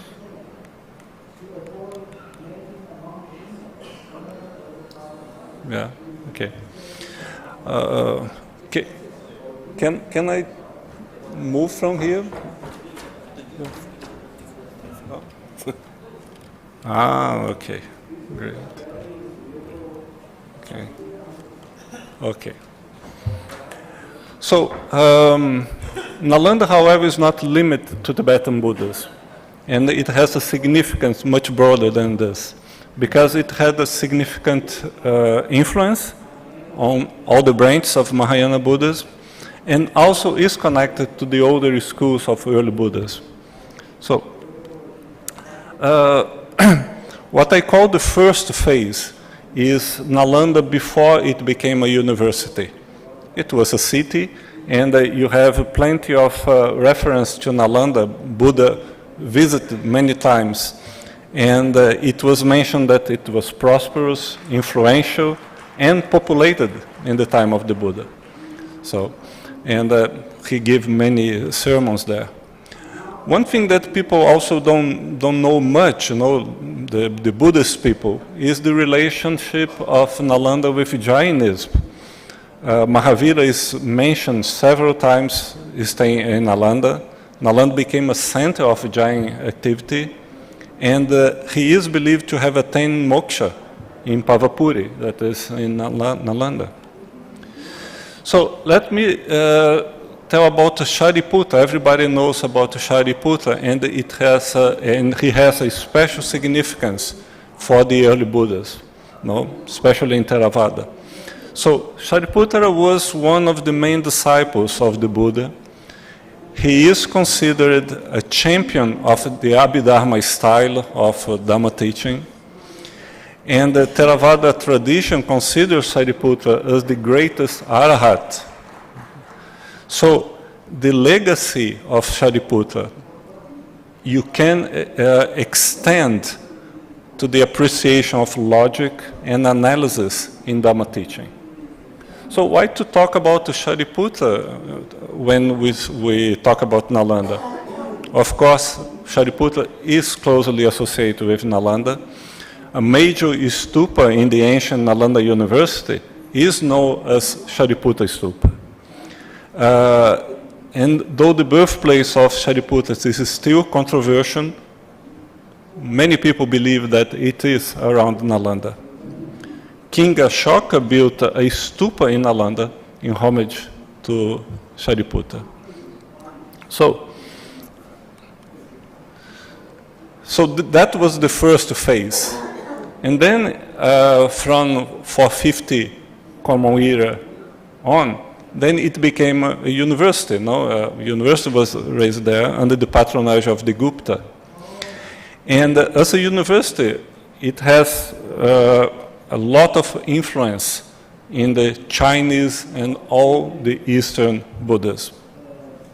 I love this picture because when we see all the people who knows Nalanda, and what we see is just, I think, 1/16 of the size that is buried underneath, that still have to be. It's fantastic, it's huge.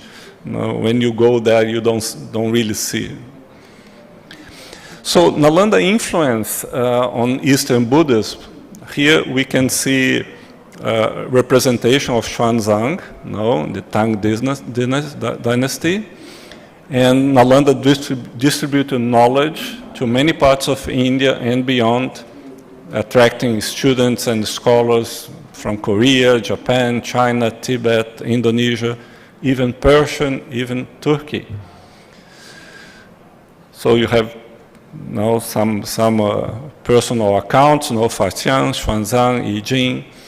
So this I call the second phase, the influence of Nalanda into Mahayana Buddhism, whole Asia. And of course, the third phase is the influence of on Tibetan Buddhism. So here you have the 17 great Nalanda masters that often the Dalai Lama mentions, that influence so much the whole of the Tibetan tradition.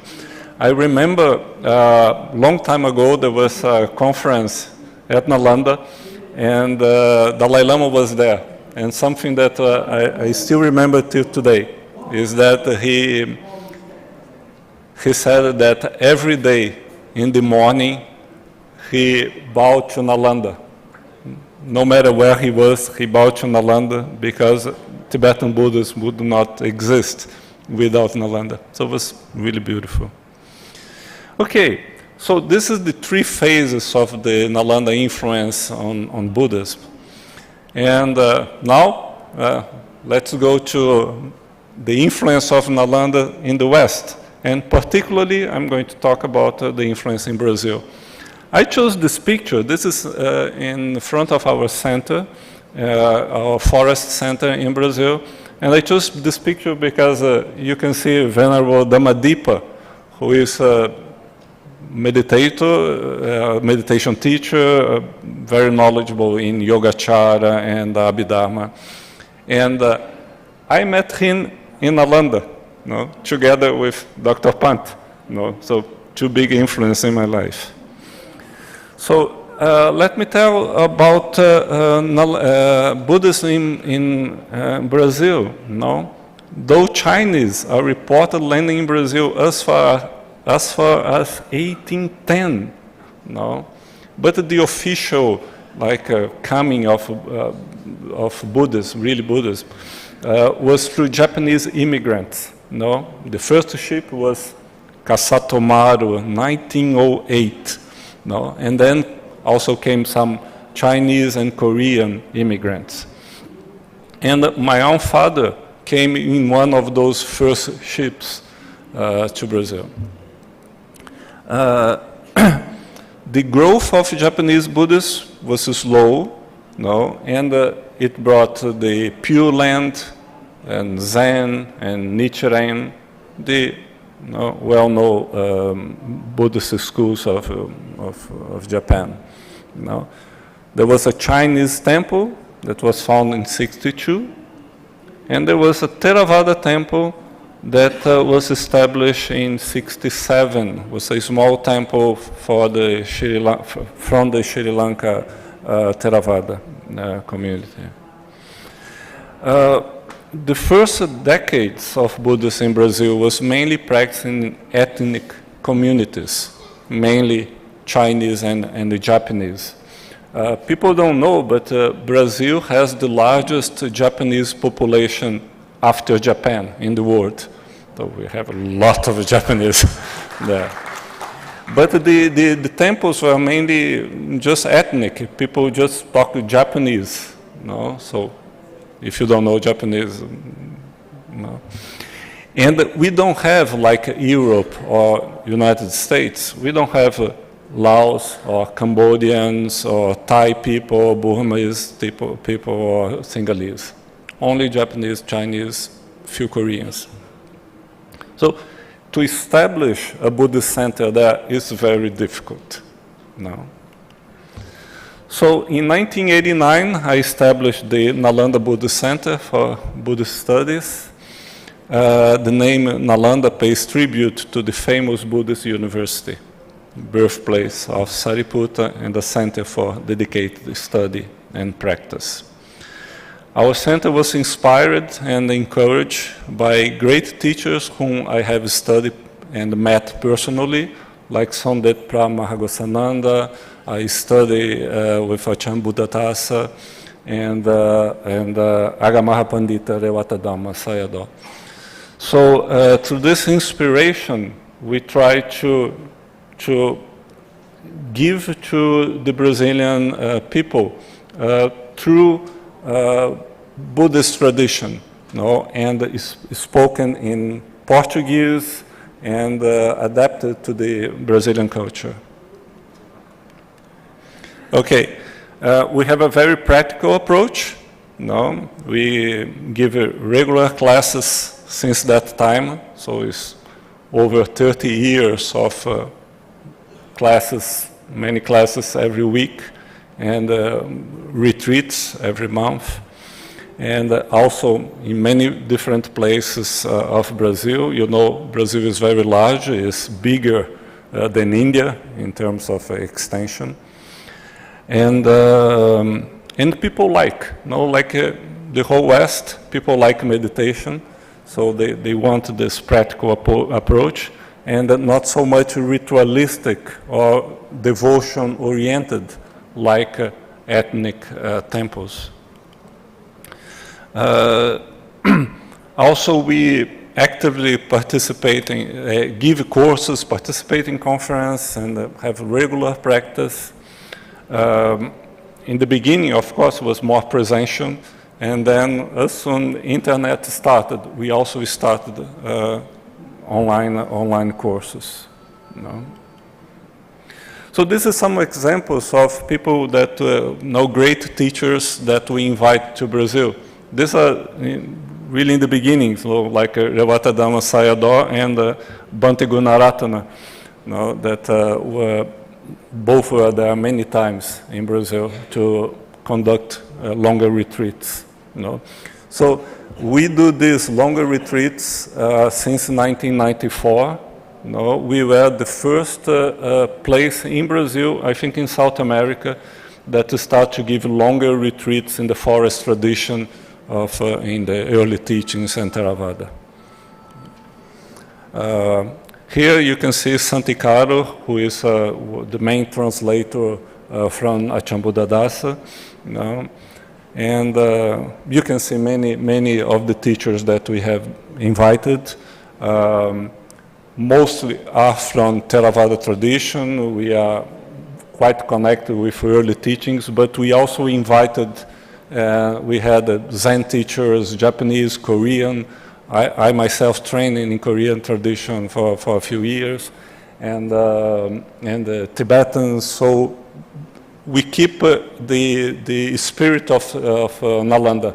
No, we don't close in just one tradition, but we are very open to many of the lineages.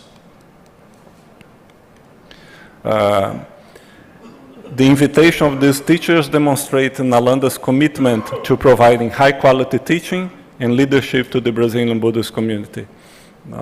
So here you can see Venerable Dhammadipa and Venerable Ottaranyana Sayadaw. We don't do just meditation practice or just courses. We also publish. We have our own publishing in place, Nalanda editions, and we have published 30 books so far, with many others. Our last one was the translation of Bhikkhu Bodhi about social and community harmony, and we just did this translation. One of the books here is Step by Step by Mahagosananda, and our translation was the first translation after Cambodia, so it was very, very interesting. Okay, we have a strong online presence. Since the beginning of the internet, we have a website, very active website, and so we didn't wait COVID to start online presence. We were there many years before. For example, in 2021, we organized this Vesak conference, and was 12 countries, teachers of 12 countries speaking 3 different languages, and was fantastic. As I mentioned, we were one of the first, maybe the first Buddhist center to do online teaching, distance learning initiative. This is our one of our websites. Okay, and this is our retreat center. We have a retreat center in the forest. As I mentioned, was was the first dedicated center in the forest to longer retreats. And we like nature, so our center is right inside a forest, so it's very nice. Some people say that it looks a bit like the forests in India and in Thailand. So here you can see some photos. And establishing the retreat center was not an easy task. It is 100% funded by us, by Brazilians. We don't receive any money from any financial help from any other country. Results are humble, but spiritually most satisfactory and rewarding. So our conclusion, right, just in time, is the Nalanda tradition, the Nalanda Buddhist tradition, which emphasizes diligent study, critical inquiry, sincere practice, and compassionate action, continues to thrive and expand even in the distant land of Brazil. Thank you very much.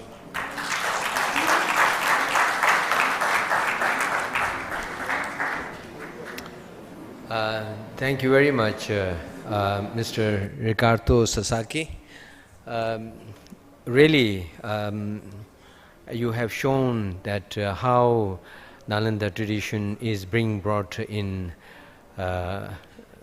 Brazil, and as we have been hearing for the last 2 days, the Nalanda tradition is not just a study, it is not just a knowledge system, but it is combined with the spiritual system and realizational system.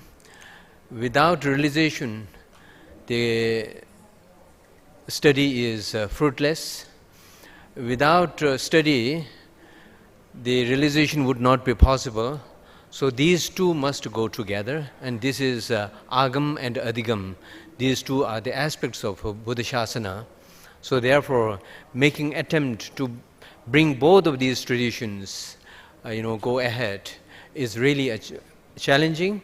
And also, as you have said that, there are many challenges. Of course, there are many challenges, material challenges, and cultural challenges, and civilizational challenges, and lots of many challenges at individual level, at social level, at institutional level. So therefore, as we have been seeing that in Nalanda, the study, contemplation, and meditation, these three go together. And without having these three components together in an institution or in an individual's life, the Buddhist, the practice is not going to be complete. So therefore, I really appreciate you making, every possible effort to bring this tradition and, making this available to the people of Brazil. So, with these words, we have now 14 minutes with us for question and answer. So if there are anyone who would like to, ask questions, please. Yes, yourself, please. Could you please pass on the microphone? Yeah, hello. Okay, good. First of all, thank you so much for those brilliant presentations on science and Buddhism and the practices in Yi Jing's book, Elaboration, and the Nalanda tradition in Brazil. Overwhelming and so much to learn. My question is to Mr. Sonil from Korea, Dongguk University. Very interesting comment you mentioned that the Korean monks, came to India as observed and as recorded by Yi Jing, but they couldn't return back to Korea, as you mentioned. So, which reminded me of two eminent Korean monks like Jajang and Uisang, who actually brought back Buddha's relics from China to Korea, and they set up the Tongdosa and Byomyosa. So I thought, and you're right, from what I have come across in my travels in the area in China, Korea, there is really no Korean monk who had come back and would have written like Xuanzang or Yi Jing or Fayan. But maybe I thought I'll make this comment, and in case you could throw more light on Jajang and Uisang, who I think went in 7th century to China. So, thank you. During that time, go to China and coming back to Korean Peninsula was not that dangerous. It only takes 1 month or 2 weeks by boat. It's okay. But go to India is different story. When I went to Donhuang, I went to very famous Taoist temple there. And near the Taoist temple, there was a huge desert area. So when I standing in front of the desert, while I was watching there, I cannot go into there because, in the ancient times, any East Asian monk, they made their journey to the India through Taklamakan desert. They already gave up their life, I think half of them cannot make it. It is the same story when they took sea route. When you check many Buddhist Jatakas and Abhadanas, you can see lots of comment about the shipwreck.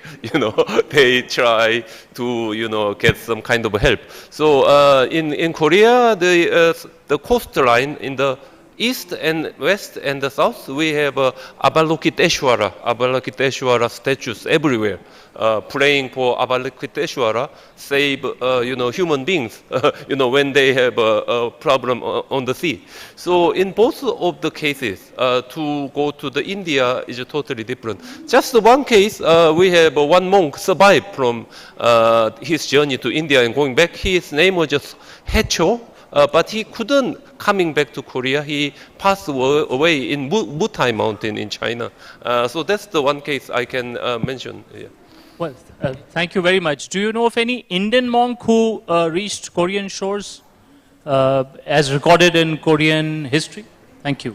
Yeah, we have some cases where Indian monk called, I can't remember the name, during the 500 AD, reaching west coast of Korea, and some of the monks through the land route to the Jeonjin, one of the northern Chinese country, and then go to the Goguryeo area, 380 common era. So there are cases where Indian monk made their journey to Korea.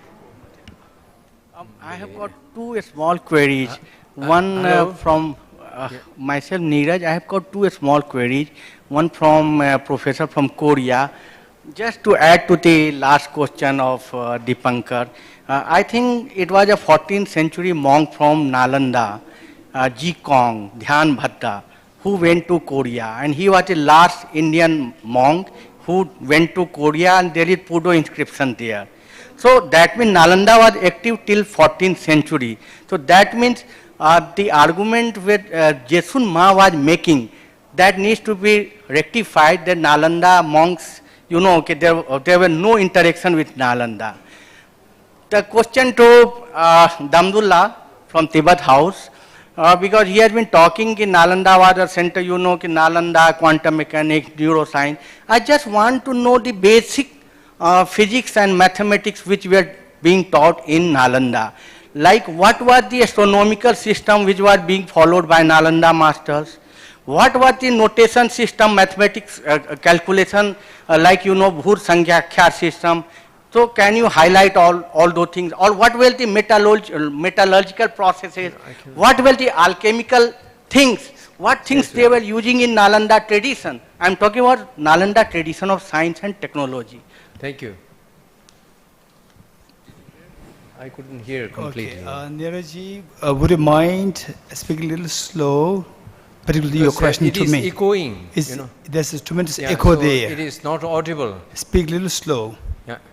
Okay. And briefly, please, to the point, your question. Because see, quantum mechanics and neuroscience are very higher sciences. We are basic people, laymen. So kindly enlighten us on mathematical systems in Nalanda tradition, what kind of astronomy they were following, whether it was Ardharatric or Ratric, what was that astronomic system. You enlighten us on the alchemy, perfume science. So all these basic sciences which were part of Nalanda curriculum. Thank you so much. So basically,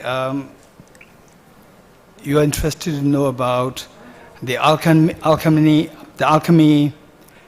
neuroscience, mathematical calculation, and so forth, according to Nalanda. This is what he's saying? Yes, I am just asking, sir, that we don't want to listen on higher things, only on basic things. What was like mathematical computation? So they followed Bhut Sankhya system. What is that Bhut Sankhya system?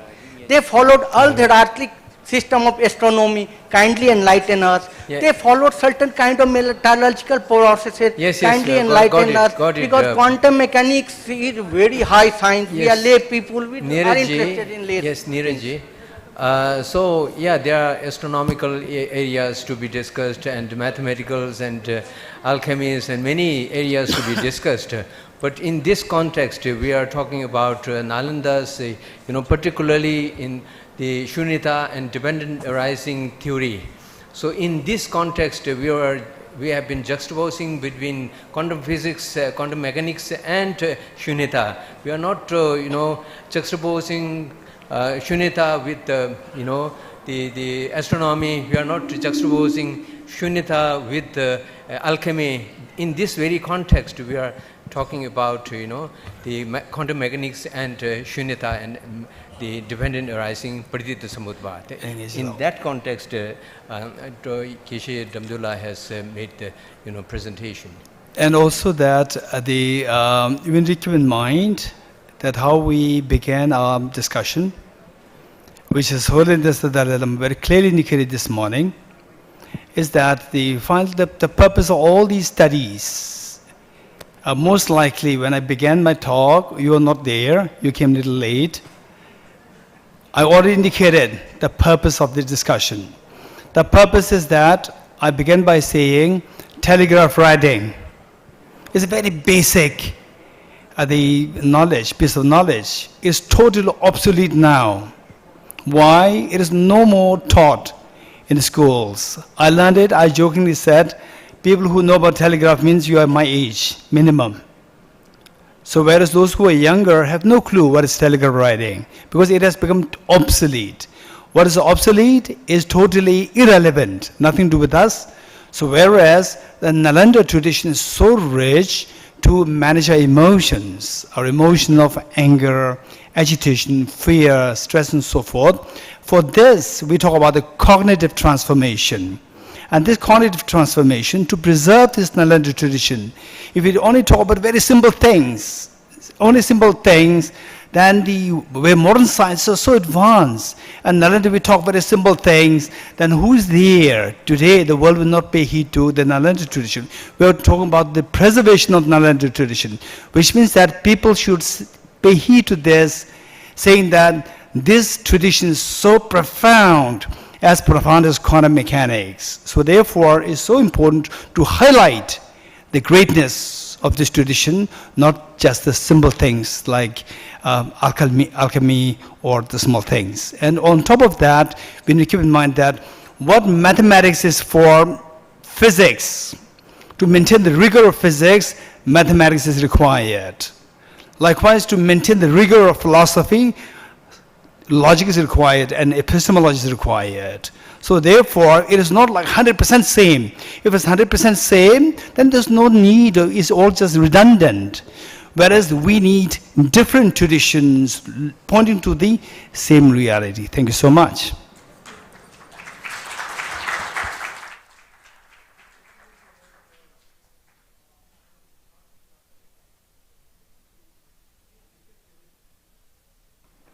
Any research evidence on Nalanda University emphasis on right livelihood? Because I'm actually contemplating job versus right livelihood. Right livelihood is better than job. So the concept of job has to be replaced by livelihood on the at the human being level, is my thought. But does Nalanda has any evidence that they worked on right livelihood? Not hear what you said. There's echo, Please say it again, more slowly. Yeah, I'm talking about all over the world, people are getting stress levels high, and I attribute to some extent to jobs. So the jobs. Yes, the concept of jobs should be replaced by the concept of livelihood, right livelihood. Your last word perhaps is not understood. The concept of job is to be replaced by? The right livelihood. Livelihood. Right livelihood. Jeevan Vidhan. So what is your question? My question is... What's the question now? Yeah, the question is any research evidence. Any research evidence from Nalanda.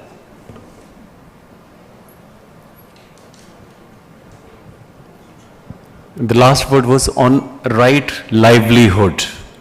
So what's the question? The question is, any research evidence on Nalanda that emphasizes on right livelihood?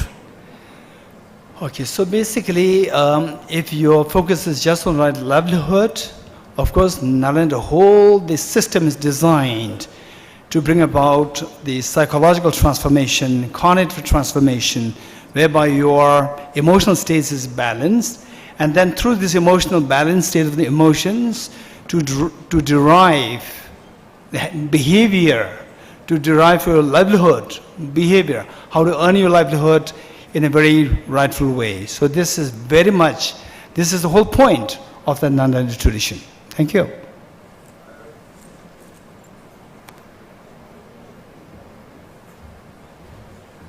We will take the last question, sir, as we have already overshot the time. Thank you very much. My question is to Damdul Geshe. Thank you very much for your nice deliberations, quantum physics. As I am a man from physics, I was studying physics in the Calcutta University. So my question is, you have the idea about the Heisenberg's uncertainty principle. Actually, this Heisenberg's uncertainty principle is based on the quantum physics, and can you explain to me how you can relate with the Shunyata, the Heisenberg's uncertainty principle? Because if you want to determine one position, you cannot determine the other position, that's light or other things else. So my question is, whether can you give any evidence that it can be related to the Shunyata or emptiness too? Thank you very much. Okay, so basically Heisenberg is what I studied when I was in class 12, like 30 years ago, and is about the position and the velocity. So we cannot determine both simultaneously. If you determine the position very precisely, the velocity we have to compromise it. If you determine the velocity so precisely, the position has to be compromised. So Heisenberg's principle of uncertainty. And this is not my teacher. I asked this question to my teacher, and my teacher said that, Dorji, it is not the case that we don't have the instrument because of which things become so uncertain. This is not the reality. The reality is that reality of the object itself is such that it has the nature of the uncertainty. It's not that we don't have the instrument, therefore we cannot determine the position when we determine the velocity, we cannot determine the velocity when we determine the position. This is the nature of the, so later on when I discussed with Professor Anton Zelenka, Nobel laureate in physics last year, so we went into really great detail into double-slit experiment, how one object, the electron can behave in two different manners, particle as well as the wave, depending on how you design the experiment. Yeah. So the point is that yes, this is a great relevance to Shunyata, meaning that in fact I was trying to ask question to Professor Anton Zelenka and trying to suggest if you can design the same experiment in a different ways, and all the possibilities that I suggested, he said that we did it like this, like that. All what he said, we already did it. All these possibilities, he said.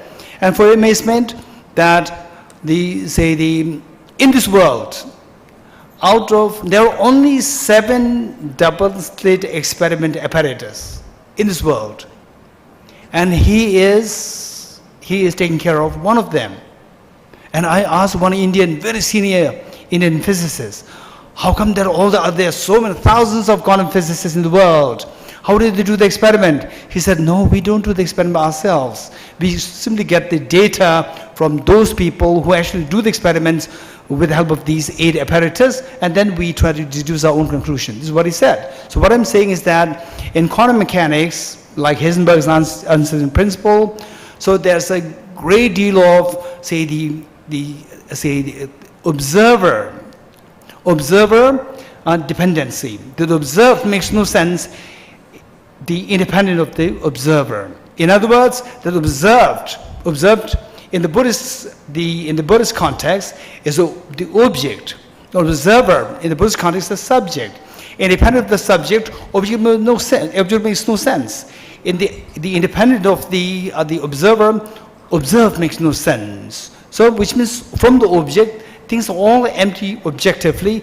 This is the deduction, which a deduction of quantum mechanics, and likewise of the Buddhist Communist teaching, further the commented upon by Aranigarjuna, which Geshe also Sandela very clearly indicated that Professor Raja Ramanan, the Indian brilliant quantum physicist, like 30, 40 years ago, when His Holiness gave a teaching on the shunyata, emptiness, at the end of the discourse, Professor Raja Ramanan went to greet His Holiness and express that what you taught, which was already taught in this world 2,000 years ago, today is only about 100 years that modern science is discovering it. Thank you. Thank you, gentlemen, for such stimulating discussions and participation. When we were talking about Shunyata, zero, it reminds me, those who understand Hindi, that famous Indivar, जब zero दिया मेरे भारत ने, दुनिया को तब गिनती आई. तारों की भाषा भारत ने दुनिया को पहले सिखलाई. Thank you very much, the moderator, Professor Geshe Lwang Semten, the eminent speakers, respected Geshe Dorzi, Jetsunma Tenzin Palmo, Professor Huang Sunil, and of course Dr. Ricardo Sasaki for such a wonderful, such an educative and enlightening session. Thank you very much, gentlemen.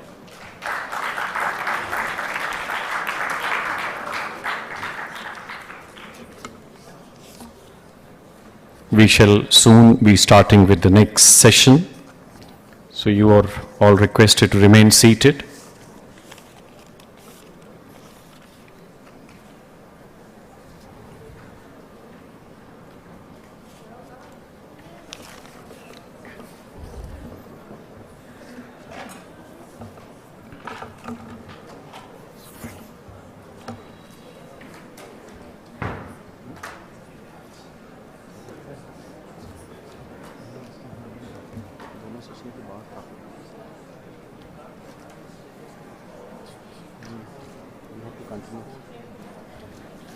We will have the tea break after this session.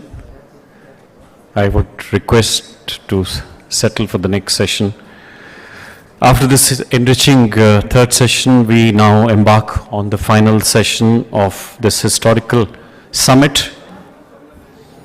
An interesting and exciting session that will focus on Buddha Dhamma, pilgrimage, living heritage, and of course Buddha relics.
May I once again request everyone to kindly remain seated. The tea break will be after this session, that is the fourth session and the last session.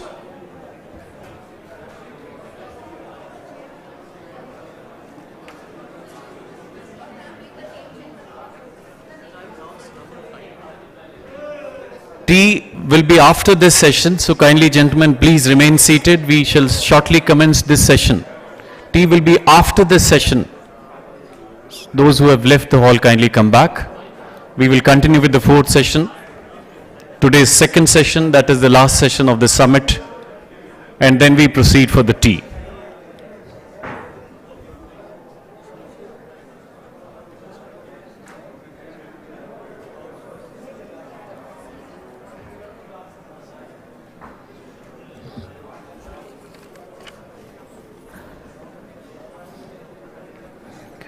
As I already brought out, an interesting and exciting session that will focus on Buddha Dhamma pilgrimage, living heritage and Buddha relics.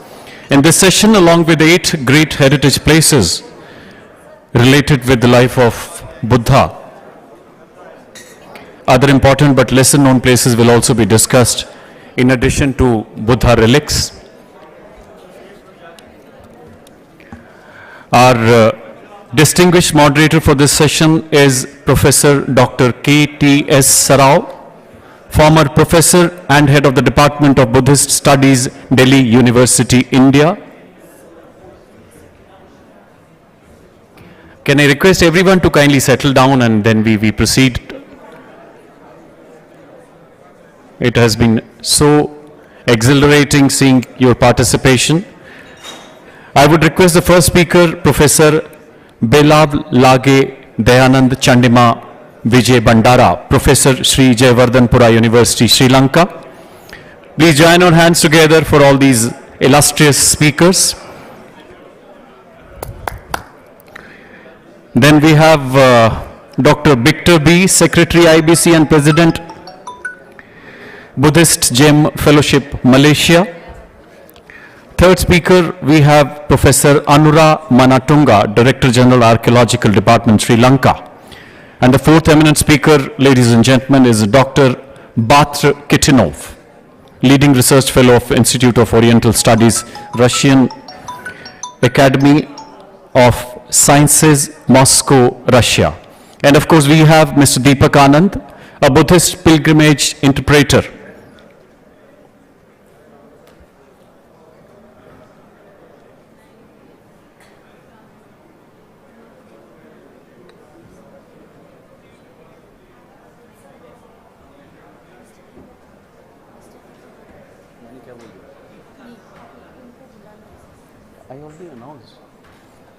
I would also request Mr. Deepak Anand, who is a Buddhist pilgrimage interpreter. Mr. Deepak Anand, if you are there, kindly come and occupy your chair on the dais. May I now request Sri Rajesh Raina, advisor IBC, to please felicitate our moderator and the team of our speakers.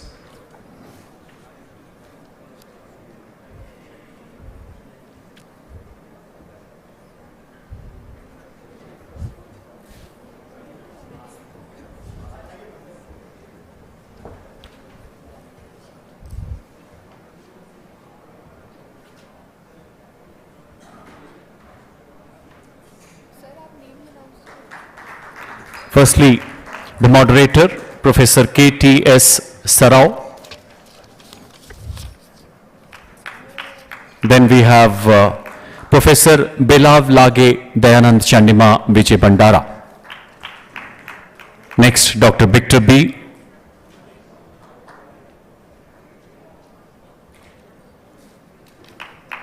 Third speaker is Professor Anura Manatunga.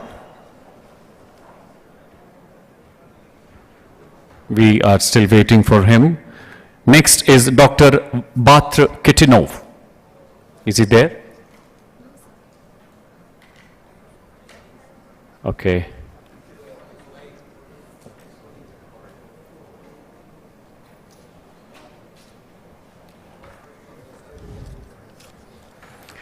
Before we embark on this session, let me introduce our eminent moderator for this session, Professor Karam Tej Singh, a former head of Department of Buddhist Studies, University of Delhi. He was awarded the prestigious Commonwealth Scholarship in 1985 to study at the University of Cambridge, from where he received his second PhD in Pali and of course Buddhist archaeology in 1989. Professor Sarao has been a visiting fellow professor at Dongkuk University. Some of his recent publications are Buddhism and Jainism, Encyclopedia of Indian Religion, The History of Mahabodhi Temple at Bodh Gaya. On the occasion of Independence Day 2018, the President of India conferred on him the Certificate of Honor for Outstanding Scholarship in Pali language. Then the Ministry of Culture, Government of India also conferred the Vesak citation to honor in the year 2020. May I request our esteemed moderator to please commence this session.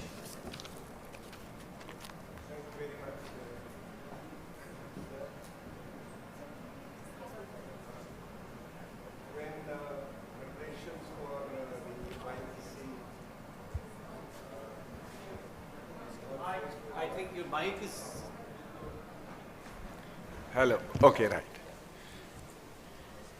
When the preparations for this conclave were being made,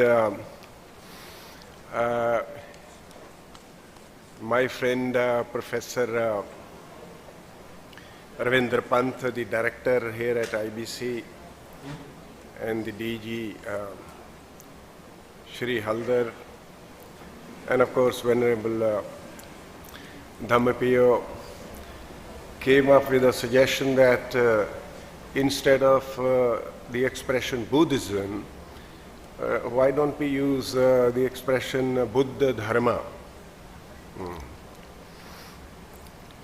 I thought, what a wonderful idea. Our colonial masters, when they started reading our scriptures and started sort of following their agenda, they put all kinds of labels on us, the ones who were colonized by these masters, and particularly with regard to Buddhism. The Victorian Indologists had very interesting, in certain ways very degrading labels and interpretations that they put to our religions. For example, the very word Buddhism or Hinduism. This idea of ism is basically a Brahmic idea, where you have the one who is in and somebody who is out. The kind of inclusiveness that we have in Buddha Dharma, that is kind of totally left out. And so our Victorian Indologists, our colonial masters, they sort of try to not only divide the so-called Hindu, Jains and Buddhists and so on and so forth, but also in this agenda, they sort of belittled Buddha Dharma. Buddha Dharma is much, much more than Buddhism. So I personally am really very grateful to my friends at IBC to come up with this idea. So as you will see in the timetable, it is not Buddhism, it is Buddha Dharma that we have used. Because Buddha Dharma is much, much more than Buddhism. So I thought I would like to mention here. And now pilgrimage. When the Buddha set the wheel of the Dharma in motion, Buddha couldn't be present at every place, and then various other masters started spreading the Dharma. Shravasti became a kind of headquarter where the Buddha spent most of his rainy retreats. And in various plans and policies were made at Shravasti. And then Buddha couldn't be present in Shravasti also all the time, though it became the headquarter pretty early when the Buddha started preaching the Dharma. So an idea was developed that why don't in certain ways do something there whereby the Buddha is present all the time in Shravasti. So a seed of the Mahabodhi tree was brought there, and a Mahabodhi tree, a branch of the Mahabodhi tree was created. So now the Buddha is not only seen in the Dharma, and the Dharma is seen in the Buddha, but also the Mahabodhi tree also in certain ways is partly the Buddha himself. And so by seeing the Mahabodhi tree, the visual or the darshan of a Mahabodhi tree also means to see the Buddha and to imbibe the Dharma. And so then the various places where the Buddha spent some time, or the various Dharma masters who spent some time there. So in a way the spiritual energy and the Dharma sort of is imbued in those places. So when we approach those places, go to those places, in certain ways we imbibe the Dharma. And so one of the major ways to imbibe the Dharma or to crystallize the Dharma in you is to go on pilgrimage to these Tirthas. And so the institution of pilgrimage is one of the oldest institutions in the world, and in Buddhism it is clearly one of the oldest in the world again, and a very important institution in Buddhism, especially in terms of spreading the Dharma, which is a sort of constant practice, because the beings get transmigrated in the world all the time. More and more new beings are coming, and so this is the best way to imbibe Dharma, by these beings to go on pilgrimage to these places. Now, the four speakers that we have today, they of course express their views on this institution of pilgrimage. The first speaker is Professor Vela Balge Dhyanand Chandima Vijay Bandara. He's a very senior professor from Vijayawardhana University, where he was also the Vice Chancellor for 3 years, from 2004 to 2006. After having got his degree from PhD in religious studies from the UK, he has been associated with Sri Jayawardhanpura University, where he is even now the visiting professor. Professor Vijay Bandara talks about the very idea, how could pilgrimage be sort of justified as an institution in a religion which is not exactly a theistic religion. How does Buddhism just sort of justify this? When I was reading his abstract, I found it really, really very profound and very interesting. So may I invite Professor Vijay Bandara to please express his views. Yes, please.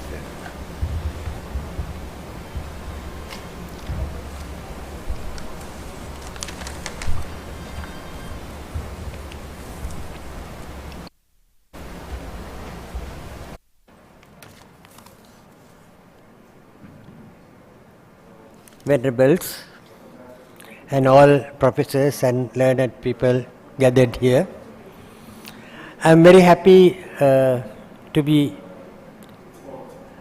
fortunate to address you in this beautiful gathering where so many scholars from world over are here and discussing different traditions with the hope of uniting together.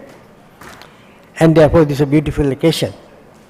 And I like to thank first the organization who invited me, and also who are sort of mediators, Dr. Dhamendra Porage and Mrs. Sharmila Milroy.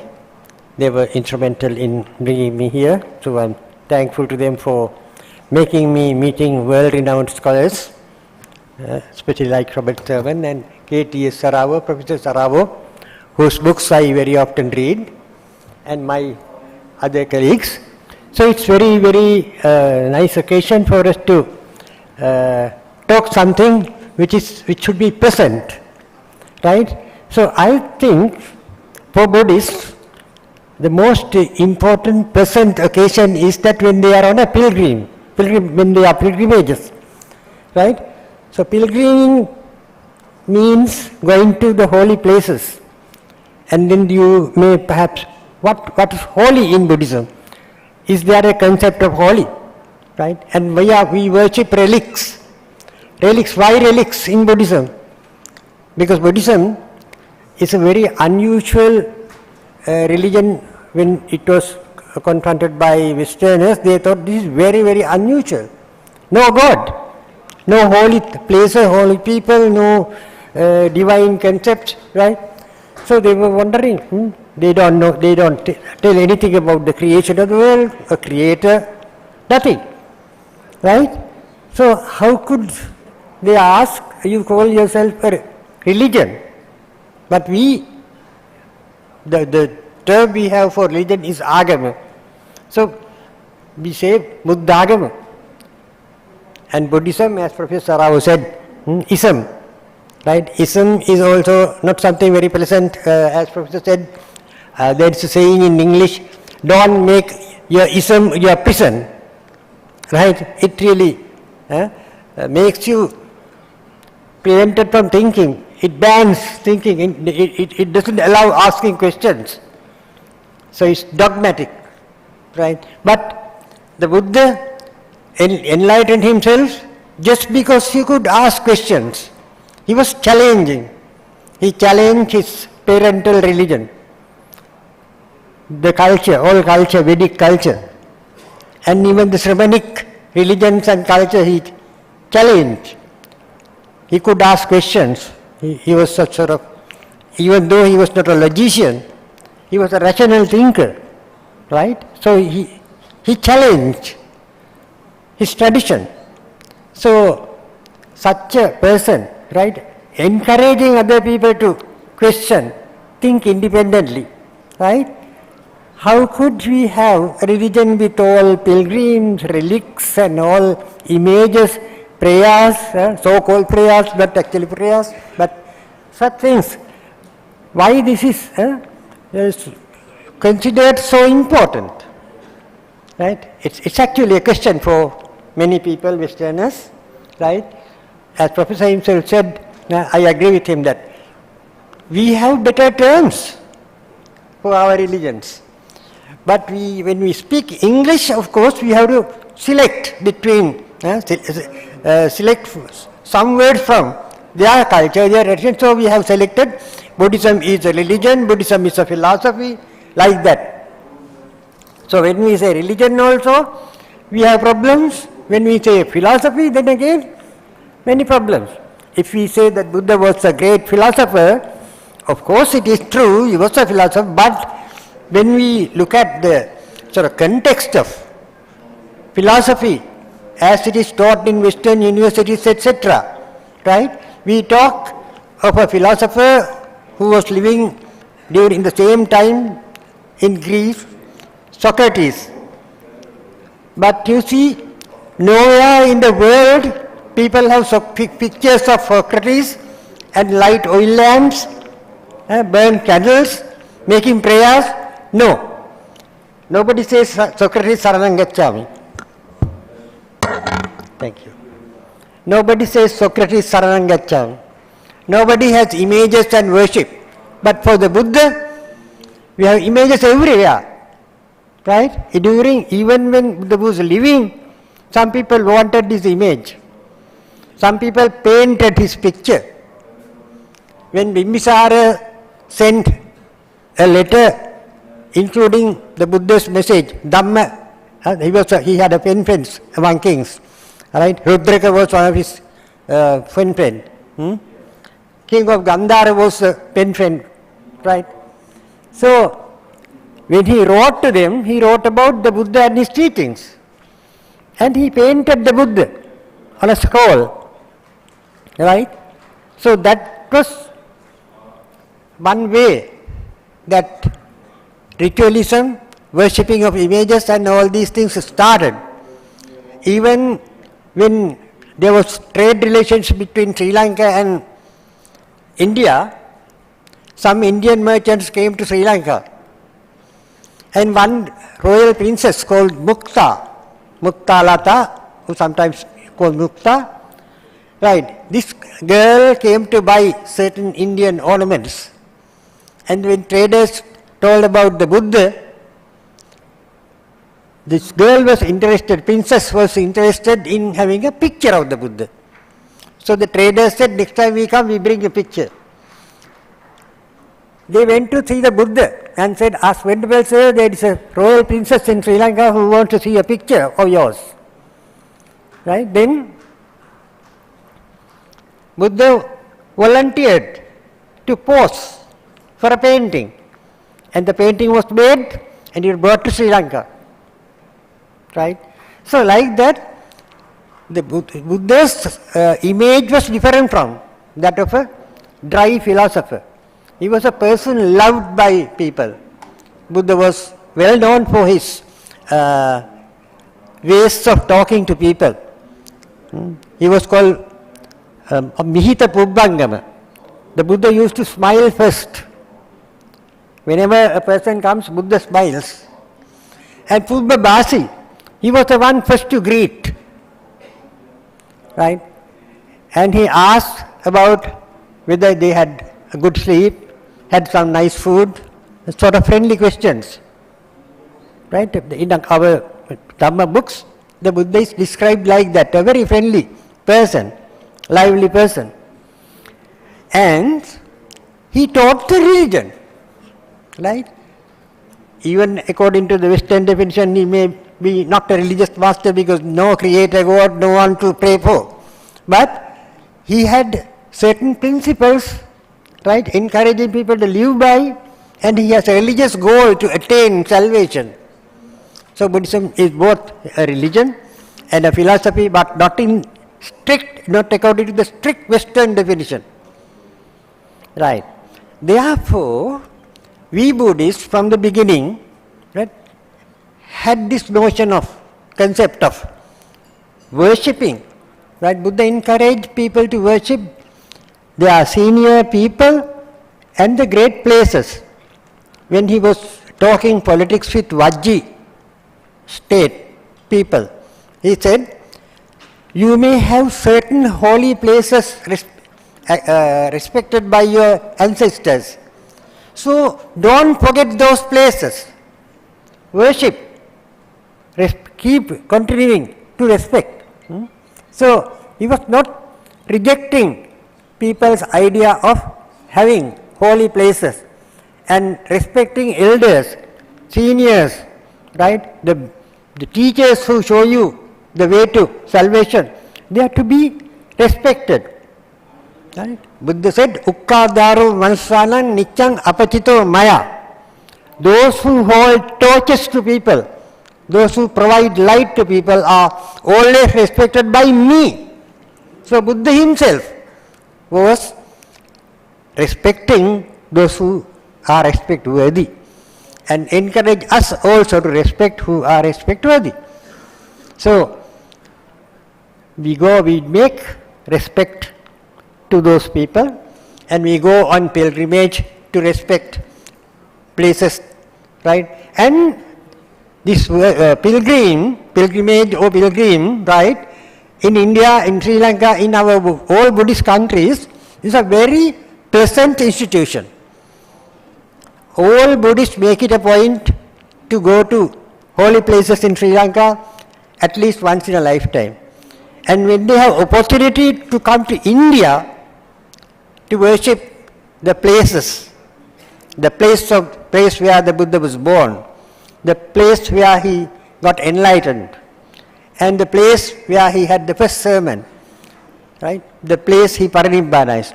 All these places, we Sri Lankans think it's very, very happy thing if we have at least once in a life a chance to worship these places. And Buddha himself recommended these 4 places in Mahaparinibbana Sutta. So we need, and presently it is connected with tourism, of course. So people come from all over the world to see these interesting, important places. And these places are there is no way that people can have any doubt about the holiness of these places, sacredness of these places. For instance, in India, the Buddha, according to some of those scholars, is the only person among the great religionists who has a birth certificate and death certificate. Right? Buddha has the birth certificate issued by Indian government. King Ashok. He ought, in the place where Buddha was born, Hidang Bhagava Jate. Right? So that is his birth certificate given by the government, Indian government. So nobody can claim that he was born elsewhere. Nobody can say he was born in Manchuria. No. Buddha was born in India, and that place, then without any doubt we can go to that place and worship. This is the place where Buddha was born. Imagine that Buddha was born here, right? Therefore, we get what we call Buddha Lambana Piti. Buddha Lambana Piti, the joy of thinking about the Buddha. So pilgrim is a very important thing. So once in a lifetime at least, right? Or many times as possible, we make pilgrimages, right? And then the objects, right? When something is a sort of very old object or respectable object, we call relic. So Buddha's relics.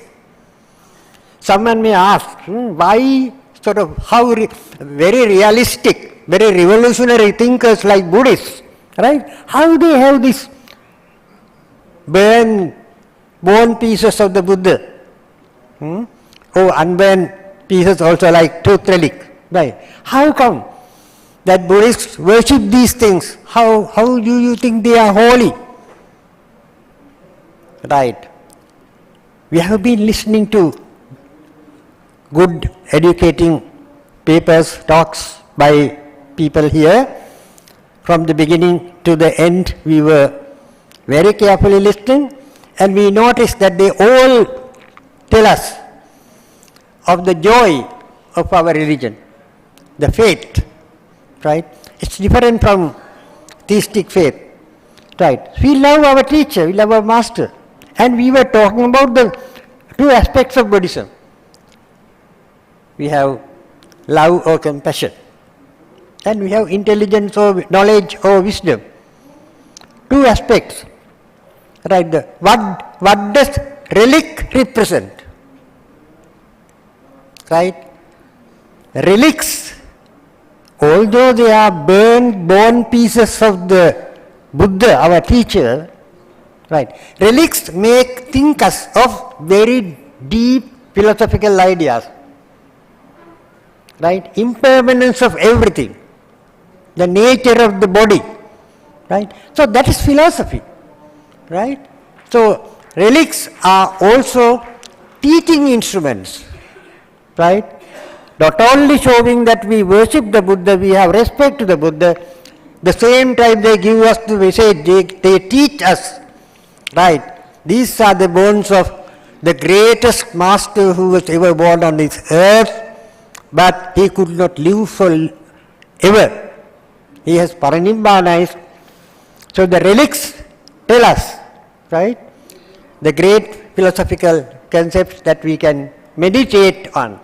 So the best technique of mind improvement given in Buddhism is meditation, right? We have seen many venerables who are presenting us meditation centers and meditation techniques and all that.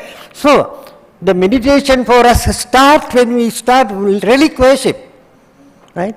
So therefore that is why some Mahayana texts, even though in the beginning they ask Anasti Rudre Kai Kuto Dhatur Bhavishyati, right? The Buddha's body has no blood, no bones, therefore how can you have relics? They ask first, but later they realize these relics, although they don't really compare with the absolute truth of Shunyata, they are really things for our religion, right? Therefore, with the development of Mahayanism, they developed stupas as well.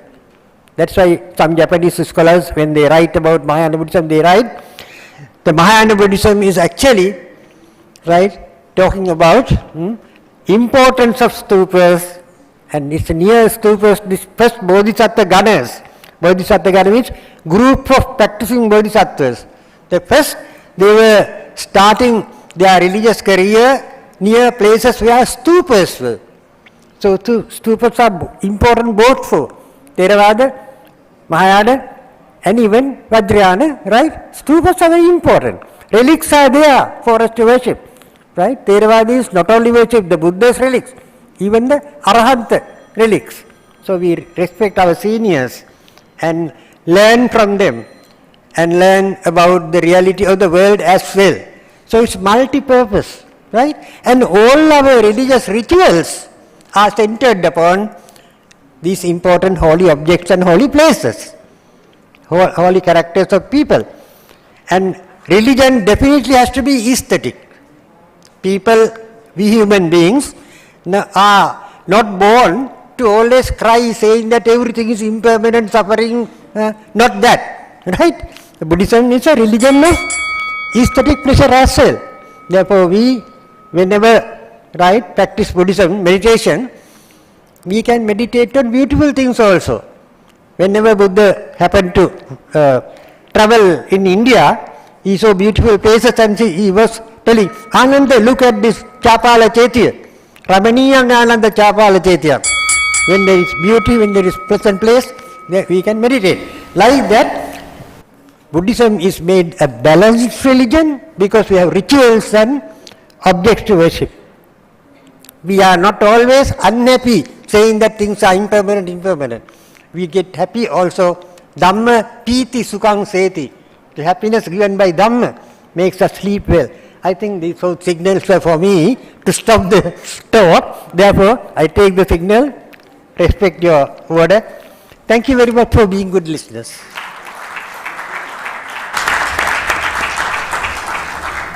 Thank you very much, Professor Vijay Bandara.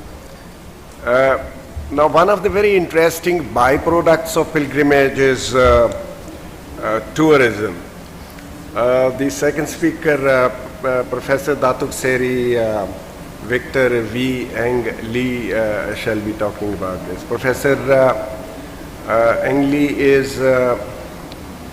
has been looking after tourism in Malaysia, literally, and he is also the founding member of Buddhist Gem Fellowship and is its president for the last 25 years. And other than this, Professor Lee also has been working as a professor at the School of Hospitality, Tourism and Events at the university, Taylor's University. Professor Lee, Eng Lee talks about the contribution made by three Chinese Dharma masters who came as pilgrims to India, as you know, Xuanzang, Faxian and I Ching. Most interestingly, the Chinese masters, particularly these three masters, left so interesting an account of their pilgrimage of India. For example, Xuanzang, who spent about 15 years in India, in his travelogue called Thatang Siyu Chi, he writes in such detail about this account. I remember once in a conference, one gentleman suggested that perhaps Master Xuanzang was a spy because he mentions everything in such fantastic detail. So it's a very important historical document for students such as mine who study history. So may I invite Professor Eng Lee to make his presentation, please.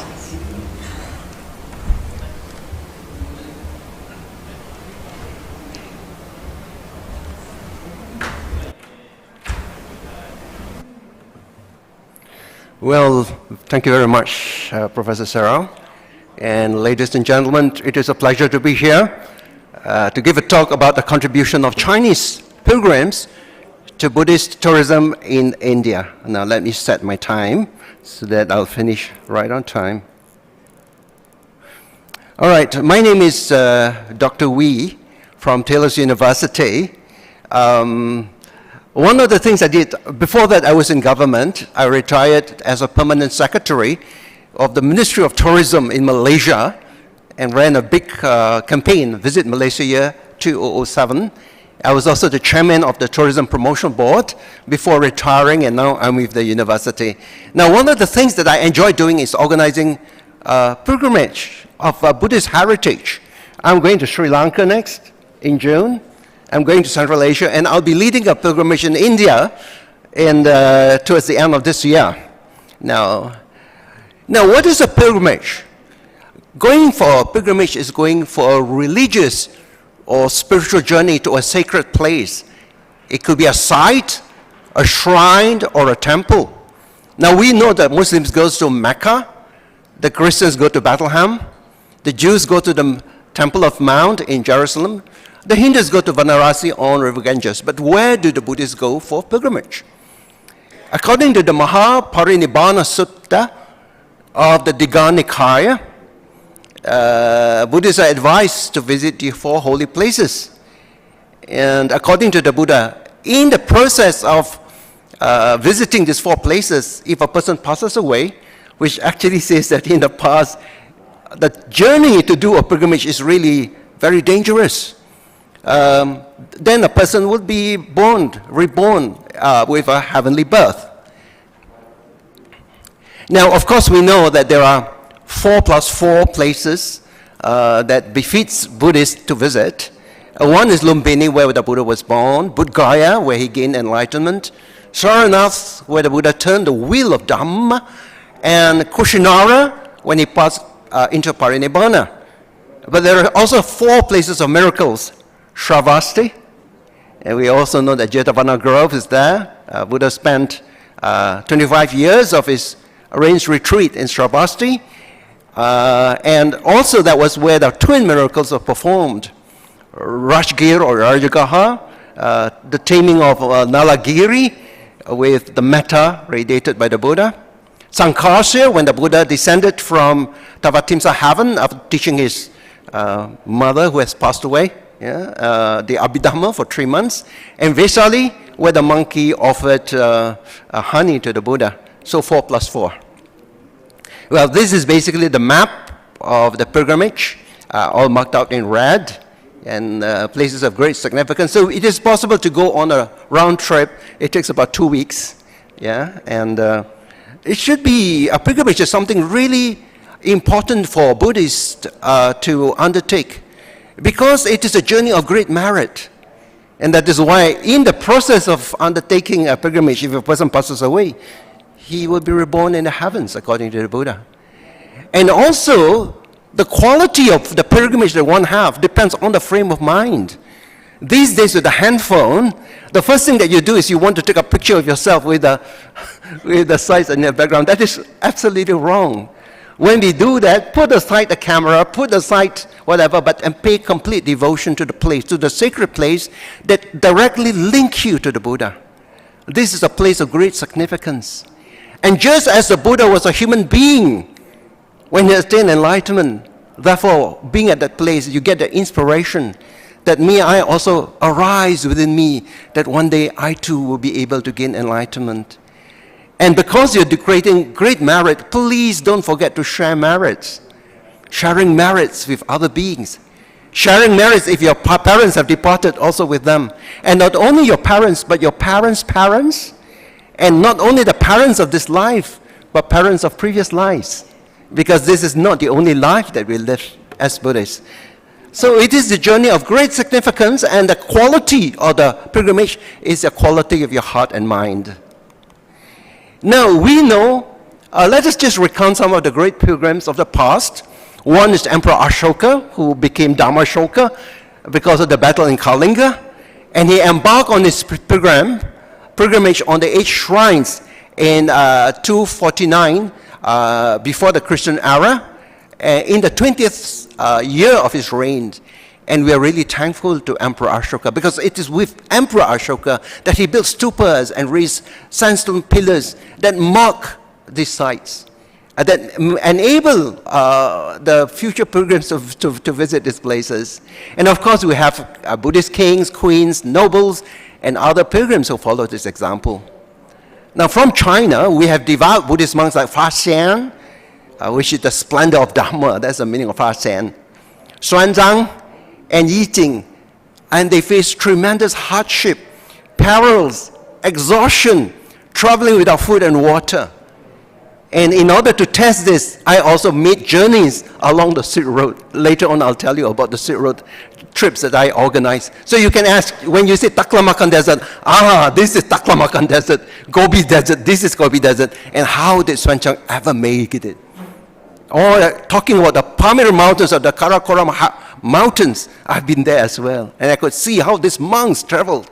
And this journey attests to the indomitable spirit of these monks, the courage to undertake the pilgrimage, the religious devotion, and the endurance. Many pilgrims never made it. They died along the way. And we had Professor Huang from Korea who mentioned about how many monks have gone to India and never come back, right?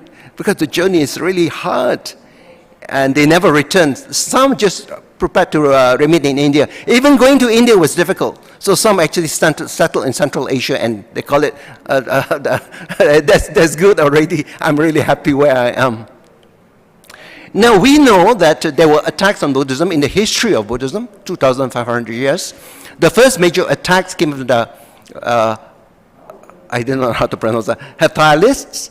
They're called the White Huns, and they invaded India in 470 to 480, the Common Era, and destroyed the Buddhist establishment, including the monasteries, statues, stupas, and looted the wealth that was buried under the floors and walls. And Buddha, because precious things are being put in the Buddha images, so Buddha images was also smashed. And later on, we know that India was attacked by the Khilji Turks from Afghanistan at the close of the 12th century, which led to the destruction of Nalanda University. Yeah? And after that, there was a complete decline because all the teachers were killed. And with the members of the Sangha removed, no one was actually there to lead the demoralized deity. So they converted into Islam or absorbed into other existing religions in India at that time, Jainism or Hinduism, and they became the lowest caste because they don't even have any caste as Buddhists. Now let us talk about the Chinese pilgrims. Very quickly, there was interactions between China and India, and the monks from India have gone to China, bringing Buddhist doctrines, passing through Central Asia and Southeast Asia. Now from the 1st century Common Era onwards, the monks from India and Central Asia traveled a lot to China. And then as Buddhism was introduced in China, monks got inspired by India and braving the very tough journey to come to India. Like the 4th century, they traveled to India, brought back the texts, the scriptures, the doctrines, carried Buddhist articles for rituals and ceremonies, and provided detailed accounts of their spiritual journey to India. And India, according to these monks, was considered a sacred and mystical realm inhabited by civilized and sophisticated people. That was what the Chinese thought of Indians. You know that China was actually isolated because on the east is the sea. On the north, they have attacks from the Mongolian tribes, horsemen. And on the west will be the deserts and also attacks. So they were isolated and they thought that, well, we are the Middle Kingdom and everybody else are barbarians. But that's not the way they thought about Indians, because they think that the Indians were civilized and sophisticated people. Sacred place for the Chinese monks. So the Chinese monks have gone to India, number one, to return to the source of Buddhism, to learn it from the teachings from the best masters, to collect sutras in the original script, which they bring back to China for translation, and also to collect Buddha statues, relics, and other artifacts. And so began the journey to the west, Fa Shen, Xuanzang, and Yijing, about hundreds of Chinese monks who made pilgrimages to India. But these monks are retained in history because of the detailed accounts that they're given about the trip. And it contains the Buddhist doctrines, the rituals, monastic institutions, as well as the social and political conditions in the South, Central, and Southeast Asia. So there was a wealth of knowledge contained within their records. And just the means of travel, first one to travel among the 3 monks was Fa Xian, and he went by the land route from China to India and returned by sea. So land and sea. Xuanzang took entirely the Silk Road, land route to India, land route back to China. Yijing, by that time, there was already trouble. It is impossible to travel by land. So he went by sea to India and sea back to China. So very interesting, different ways of traveling. Very quickly, just one slide on Fa Xian. He was born in Shanxi in the 4th century CE. And he traveled to India, the holy land of Buddhism, of course, to visit the holy places, to bring back the Buddhist texts, especially Vinaya texts. So he brought the Vinaya of the Mahasangikas and Sarvastivadins, yeah? And he started his journey on foot, across the Taklamakan Desert. Taklamakan Desert is the desert of shifting sand. The word Taklamakan means you go in, you will not come out. is a desert of no return because it's arid, it's really dry. And he started his journey when he was about 60 years old, actually 65 years old. So if you think that you're in the 60s and you're too old to travel, take your inspiration from Fashion. He went by foot and across the Taklamakan Desert where whole place was deserted, where there's no living things. And the only way you can see your pathways is to follow the bones that are left on the sand.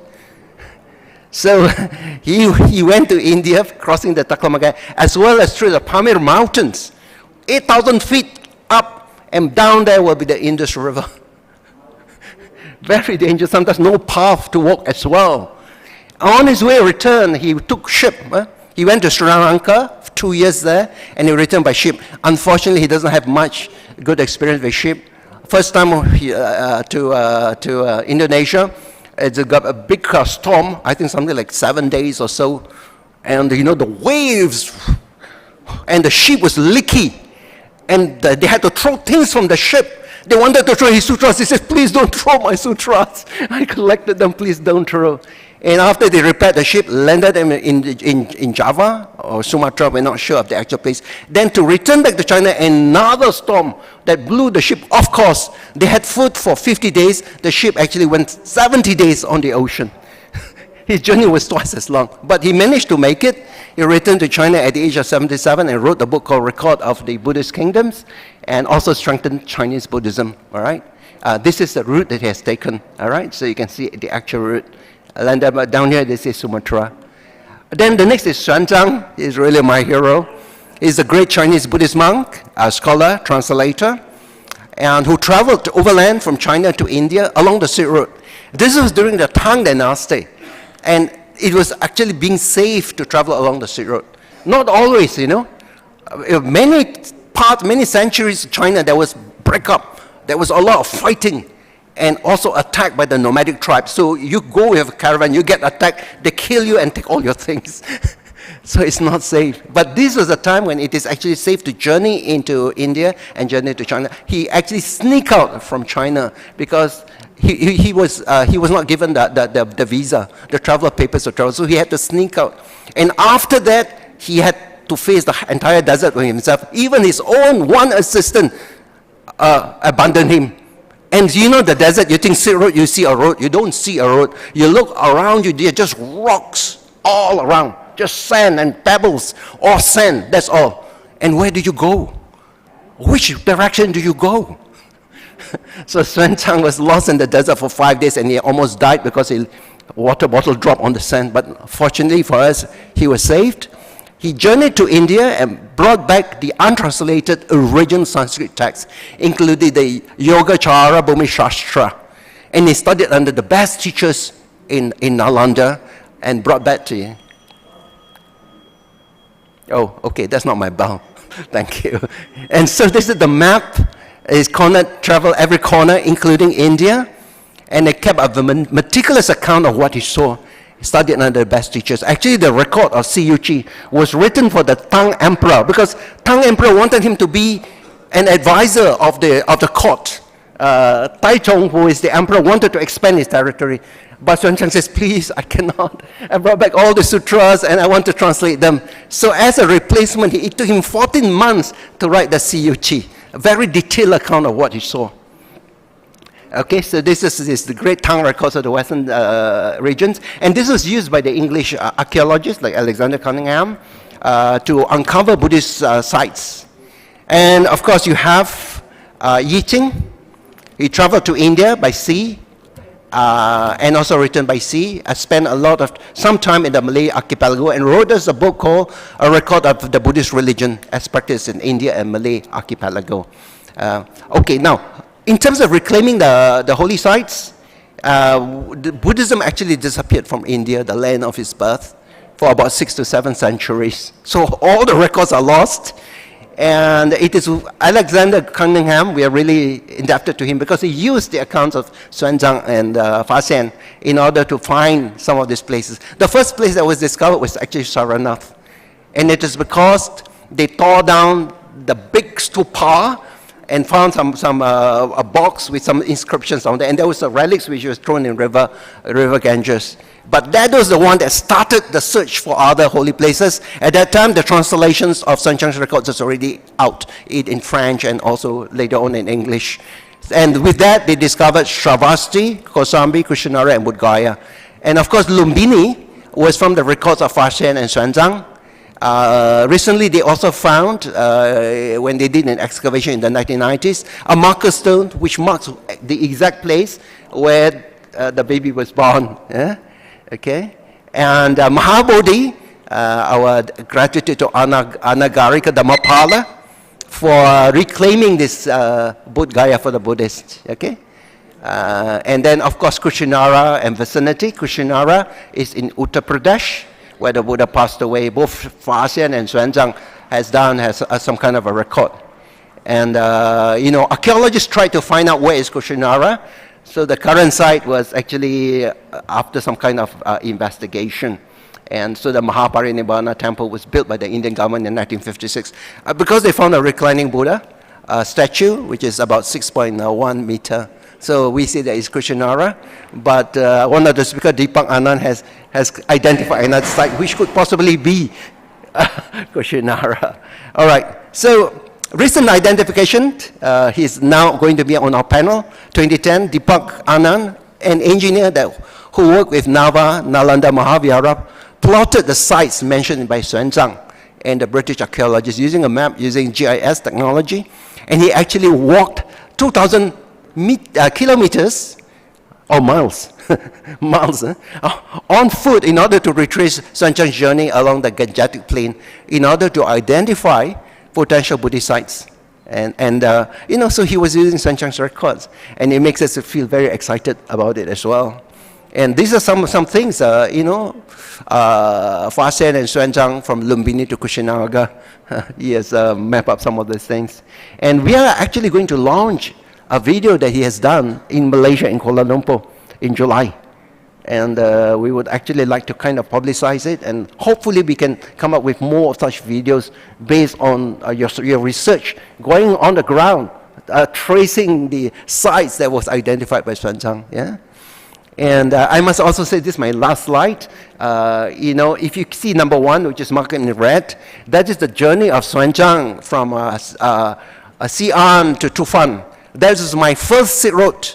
I organized 1 year, 1 route, so 3 routes for Silk Road spread over 3 years. So the first year was done on the early part of Xuanzang's journey, ending at Tufan.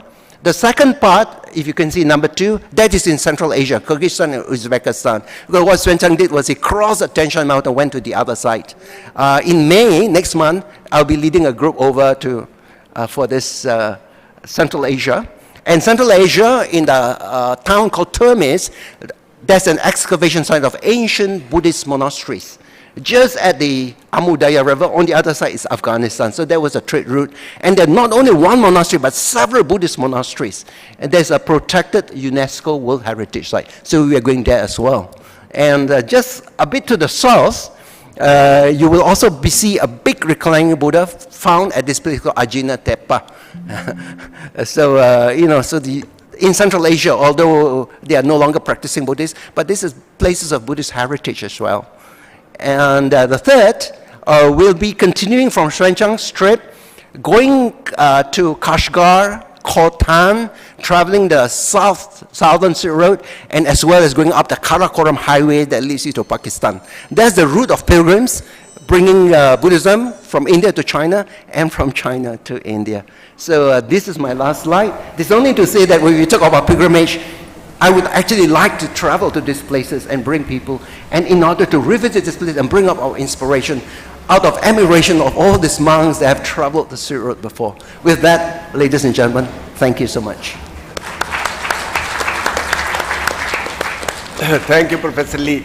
Those of you who are not familiar with Xuanzang's Thatang Siyuchi, let me share this information with you.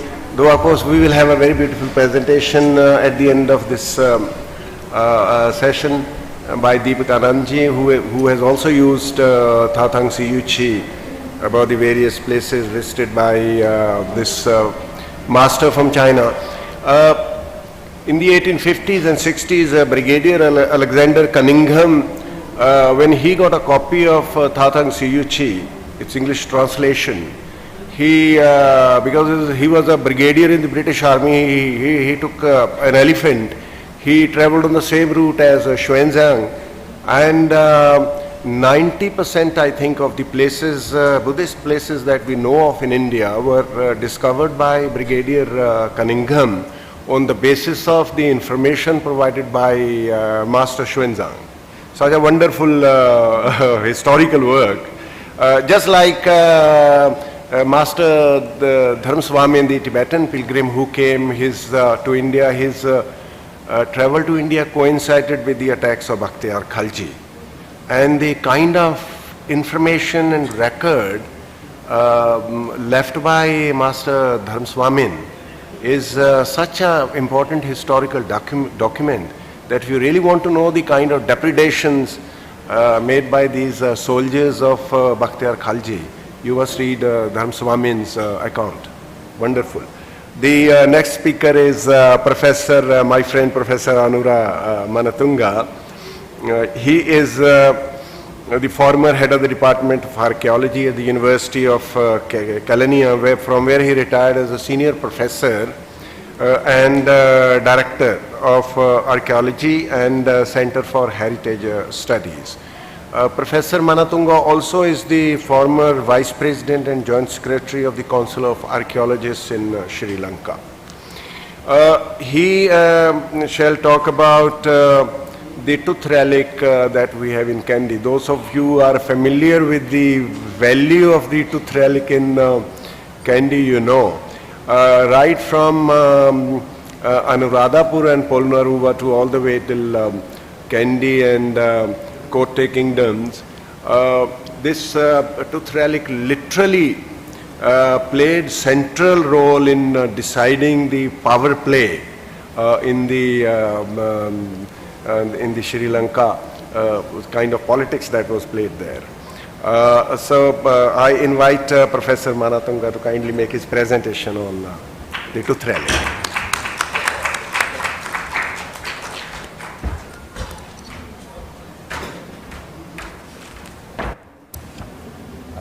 Good afternoon to everybody.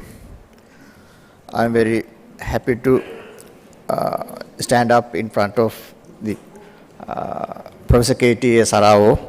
Professor Saravo is a teacher of most of the Sri Lankan Buddhist scholars, and he is a teacher's teacher.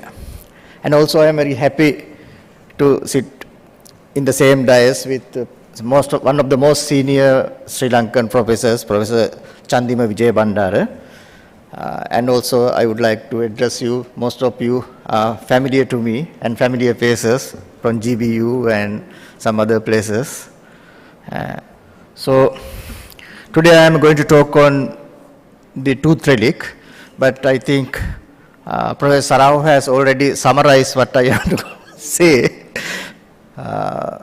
So my first slide.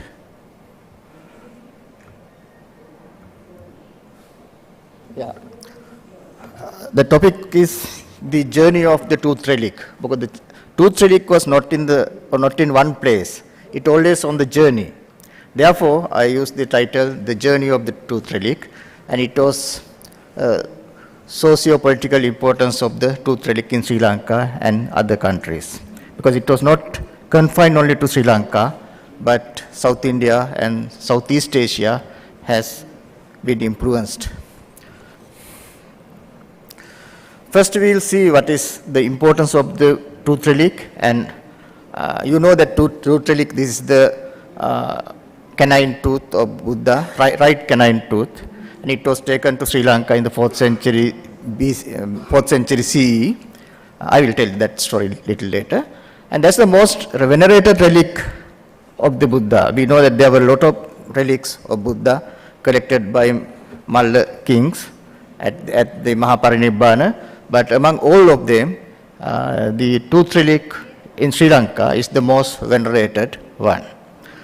And it was highly influenced and significant in political and social milieu in Sri Lanka and other countries. It's not only a religious relic, it is something else. it's a national symbol of Sri Lanka, right? And also it accumulated large number of property in the name of the tooth relic. Thousands of acres of land and millions of rupees accumulated in the name of tooth relic, and it was one of the richest temples in the world. And also it has been contributed for very rich literature. There were several chronicles written on the tooth relic, Dalada Sirita, Dalada Pujavaliya, Dalada Vansa, like that. So those, most of them are in Sinhalese language, and also in the 13th and 14th century. And those literature are very rich and very important when we are considering the history of Sri Lanka and also the history of tooth relic. Sorry. And it is also a live object.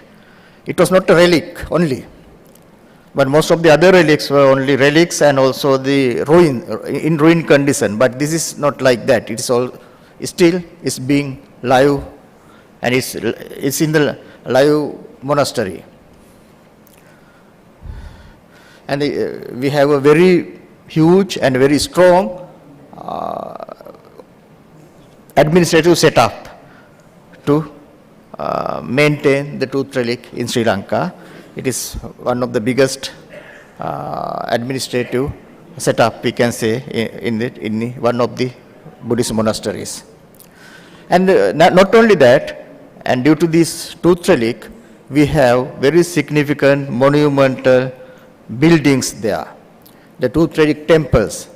The present temple in Kandy is one of the most beautiful buildings, and also there were several other buildings in some other kingdoms.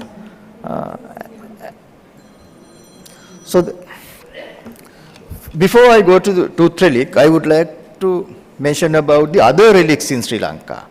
So Sri Lanka, we have some more relics. You know about Tapaswa and Baluka, who took hair relics from Lord Buddha when he was alive, and they were taken them to Myanmar, Burma, but on the way to Myanmar, they have come to Sri Lanka and they have deposited some of the hair relics in Sri Lanka. This is mentioned in the 10th century inscription, actually, in the place where Tiriyaya is somewhere near Trincomalee, somewhere here. The inscription found there mentioned that Tapaswa and Baluka has come there and deposited hair relics there. But we can't say it, whether it's correct or not, because the inscription is a very late inscription. 10th century means about 1500 years later than the Buddha's demise. So therefore we don't know the historical truth of that, but that at least we can say that there was a belief that there was a hair relics in Sri Lanka. And also hair relics, generally the Sri Lankans believe that Buddha visited Sri Lanka. Either historically we can't prove that, but people believe so. So during that time he has offered some of the hair relics to one god called Saman, and they were deposited at the Mahiyangana Stupa. It is somewhere near the Kandy there. And also some other tooth relic also found in Sri Lanka. We have not seen it, but it was deposited in the relic chamber of the Tissamaharama Stupa for some time, and now it's in the Somavati Stupa, somewhere near Polonnaruwa. And frontal bone also enshrined in the somewhere called Seruvila near Trincomalee. And also Buddha's collarbone, one of the collarbones were taken to Sri Lanka in the 3rd century BC during the King Ashoka's time, and it has been enshrined in the stupa called Tuparama. It was the first historical stupa in Sri Lanka. And large number of other relics, Buddha's relics, were taken by one person called during King Devanapitisa's time, and enshrined, not King Duttagamani's time, and enshrined in the Mahatupa. And then some relics we have discovered recently from eastern province area called Nilagiri, and those discoveries, we surmise them Buddha's relics due to some other reasons. And then we have some Buddha's relics donated to Sri Lanka, to Vaskaduwa temple. That monk is in the other hall and speaking at this time. He was the custodian of those relics there. Those are in the Vaskaduwa temple. So those are the Buddha's relics other than the tooth relic in Sri Lanka. I will show you some of the places where those relics were enshrined. This is the Tiriyaya where the hair relics were enshrined, and this is Mayangana Stupa where the relics were also enshrined. Then Somavati and also Tisamaharama Stupas are there. And this is the Tuparama, the first historic stupa in Sri Lanka. There the Buddha's collarbone has been enshrined in the 3rd century BCE. And this is the Mahatupa that has lots of Buddha's relics and built in the 1st century BCE by King Duttagamini. And this is the largest stupa in the world at that time, and it's the 3rd largest and highest stupa in the world, even present. And when it was built, it was the highest stupa in the world. That's why we call it the Mahatupa. And this is Nilagiri Stupa, where we discovered relics recently. I am very proud and very lucky to be the custodian of these relics as the Director General of Archaeology. It's in my own office. We have a shrine room in my office, and we do and venerate them every day. We do some rituals by my office people. And this is Vaskaduwa temple where Cunningham's relics given by Cunningham was deposited. And this is the Reverend Vaskaduwa Dhamma. He was in the other room now speaking there. And this is our present Indian High Commissioner. He has come there to get blessings of the Buddha's relics. And this is the arrival of tooth relic to Sri Lanka. We believe, according to the chronicles, that one king called Guhasiva in Kalinga, he faced some problems with the Magadha king, and for the protection of the tooth relic, he wanted to send them to Sri Lanka. So he asked his daughter Hemala and his son-in-law Danta to brought them to Sri Lanka. They were in the guise of Brahmins. They brought them to Sri Lanka in the 4th century CE, when King Keith C. Meghavarna was the king at Anuradhapura. So this painting was done by one of the well-known painter in Sri Lanka in the early 20th century, and depict how tooth relic were brought to Sri Lanka. And that mission, Hemamala and Danta, they landed in the place called Lankapatuna in the eastern coast. And this is Lankapatuna, you can see there, is still there is a temple. And then it was taken to Anuradhapura, and first it has been deposited at the temple called Mahamegha Vihara. The Mahamegha Vihara was not properly identified, but we believe that it was the Isrumuniya temple at Anuradhapura. But recently one of the scholars identified it as some other place, but traditionally we believe the first place where the tooth relic was kept at Anuradhapura was the Mahamegha Vihara, and it has been identified as the Isrumuniya temple at Anuradhapura. This is the Isrumuniya temple. And then it has been taken to Abhayagiri Vihara at Anuradhapura. Abhayagiri is one of the biggest viharas there. There are 3 biggest stupas. I think Professor Rao knows very well about Sri Lanka. Jetvanarama, Abhayagiriya and the Mahatupa. And the Abhayagiriya was dominated by another sect, mainly the Mahayanists, and they were taken Dalada, and therefore Dalada has not been mentioned much about in the other chronicles. because the Sri Lankan chronicles like Mahavamsa and Deepavamsa were written by Theravadins. Therefore, Theravadins chronicles, it has not mentioned much, because it was venerated and kept in the Abhayagiriya. It was known as the Uttara Vihara at that time.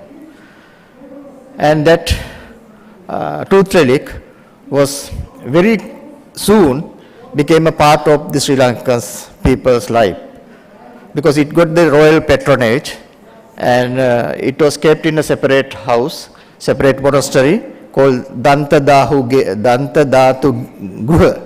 Dantadatu means tooth relic, Guha means you know about house, Dantadatu Guha at Anuradhapura, and that Dantadatu Guha almost kept near the king's palace, because kings wanted to have it nearby them, and they practice daily rituals. Sometimes some kings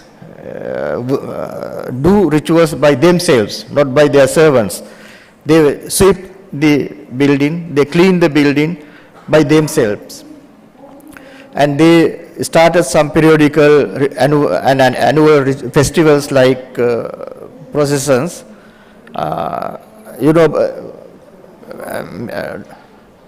Dr. Victor told about the Fahians visit there. The Fahian has mentioned about the tooth relic festival in Sri Lanka. He illustratedly mentioned about that.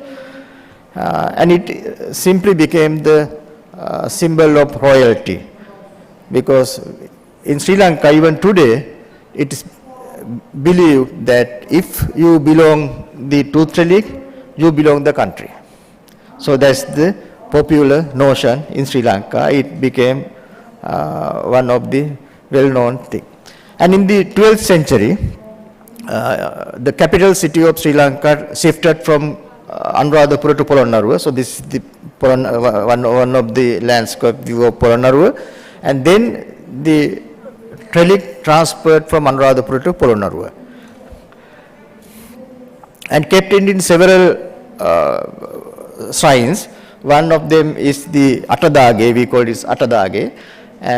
This was built by King Vijayabahu the First. We call him Vijayabahu the Great. And he not only deposited the tooth relic there, but he has handed it over. The protection of the tooth relic were given to some of the South Indian army called Velakkaras. So this it was mentioned in this inscription. It's very important inscription. So this army looked after, on behalf of the king, the tooth relic at the Polonnaruwa. And here, this area, we have 3 tooth relic shrines. One is Watadage, this one, it was built by King Nissankamalla. And this is we call Hatadage. We call it Hatadage because it has been built within 60 days. And this is Atadage. In these 3 shrines were built by 3 kings to keep the tooth relic at Polonnaruwa. Therefore, we call this the whole area the tooth relic terrace. It's well-known place at Polonnaruwa. And after Polonnaruwa, it was shifted to some other places. After decline in Polonnaruwa, it was taken to some other places called Dambadeniya. Dambadeniya is in somewhere closer to Colombo. This is Vijay Sundararama of Dambadeniya. It was there, and then it was taken to Yapahuwa. This is the Yapahuwa, one of the photographs of Yapahuwa. And during the period when it was kept in Yapahuwa, some South Indian kings, Pandyas, they invaded Sri Lanka and they took the tooth relic there, along with the Patra Dhatu, the begging bowl.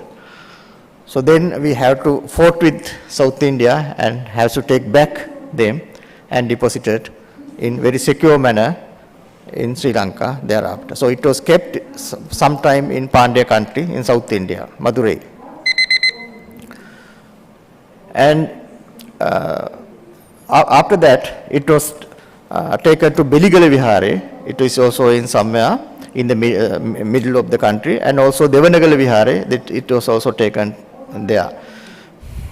When some princes were fighting for power, they wanted to capture the tooth relic and would like to keep it with them because they can claim for the power if they have the tooth relic. And during the, you know about the Portuguese, they invaded Sri Lanka in the 15th century. They wanted to destroy the tooth relic. They burnt tooth relic temple and they wanted to take it. But unfortunately, they couldn't take it because we had kept several replicas. They captured only one replica and they destroyed that replica in the name of the real tooth relic in Goa. They took it to Goa, and when they took it to Goa, the Burmese kings, they wanted to take it. But they were not given because some fraction of the Christian clergy, they asked them not to sell it to some other countries, you must destroy this. Then they found it and burnt it. But we know that it is not the real tooth relic, it's only a replica of tooth relic. For the protection of the real tooth relic, we kept several replicas. And that real tooth relic were taken into the middle of the country and hide it in this grinding stone. It's a millet grinding stone. It was kept there by one of the custodians of the tooth relic, and it was taken into this Delgamo Vihare. It is near Ratnapura presently, and then it was taken to Cannes. So this painting, this is 19th century, early 20th century painting, shows how they tried to destroy a tooth relic. And then during disturbances of the Kandyan period, so Britishers, when they invaded Kandyan kingdom in the center, we wanted to protect the tooth relic. Therefore, we took it to some other places like Pusulpiti Vihare and Hindagala Vihare. These is two places where we kept the tooth relic. But Britishers couldn't capture that. Actually, Britishers did not know the value of this tooth relic at the beginning. They got the country by a convention. We call it the 1815 convention. But we didn't give them a tooth relic, because we know that the real power is with the tooth relic, not only a letter or something like that. But later Britishers understood the importance of that. Then they wanted to have the tooth relic also to keep with them. Then they, beg some of the Kandyan feudals to hand it over to them. But they also didn't like to hand it over it. But at last, because they were very powerful at that time, the Britishers were very powerful, we have to hand it over to them. But the Kandyan nobles, the feudals, has given a condition to Britishers. You must not publicly exhibit this, and also you should never sell this. These two conditions were given to Britishers, and then only we have hand over the tooth relic to the British government. So that's two conditions are very important when we consider about the antiquities, because we had that mentality that we should not sell them, because Britishers sold everything. Most of the time they take from Sri Lanka, from Kandy, and they auctioned them in London. But we gave them with that condition, they can't sell them. And then this temple, it was the tooth relic temple in Kandy. It was, Britishers also kept it there. This temple was built by Kandyan kings, so Britishers also kept in the same thing, and also they helped rituals and everything. But after Britishers captured the kingdom, within 2 years, there was a rebellion against them. And that time, the rebels, what they did, they they took it secretly and kept it some other place. The person, it has been done by the monk called Varyapala Sumangala Thero. He took it from place to place, and he kept it in a bag in his shoulder, and he didn't want to shelter his shadow on that, because he was very much concerned about it. Therefore, he kept his head in this way always. When he was captured by Britishers, his head was turned like this, because he, for 3 years he kept his head like this, because he don't want to keep his shadow on the tooth relic. So likewise we protect that. And this is the, you can see the tooth relic in the capsule here. This is the tooth relic. Within this capsule it is there. And this was covered by this one, this casket, and it is there. And there are a lot of rituals, candy pageant is there, dancers, candy and rituals practicing there. So this is Candy Temple, the present view. Thank you very much. Thank you very much, Professor Manatunga.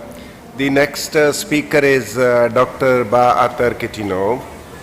He is a research fellow at the world-famous Institute of Oriental Studies of the Russian Academy of Science, Moscow.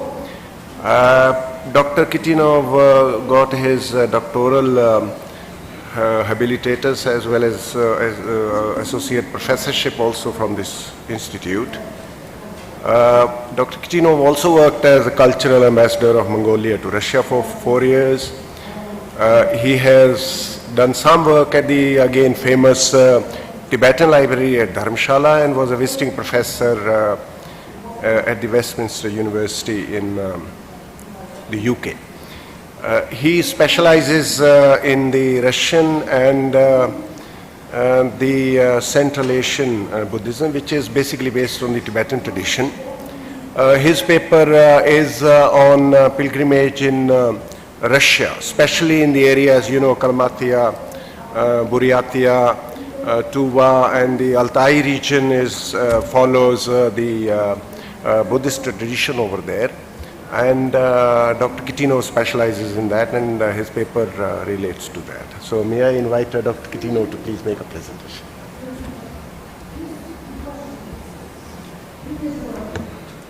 Good afternoon to everybody. I'm happy to be here. I'm happy to be here and participate at this important Buddhist event. And let me to show you my presentation, which is called Buddhist Pilgrimage in Russia. First of all, I need to point out that there are, for instance, 3 points to know about issues concerning this my topic. First of all, it is historical one. It means that when Buddhism came to Russia, which tradition, traces, and so on. The second is the social issue, because mainly almost all people who followed historically Buddhism in Russia, they are nomads. So nomads, they migrated in different regions. And for instance, they migrated from modern Xinjiang province of China to Siberia, and then, for instance, to the Caspian Sea. It is near Caucasus Mountains. And the third one, and also concerning this issue, I would like to say that that's why there are places of pilgrimage, routes, old shrines. They are not only in Russia, of course, but they could include China, Mongolia, also Kazakhstan, for instance. And if we say concerning Oirat or Kalmyk people, their shrines could be found even in Turkey and in Germany and in the USA and so on, and in other countries. As it was said earlier by another speaker about Brazil, that they have biggest, largest Japanese population outside Japan. So it means that nation could migrate, and it migrates with their customs, with their traditions, and they could recreate places for worship. being far away from their original places. Same we could find also in Buddhist history of Buddhism in Russia. And this third one is theoretical level, cult level. For instance, in Buddhism of these nomads, we could find traces of not only of shaman beliefs, cult of heaven, cult of earth, but also traces of Uyghur and Tibetan Buddhism, even Nestorian Christianity, Mani teaching and Tao teaching. So let me show you my presentation. For the first time, Buddhism appeared in Russia around 8th century. It was Baha'i state in Russian Far East. From that time, we have some relics. Actually, they are just small ones, but they purely show the influence of Chinese Buddhism at this region. And the really found, big, for instance, the ruins of temples and so on. These remains found in Russian Far East, then they trace back to 15th century. They include, for instance, 2 temples, 2 columns, small and large, 2 commemorative plates with texts, and they all were found on Tyr cliff, and it's possible even to date them. They were erected in 1413 and 1433. All they were dedicated to Guanyin Bodhisattva. It was period when the Ming Dynasty tried to open its country and also to establish the relations with Amur river tribes. Actually, if we study or if we know Chinese history, we could say that it was time when Ming Dynasty tried to establish a relationship with Central Asian Khanates also, and they invited many Tibetan Lamas to Nanking, to a capital, former capital, and later to Beijing. So here you could see the map of Baha'i state, and here you see, okay, it is Silla, Korean state, Tang Dynasty. It was this map dedicated to Baha'i state. It was a time of flourishing of Tang Dynasty. And this is Russian Far East. So this is the same map. You could see Baha'i state and Korea and the Chinese territory. Okay. This is Tamkha on Tyr cliff. It was the third dedicated to the third period of this influence, and this Tamkha was seen until 19th century, or maybe until beginning of 19th century when it was destroyed. And now you could see on this right picture there is no Tamkha, but it was shown like as it is shown here by the Russians even at the beginning of the 19th century. And this is, now we could say, I could find this Tyr cliff near Tyr village. It is over here, just opposite the Sakhalin mountain. And here you see Japan and Korea and China, and just to show the place. It was the earliest region where Buddhism had its influence, and it was Chinese Buddhism. Another wave came with Mongolian tribes, and it was, I will show later time when it happened. So here you could see also a map of Asia. It is Baikal Lake, and it is Buryat people, 4 Oirat, mainly I will say about them, 4 Oirat.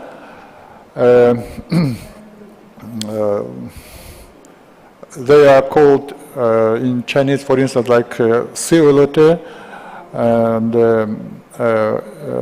in Mongolian 4 Erat, and now we could say it is 4 Erat, but now these people are known, this people is known like Kalmyk people. So it was Tibet, from where Buddhism traveled to Oirat, then to Mongols, and then to Buryat people. And later also to Tuva and the Altai people. I will tell it about a bit later. So, what about Buddhism among Oirat people? Buddhism had three waves of its spreading. First came from Uyghur people. It was 13th century when Chinggis Khan began his campaigns, and due to this big migration, Oirat people, as many other Mongols, they came to contact with Uyghur Buddhism. But it doesn't mean that Buddhism was unknown for Mongol people earlier, because, for instance, there is the small stone tablet. It is like size like 30 to 20 centimeter. It was written, and it is shown over there. It was written in 608. It was just beginning of, for instance, influence of maybe Chinese Buddhism at this big, huge territory of Central Asia. And it was translated by the Mongolian scholar Hutzbatar. And it is shown that if we rely on this tablet, which was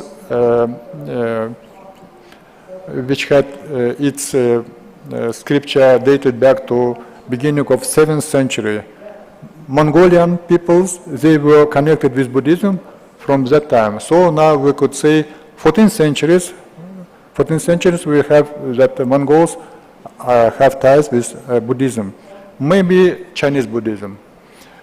The second wave, it was the Tibetan Kagyu Buddhism tradition, mainly Karma Kagyu tradition. From 13, it doesn't mean that till 15th century, but from 15th century we could count influence of Tibetan Gelug tradition. Actually, from the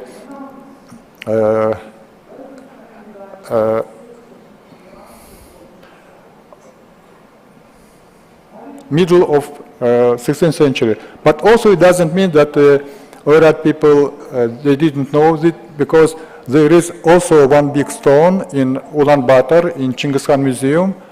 It is called like stone of Guyuk Khagan. Guyuk Khagan, he was grandson of Chinggis Khan. And it was written there, but it was erected by Oirat, son-in-law of Guyuk. So it means that Oirat people, at least their authority, they knew, sorry, not Guyuk, but Munger Khagan. Yeah.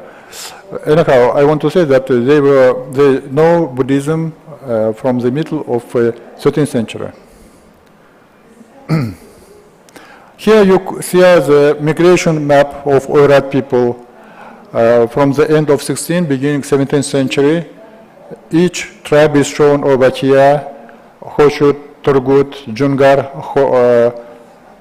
and Derbe tribes. How they moved from Central Asia, I mean from Western Mongolia, from modern Xinjiang province, to Irtysh River, it is South Russian River, and how they went to Ural Mountain, and then went to Volga River and Caspian Sea. And now Kalmyk people, they live near Caspian Sea, near Caucasus. But earlier you see here dates, places, everything is shown according to the Russian archival documents. This is a map of not middle, but maybe first third of 18th century. Here you could see four main forces are shown here: Russia, Siberia, or Russian Asia, Tatar of China, land of Aleut, and Japan, island of Japan. And here you could a little bit, you should understand what is space. There's Aleuts. And translator of this Russian edition, he translated it. Aleut means like elite, you know, land of elite people, land of elite population. But Aleut, it is another name, inner name of Oirat people. Oirat, it is in Mongolian and in Oirat language, but for foreigners, especially for Chinese, they call usually them like elite people. And you see here really 4 main forces of this time, and that's why Oirat or Kalmyk people, they were unable to keep their achievements in Buddhism because they were nomads, and every time they had to struggle for their independence. And many Buddhist places of worship, they were just crushed, they disappeared. So now here you could see map of Russia, including Buddhist territories. I told you now about this region. Now Kalmyk live here, near, as I told you, near Caspian Sea and Caucasus. It is European part of Russia. Also here you could see Buryat Republic, Tuva Republic, and Altai Republic. Diamond Sutra, it is like, you know, Kalka from Sanskrit to Tibet, right? Prajna Paramita.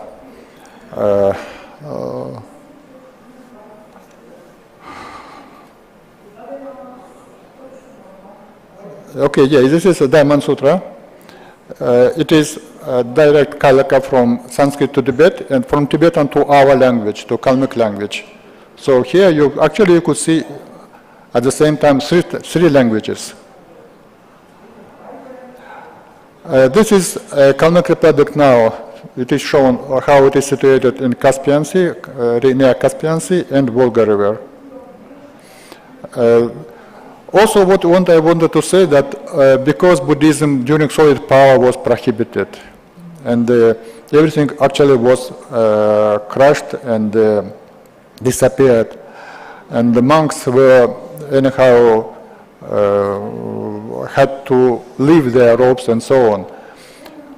Many shrines, they are rebuilt, they are very new.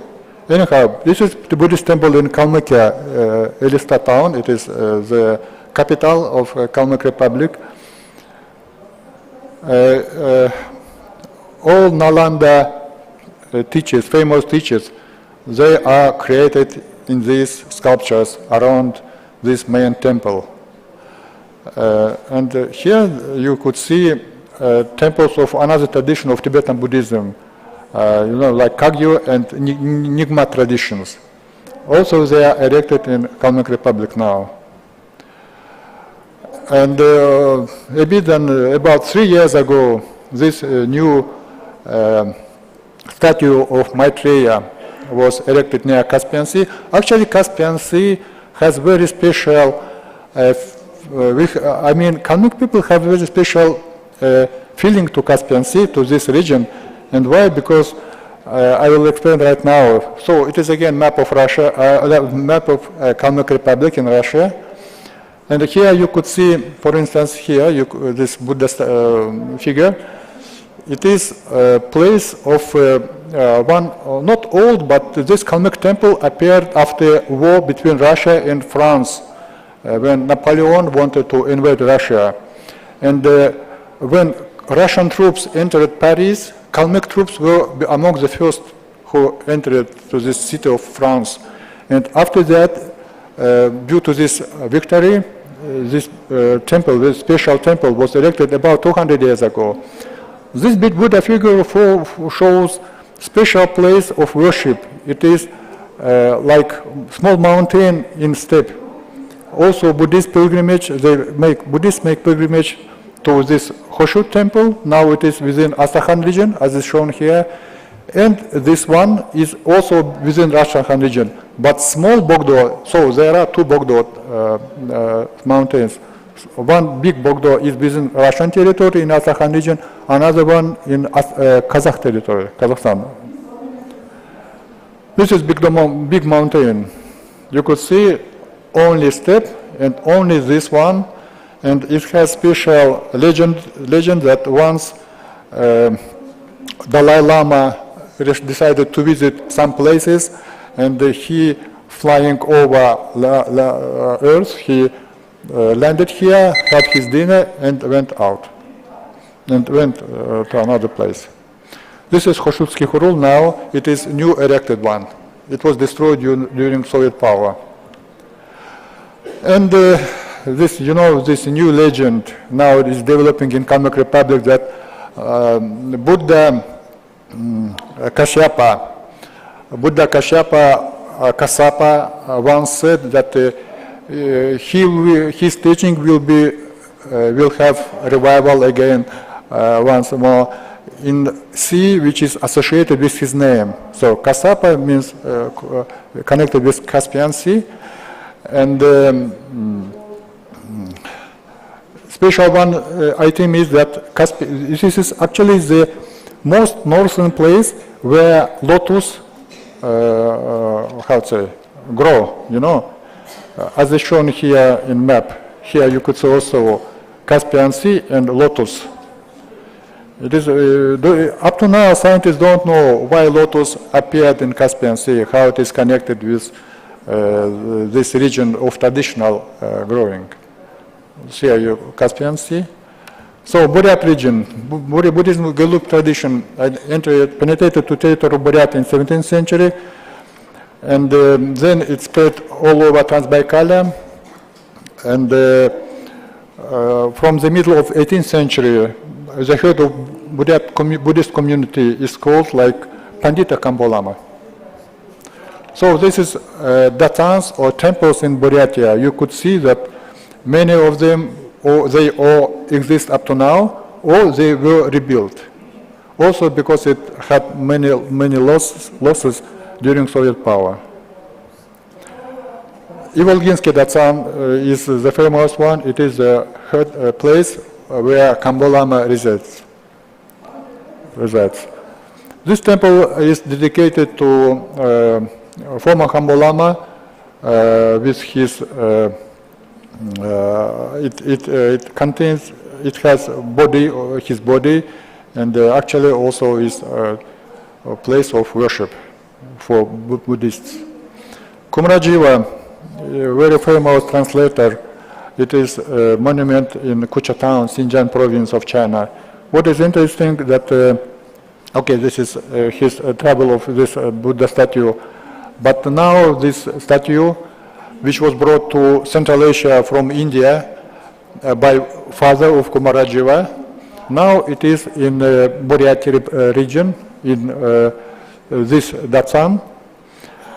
And this photo of this statue as it is now.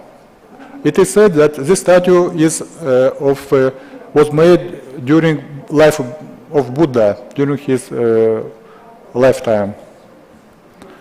Tuva. There's just, okay, I'm finishing. Buddhism and Tuva. Actually, we could say that first Buddhism appeared in 13th, 14th century, but Gelug traditions appeared during time when this region, as Altai region, was included to Djongar Khanate. And Bogdo Gagen, the head of Mongolian Sangha, was recognized like head of Buddhism, of Tuvian Buddhism, Buddhism in Tuva. So this Buddha statue was erected last year in Tuva Republic. And this temple will be opened in a week. So next week there will be big gathering of Buddhist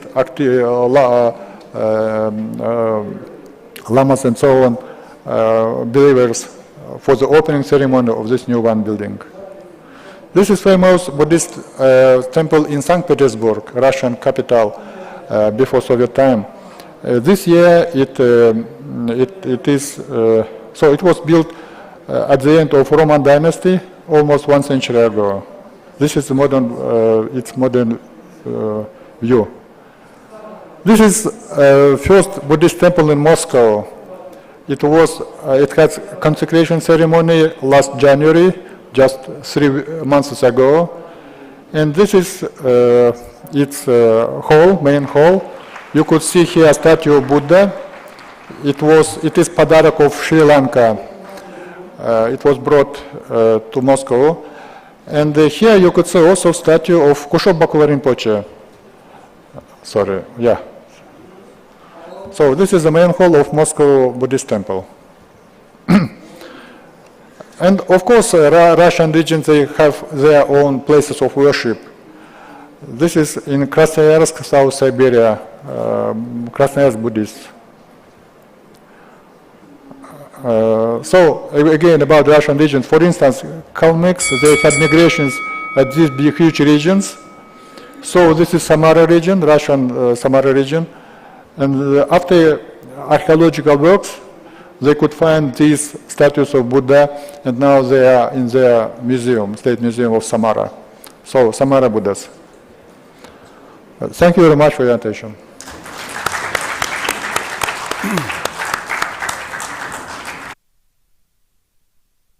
Dr. Kitino, very apologetically, I would like to use my privilege as the moderator to cut into the question answer time, because we are really running short of time. So we'll use this few more minutes for a presentation by Shri Deepak Anand. Shri Deepak Anand is an engineer by training.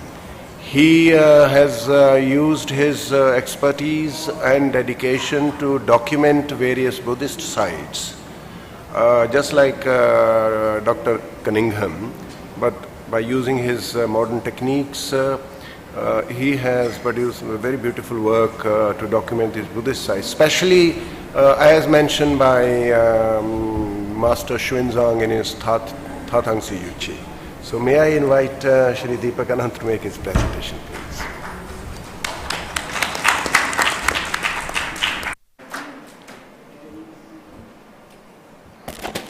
Thank you, sir. Respected Chair, Venerable monks, nuns, and dear Dhamma friends, good evening to all of you. So basically this presentation is about International Buddhist Confederation and the future plans of IBC for the sublime wanderings of the Buddha. That's Buddha Charika, where Buddha made his wanderings. So basically all of us are aware of the fact that Buddha Dhamma originated in India in 6th century BCE, and by middle of first millennia CE, Buddhism took root in almost all Asian countries. And in its 2600 years of journey, the Buddha Dhamma, it evolved into multiple traditions, and within traditions there were again many traditions. And also in these 2600 years, Buddhism is it has reached almost all nook and corners of this planet. But one thing that unites entire Buddhist community, following any tradition, this is this small sacred geography which is called Buddha Charika. And India and Nepal jointly, we are very proud of this sacred landscape which unites entire Buddhist world. And Government of India and IBC is very committed. We understand the sanctity of this place and what is, how important it is to the world. So Government of India and IBC is very committed towards revitalization of this entire Buddha Charika. So let me start with the journey of in the footsteps of the Buddha pilgrimage, how it all started. So in his last journey, Buddha in his last journey from Rajgir to Kushinara to attain Mahaparinibbana. So on his way, in his interaction with Venerable Ananda, he mentions about these 4 places. Lumbini, the place of his birth, then place of awakening, the place of first sermon, and place of Mahaparinibbana. He mentions that anybody visiting after his Mahaparinibbana, anybody visiting these places with right intention, this will help him in his practice. So this is how this journey of in the footsteps of the Buddha pilgrimage started. And then after 200 years after Mahaparinibbana of the Buddha, King Ashok, he came in contact with Buddhism, he practiced and he realized its benefits, and then he embarked on his own pilgrimage. So according to Ashok Avadana, he visited 32 places related with Buddha. So you can see a cluster of some 13 places in Kapilavastu area. Kapilavastu means present day time Tilarakota, Lumbini and Piprawa in India. So this area, it's ancient Kapilavastu. So there were 13 places there which Ashoka visited, and he marked all those places. And similarly, there is a cluster of places in Uruvela, I mean, like, the present day Bodh Gaya, the surroundings of Bodh Gaya. So this is the place where Buddha practiced different kind of spiritual practices for 6 years. So then again, Ashoka visited all those places according to Ashok Avdan. So these are the 32 places. And then we have example of Venerable Xuanzang. I mean, like, when he came, I mean, you can see this is that track of Xuanzang. He crisscrosses entire Gangetic plain. And probably what happened after Emperor Ashoka, after Raja Ashoka, his example of following the footsteps of the Buddha, it was followed by subsequent kings. So what happened, probably all the places associated with Buddha in the Gangetic plain, right from his birth to his Mahaparinibbana, they were marked by sacred, Dhamma markers. So when Xuanzang came, he visited many places. So, I mean, this is the ancient, you can see, this is Kuru, this is Panchala. So this is tentative map of those Janpadas where, Buddha made his wandering. And this place is marked in red, all these places. So these are small kingdoms at the time of Xuanzang, where Xuanzang saw Ashokan stupas to mark the presence of Buddha. So there are many places marked in blue. So these places are still not identified. These were visited by Xuanzang, so they are somewhere here. Still they have not been identified. But this Shug, according to Xuanzang, is the westernmost place where Buddha made his wandering. And then, of course, starting from Shug means, present day Haryana.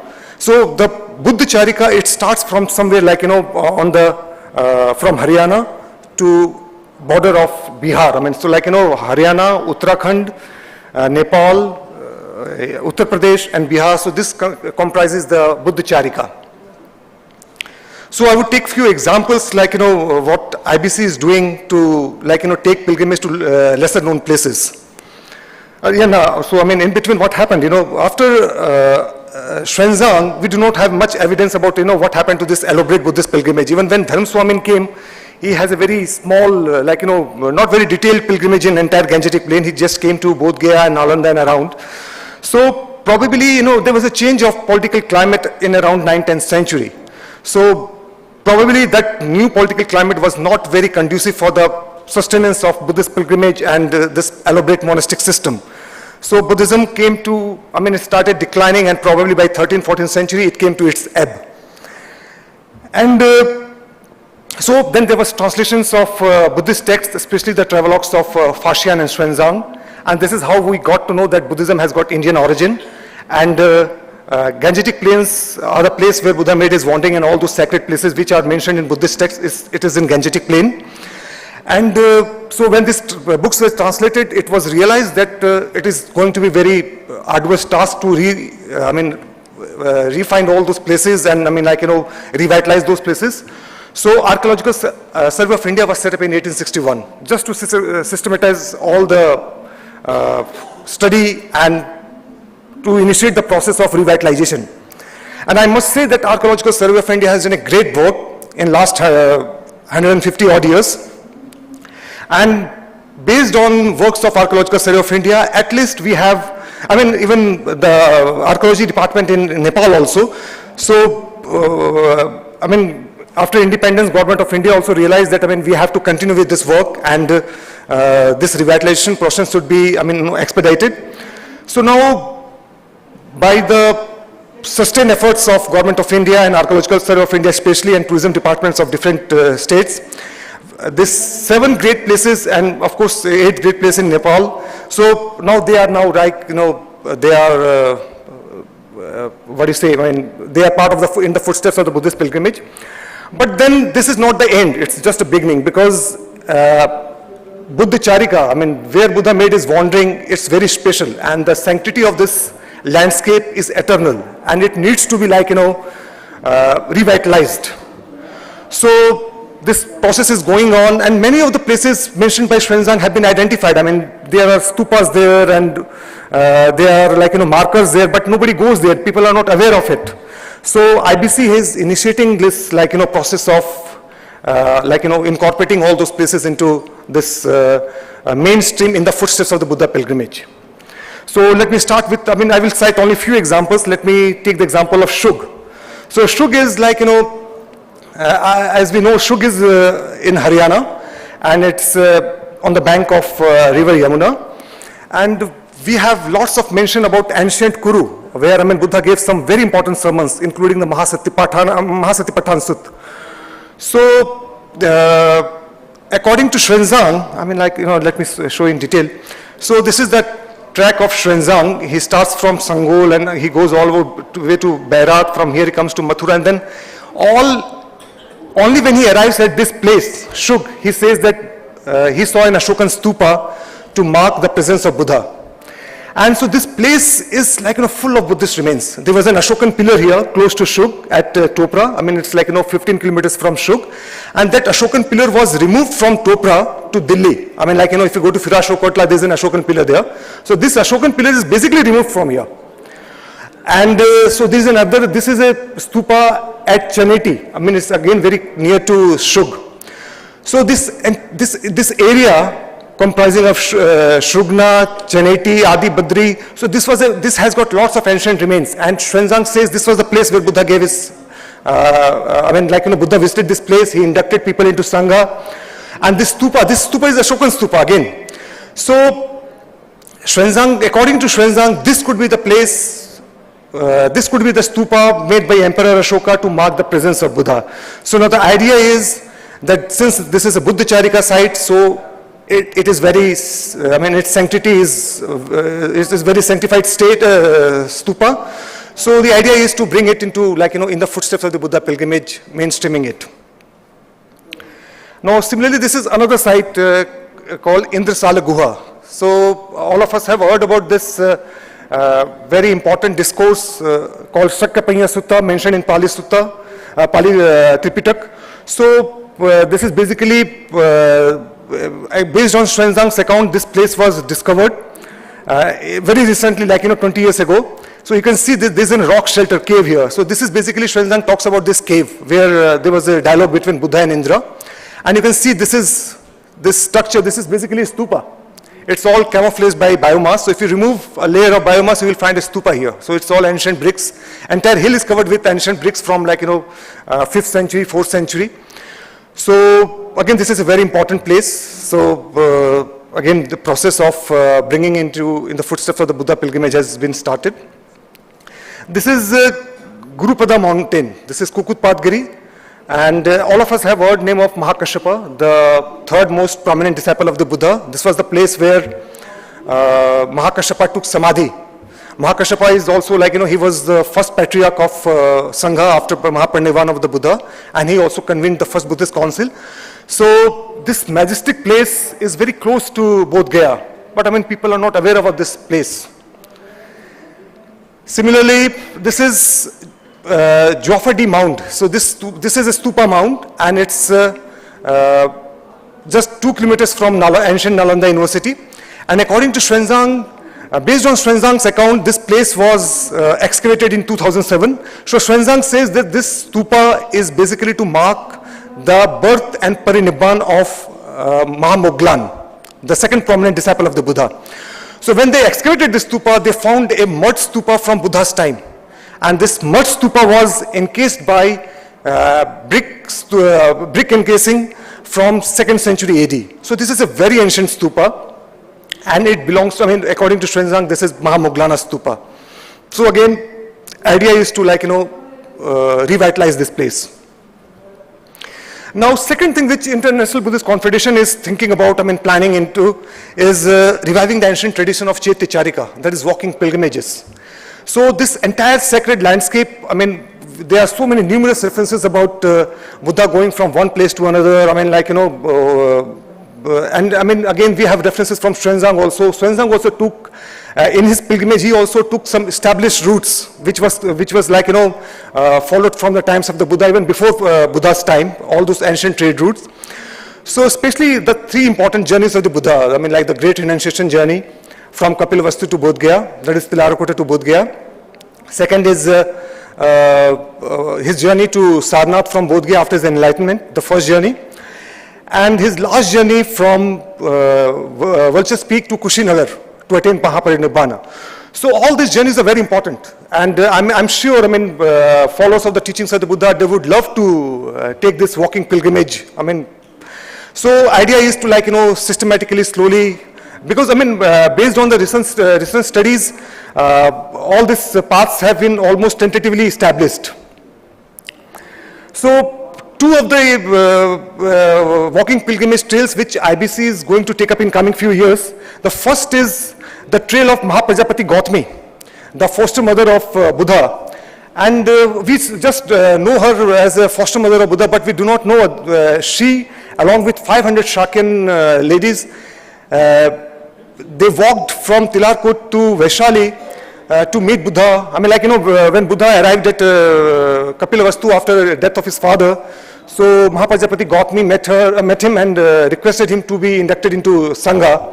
So Buddha said no. And after that, Buddha along with other monks, he went to Vaishali. So all these ladies, Shakyan ladies, they got collected and they decided that let's go to Vaishali and meet Buddha and put our case again with him.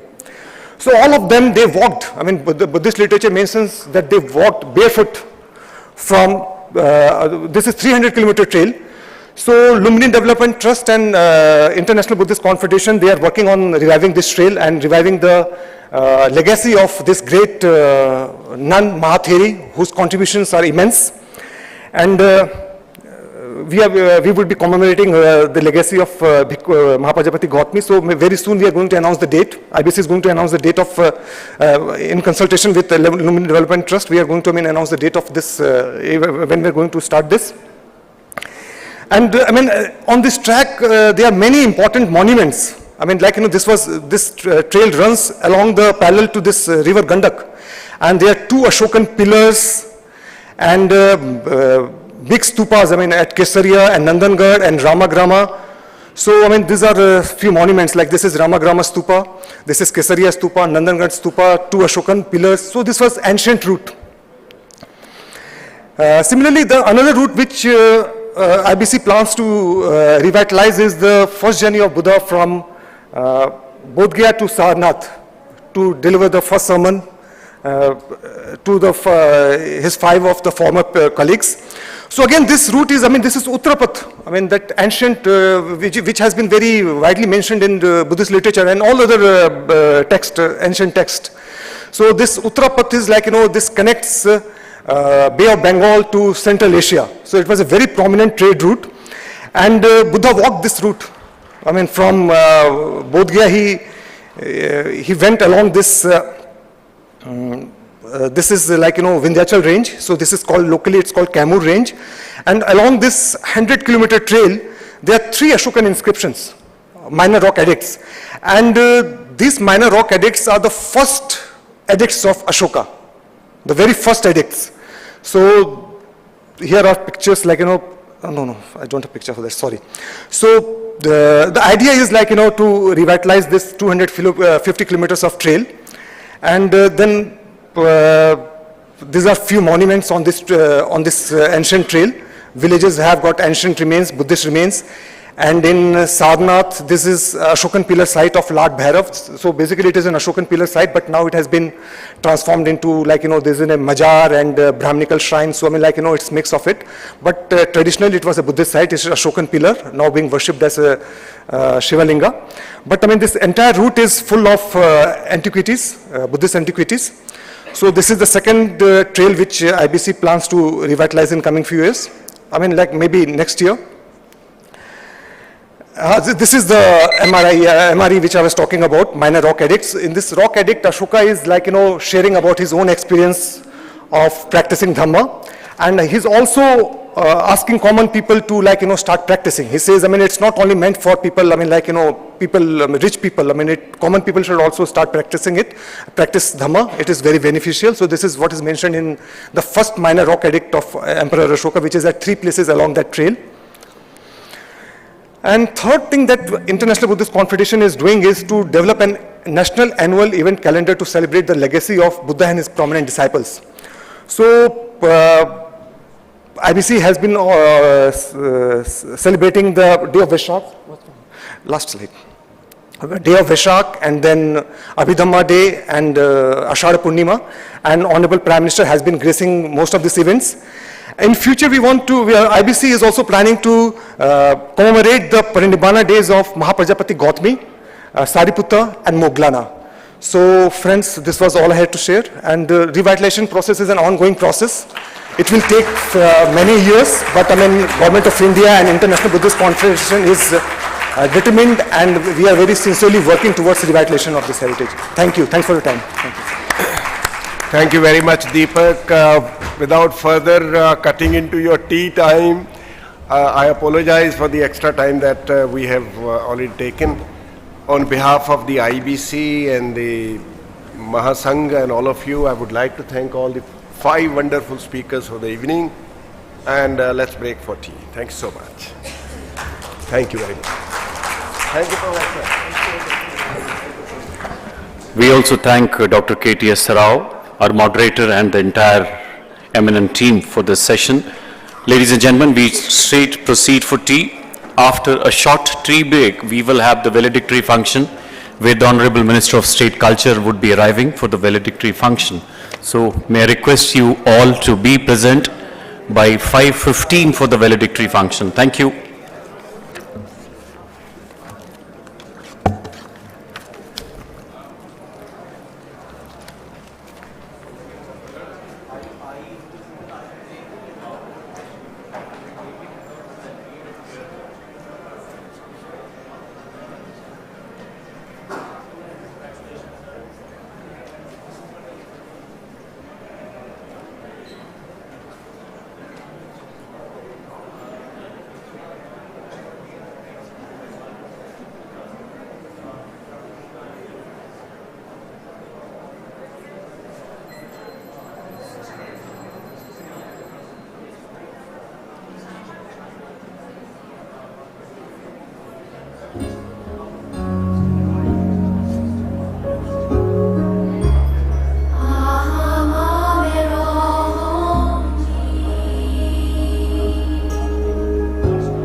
the dignitaries, everybody to kindly assemble here. The Honorable Minister of State for Culture, Sri Arjun Ram Meghwal ji is already here. He would be amidst us in a few moments from now. आप सबसे गुजारिश कृपया इस प्रांगण के अंदर अपना अपना स्थान ग्रहण करें.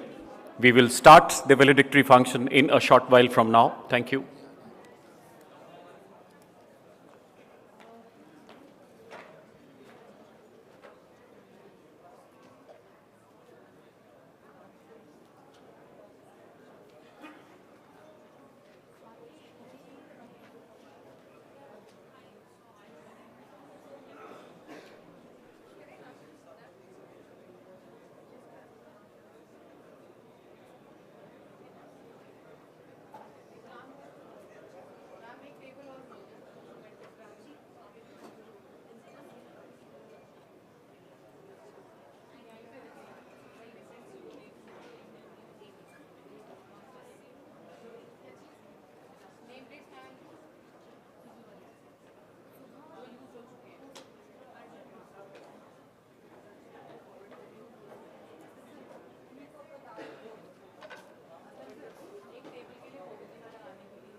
Can I please request everybody to please settle down? Thank you.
The valedictory function as we await the arrival of Honorable Minister of State Culture, Sri Arjun Ram Meghwal.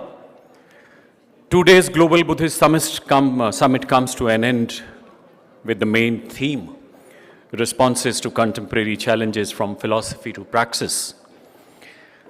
As we all saw, the summit focused on finding solutions to modern-day challenges using the teachings and principles of Lord Buddha. And with the main objective of the congregation was to explore ways of disseminating and internalizing universal values of Buddhism. We shall shortly be starting with the valedictory function. It has been... Hello, there is some change in the setting of this mic, it seems. Excuse me. Hello, check. Hello, check.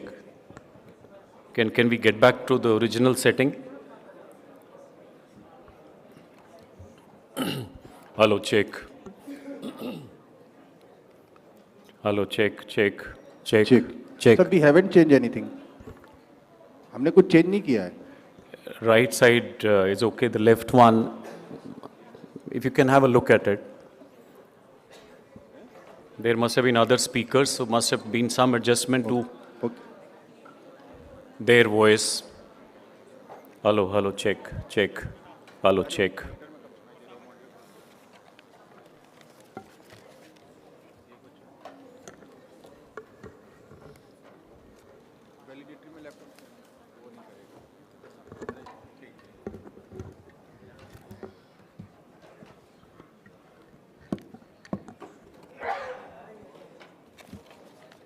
Thank you.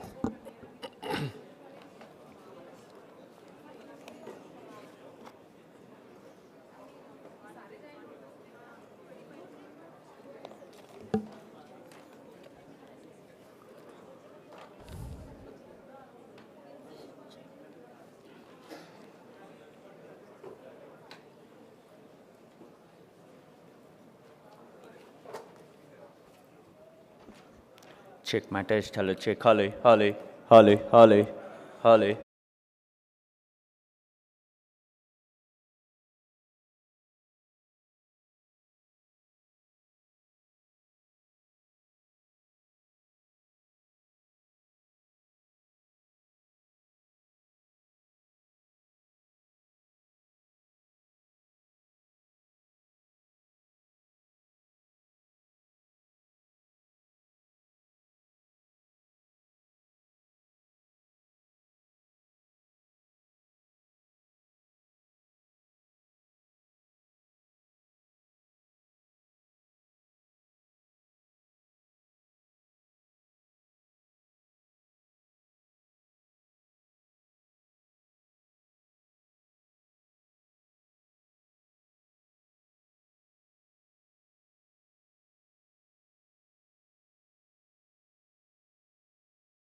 Ling Rinpoche Drepung Losling Monastery to please, you would be requested to come occupy the stage. I would also be requesting Dr. Damind Porge, Deputy Secretary General, you would also be occupying the stage, sir. And then Venerable Jangshuk Choiden.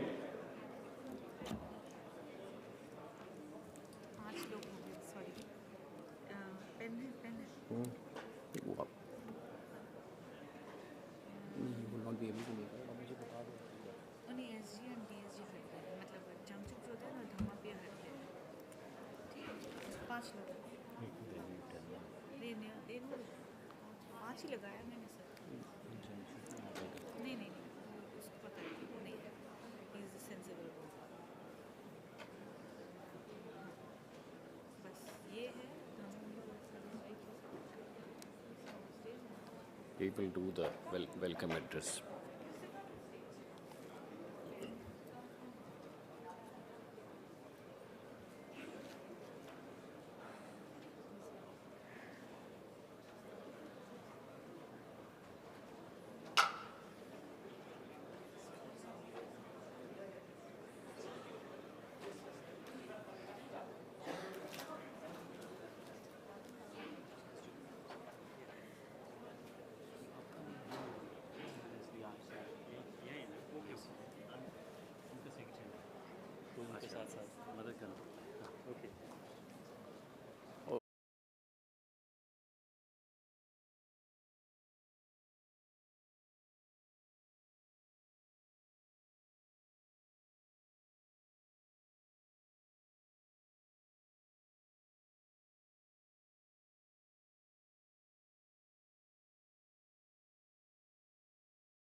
we extend a warm welcome to Honorable Minister of State for Culture, Government of India, Shri Arjun Ram Meghwalji, on the valedictory function of two-day Historical Global Buddhist Summit 2023.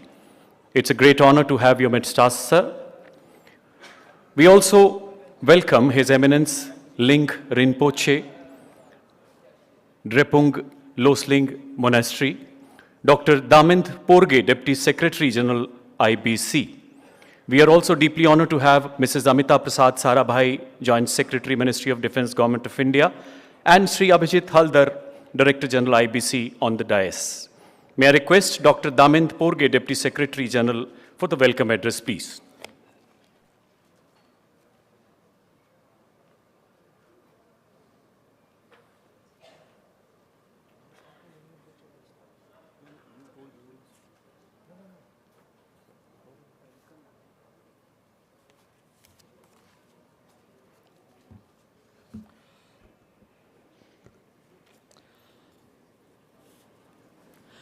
Good evening to you all. His Eminence Ling Rinpoche on the dais and Sri Amita Prasad Sarbhani, Sri Arjun Ram Meghwal, and Sri Abhijit Haldar on the dais. Your Holinesses, Your Eminence, most venerable sirs, distinguished dignitaries, and Dhamma brothers and sisters. It is with great pleasure at this moment, in the conclusion of this historic first Global Buddhist Summit hosted by India, the International Buddhist Confederation, the Ministry of Culture. So, we have come to the end of very productive 2 days. And in this beautiful evening, where the Grand Masters, Buddhist leaders, venerable sirs from all over the world gathered in New Delhi, I would like to read out the declaration of Global Buddhist Summit 2023.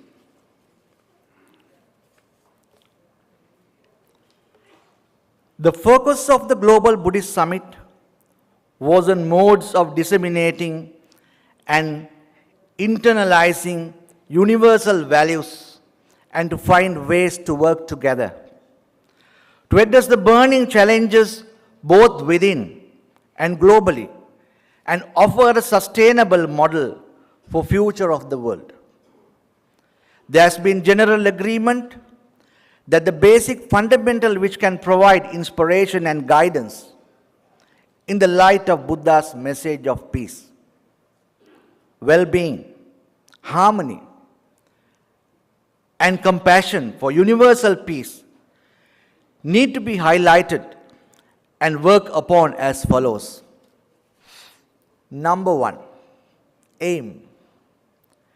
In the present world scenario, the human race has been in great need to be free from conflict, ill-feeling, greed, selfishness, and uncertainty of life. We are in the dire need of peace and harmony, both in our personal life and at the global level. The texts, doctrines, and philosophy of Buddha Dhamma are best guide for interfaith dialogue, harmony, and universal peace. Number two, peace. We recognize that peace is the foundation for human happiness and well-being, and that conflicts and violence are a significant threat to peace. We call upon all nations, organizations, and individuals to work towards creating a world free from conflict, violence, and war. Number 3, environment sustainability. We recognize that environmental degradation is one of the most pressing challenges facing humanity today. We affirm our commitment to protect the environment and promote sustainable development. We urge governments and individuals to take action to reduce carbon emissions, protect biodiversity, and preserve natural resources for future generations. Number 4, well-being. We acknowledge that true happiness arises from inner peace and contentment. We encourage individuals to cultivate mindfulness, compassion, and wisdom, which are essential for promoting happiness and well-being. Number 5, Buddhist pilgrimage as living heritage. We recognize the significance of Buddhist pilgrimage as a living heritage that promotes spiritual growth, cultural understanding, and social harmony. We call upon governments to preserve and protect the sacred sites of Buddhism and promote their accessibility to people of all backgrounds. Number 6, recommendations. There is a crucial need for a paradigm shift in human attitude towards nature, drawing upon the teachings of the Buddha for the welfare and of all sentient beings. Members of the Sangha, Buddhist leaders, scholars, followers, and institutions can play a significant and effective role in addressing the multifaceted crisis. Continuation of annual Global Buddhist Summit is one such important step in this direction. Number 7, Nalanda, one of the greatest seats of Dhamma education for nearly 700 years between the 5th and the 12th centuries AD, precedes the modern system of university education. It was famous for value education and character building.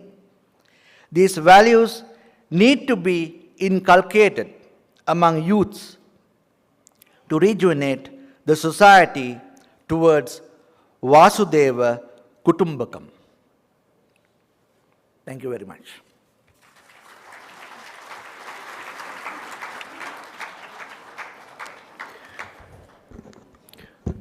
Thank you, sir. Very rightly brought out. The Global Buddhist Summit has been an enriching experience with 4 Sangha and 4 academic sessions.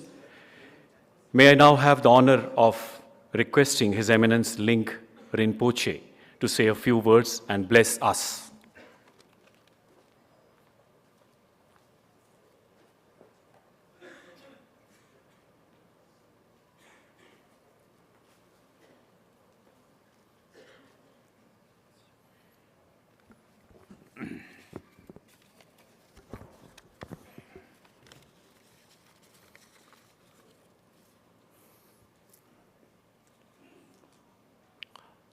강기 투지 예존네 다와 탐지에 땅 방배지 담배 춘네 던제 고담데라 차체로 강제자외 고외 신감소 펜당데와 말륜 중에 제제세왕 땡진 자주의 샤베 시대 파도 땡규지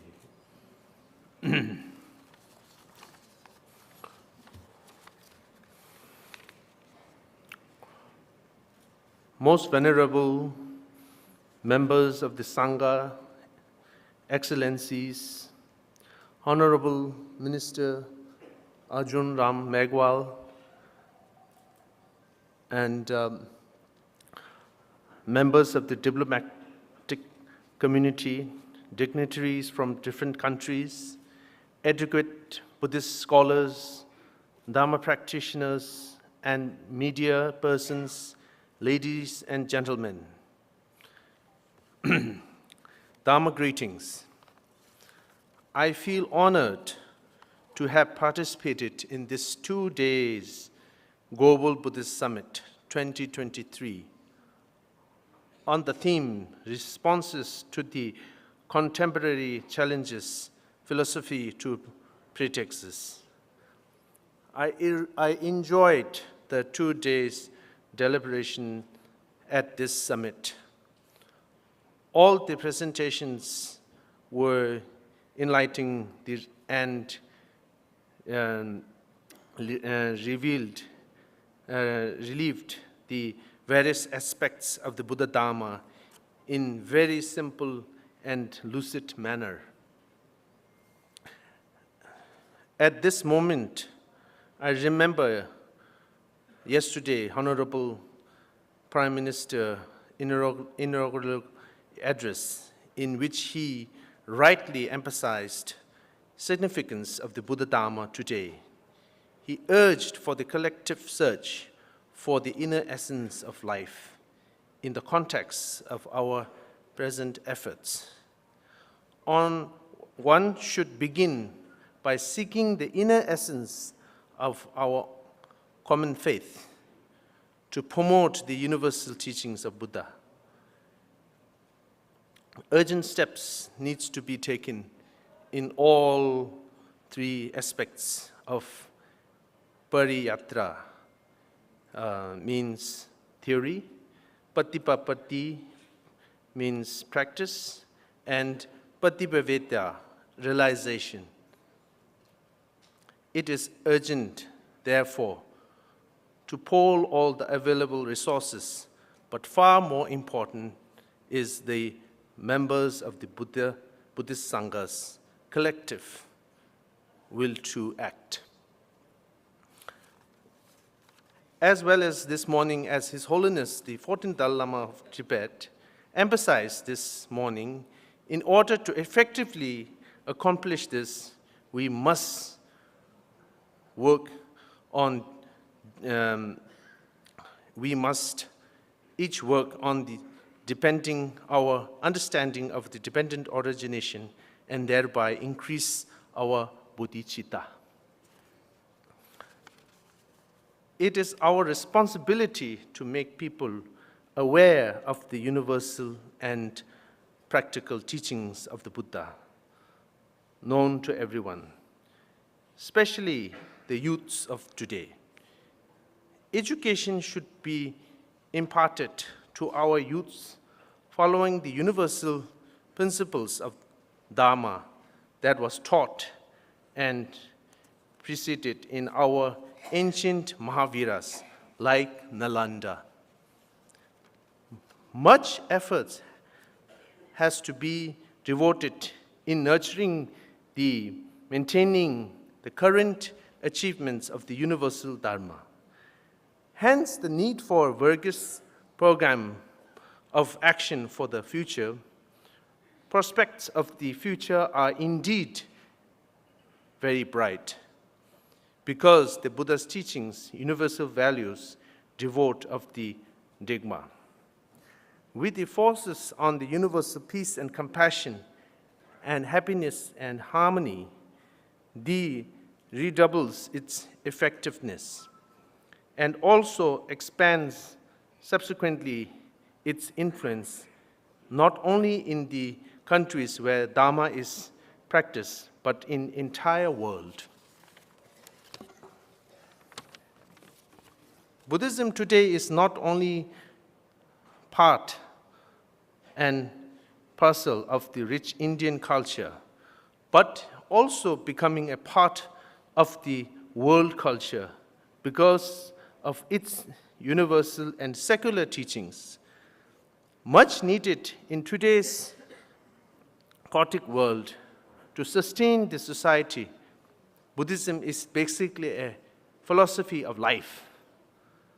How we can live a life of peace, happiness, harmony within and share some with the world around us.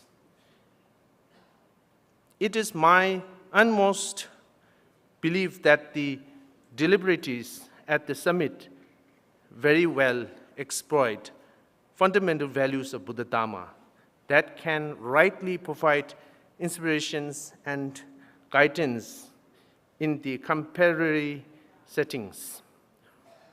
From this angle, we can say that the Global Buddhist Summit 2023 has been a very successful event. I feel such historic event should be undertaken every year in order to make us mindful and act towards world peace. Last but not the least, I would like to offer my thanks and hearty congratulations to all the members of the International Buddhist Confederation who participated from various countries, taking up the initiatives to organize the Global Buddhist Summit in India, which is the land of origin of Buddha Dhamma. May all beings be happy. Tashitele, thank you. I will recite a short dedication prayer to dedicate all the merits that we have accumulated for the last 2 days for the well-being of all the sentient beings and for world peace. Jambe bawe jidar kemba tang gundu sambo tenyang dejen deda gunjin jesu ndalo jin gewa deda tamje rabdo duzum shebe gewa tamje di ngowa kanla chodo ngaba dashin gewe zawa digunji sambo jojo rabdo ngowa shu janju semjo rinpoche maje banam jeju gewa nyamba meba Hone Gondo Pewa Shu, Donang Gombo, Jere Sewa, Seje Jawe, Janga, Hanshi, Yonzo Jaji, Melom Hanze, Desan Dende, Nudu, Chao, Nandong Chuni Sangbu, Dende, Chosum Toji, Tudan, Dende, Lende Lumin, Dendu, Naja, Dembe, Melom Jeme, Nutu Shu. Thank you, Tujiche, Namaste.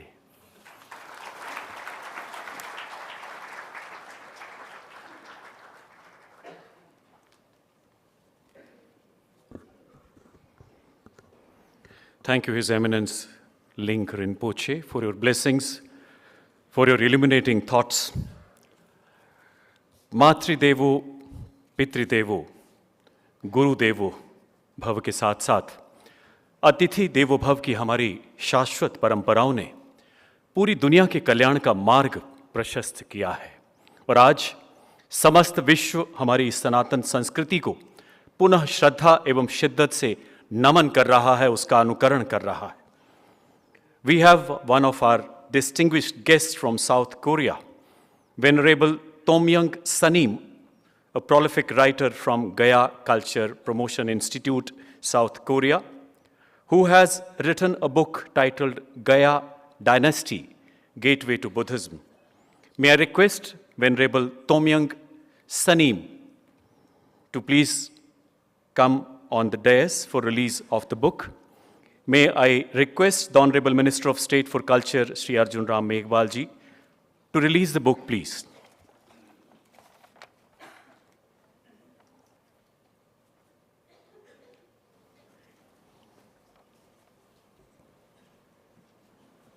The book describes history of a queen from Ayodhya named Ha Hwang Ok, who traveled to South Korea nearly 2,000 years back with the brother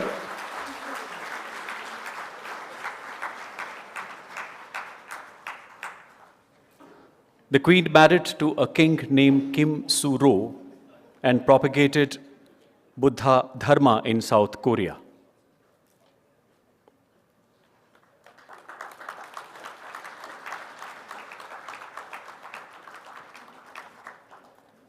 And this dynasty, ladies and gentlemen, was called as Gaya dynasty.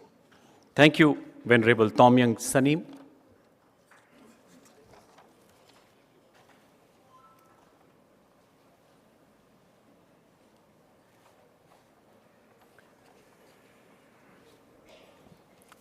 I'm glad to, dear Dharma brothers and sisters. My name is Tomyang. I come from Kimhae, South Korea. In the past, Kimhae was called the Gaya in ancient Korea kingdom. I hope you to told the Gaya Buddhism. There is a guidebook about the Gaya Buddhism in the yellow bag distributed to you. Please refer that guidebook.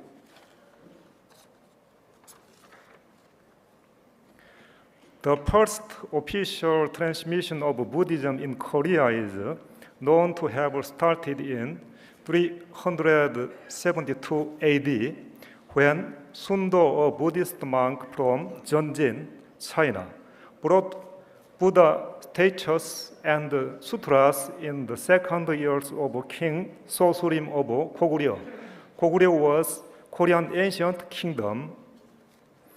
However, after the discovery of Gaya Buddhism, it was related history of Buddhism in Korea. Queen He and her company carried a stupa made in Pasa stone by ship 48 AD. The Pasa stone stupa is standing next to the tomb of Queen He Hwang-ok since then. The restoration of Gaya Buddhism is the process of regaining the lost about 300 years history of Korea Buddhism. In addition, it serves as an opportunity to newly establish the ancient relationship between Korea and India through the sea. Korea lost 300 years in history, but India lost about 2,000 years. I said to you to recover lost 2,000 years. That are two keys. First, Hwang is your family and our ancient. Let us reveal her footprints. Second, Pasa stone. The Pasa stone brought to He Hwang-ok was from of India. Where is the India? Let me find the way. History is not state history. It is not past. It's our present. Let's make our own future. Dear Dharma brothers and sisters, be happy, be healthy. Thank you. Namaste.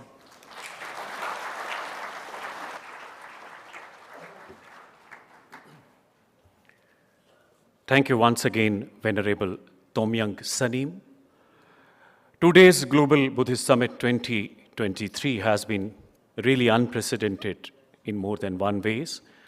Such an eminent congregation of Sangha leaders, distinguished scholars, Dhamma practitioners, ambassadors, foreign dignitaries from all over the world. It's time now to make the magical journey more memorable by presenting token of our gratitude, our appreciation. May I request Honorable Minister of State for Culture, Sri Arjun Ram Meghwalji, to please present mementos to the illustrious team that enlightened us through Sangha sessions. May I request you, sir, to kindly come forward for the presentation. His Holiness Tri Quang Patriarch Vietnam Buddhist Sangha, our esteemed keynote speaker for the first day, that is yesterday. May I request His Holiness Tri Quang to please come on the stage. If it's not allowed, some representative can come and take this memento.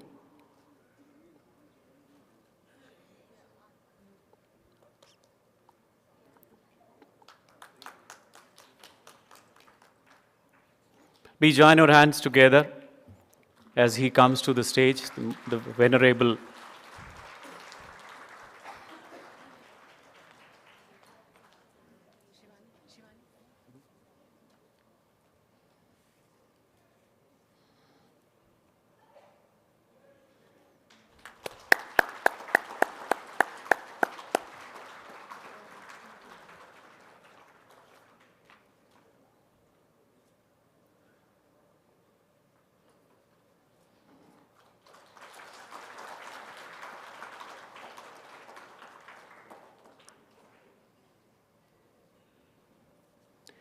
Next, we have Most Venerable Sitadu Sayadaw.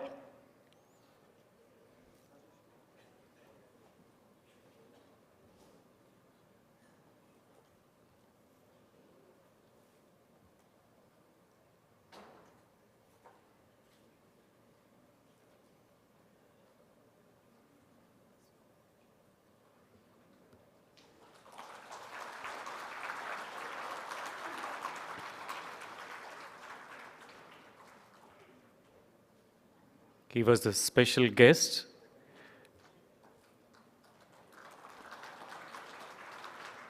Coming to the first Sangha session that was held yesterday, I would like to request our moderator, Venerable Bhikkhu Sangha Sena, Founder President, Mahabodhi International Meditation Center, Ladakh, to please come up the stage.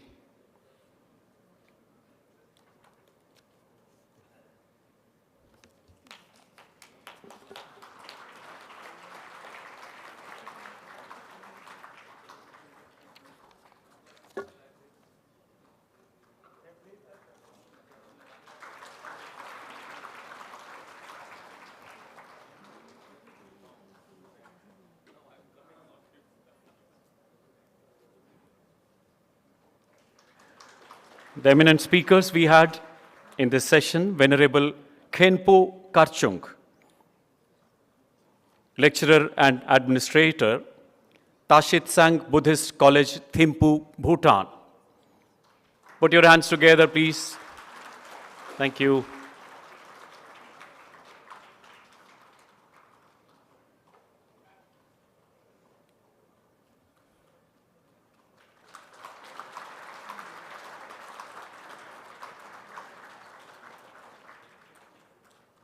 The next speaker in this session was Venerable Bhikkhu Buddha Datta, Director, Mahabodhi Research Center,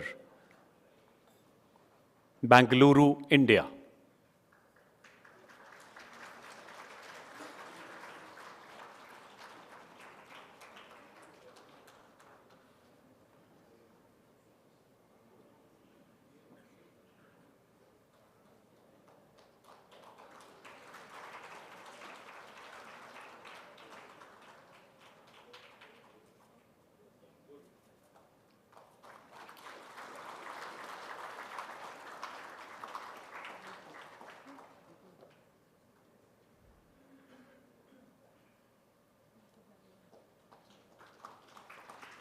May now request Venerable Bhikkhuni Vidita Dhamma, Vietnam Buddhist University, Vietnam.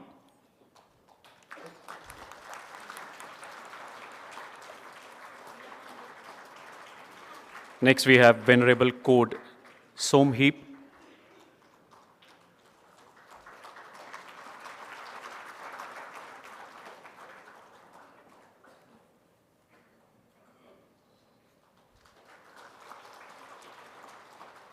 Venerable Ko Somheep, Associate Dean, Buddhist Sakyaputta International Institute, Cambodia.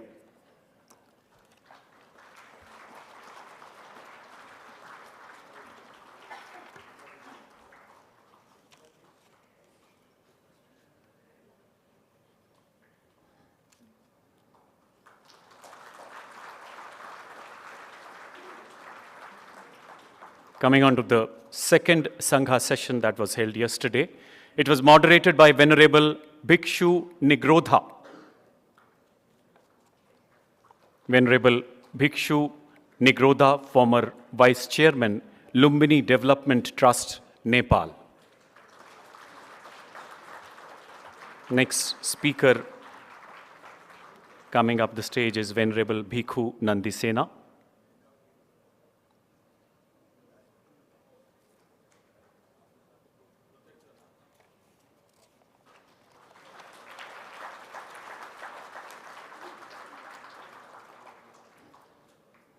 Next we have Venerable Bhikkhu Nandisena, President IBC.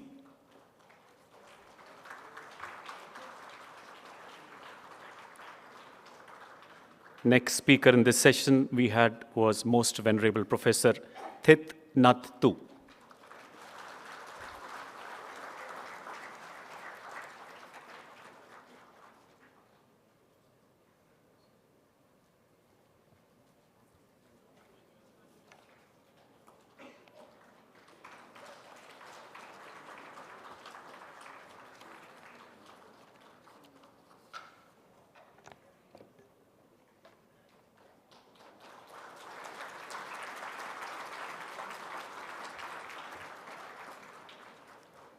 Next we have Revered Dr. Betara Mahinda Thero.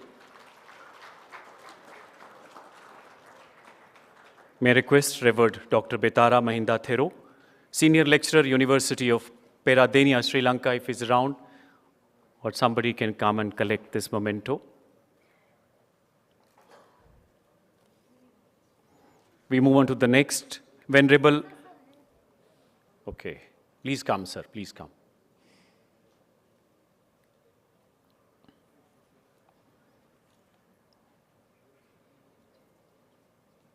Next we have, after Revered Dr. Betara Mahinda Thero, Venerable Asheen Nandaka. He should be ready.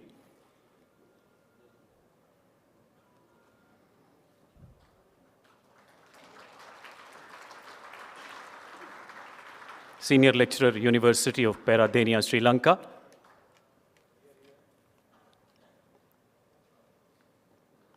Dr. Betara Mahinda Thero.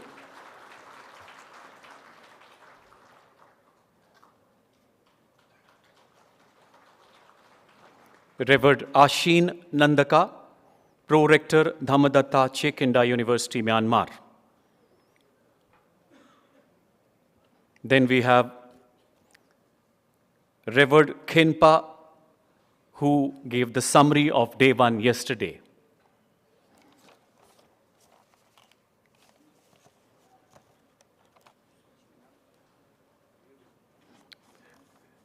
Now coming on to day 2, we have Venerable Shatse Khensur Jangshop Choiden, who was the moderator, Deputy Secretary, IBC, India. Sangha session, Challenges for the Buddhist Sangha in 21st Century. Internal challenges and external challenges. Venerable Sharatse Khensur had moderated that session.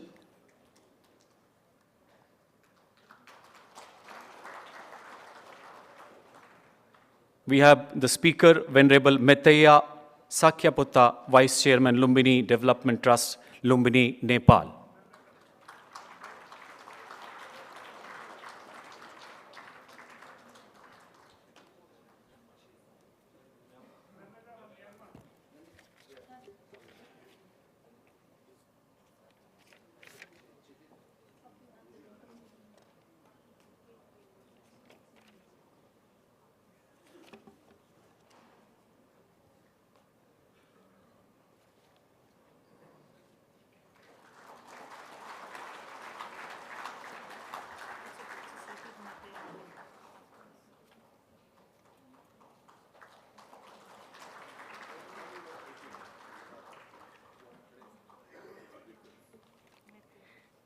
Venerable Asheen Nandaka.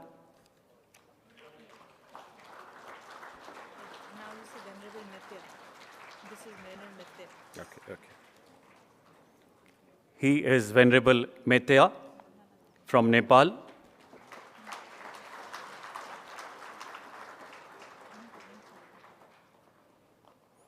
Next we have Venerable Yongey Mingyur Rinpoche from Nepal.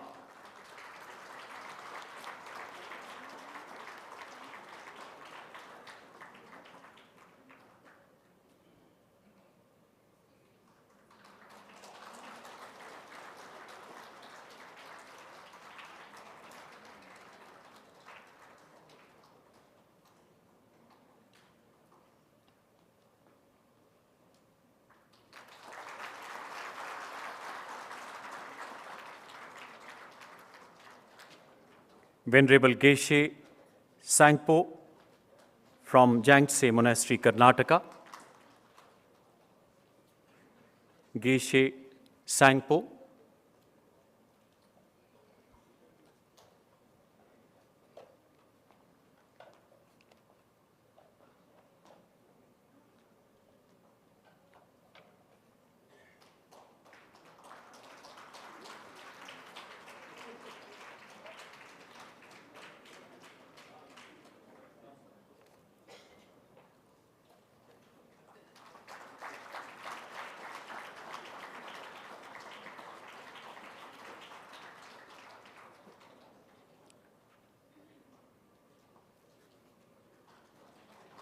Next, we have Venerable Ashin Sarana, meditation teacher.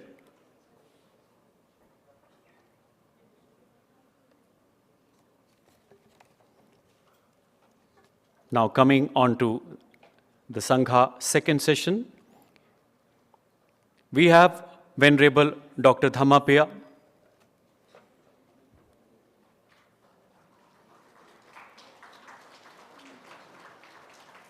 Venerable Ashin Sarana from Czechoslovakia.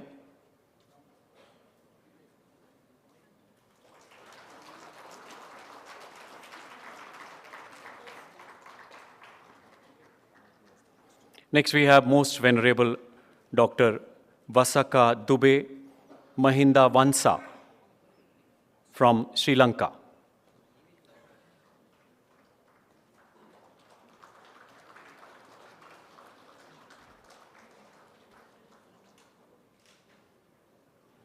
Dr. Vasaka Dube Mahinda Vansa Mahanayake, Chief Abbot, Vasukadeva Royal Relic Temple, Sri Lanka.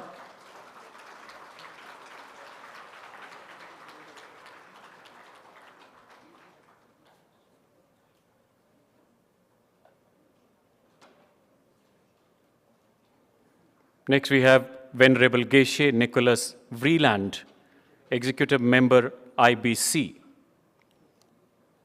Venerable Geshe Nicholas Vreeland.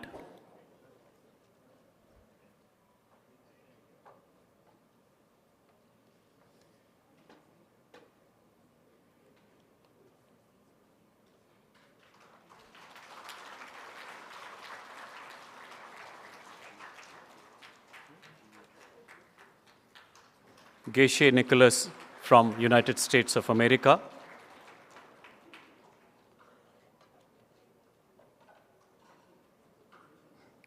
Next, we have Venerable Munk Buttar, in charge International Affairs from Mongolia.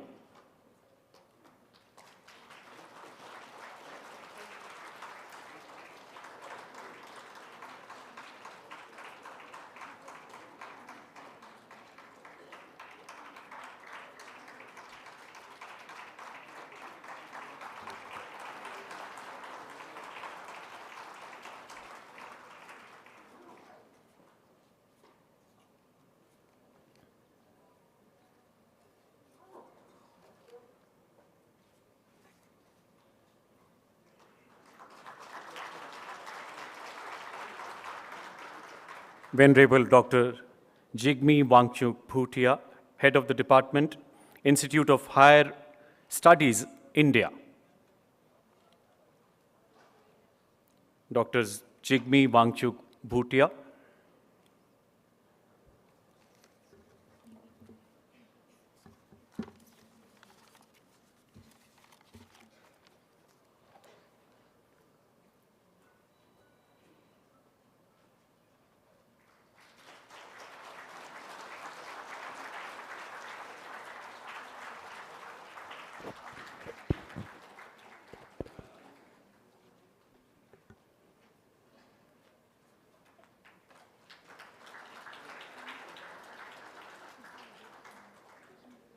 Good evening, everyone. I take this opportunity to thank our Master of Ceremony for both the inaugural sessions on both the days, as well as the academic session, Colonel Rajesh Jindal.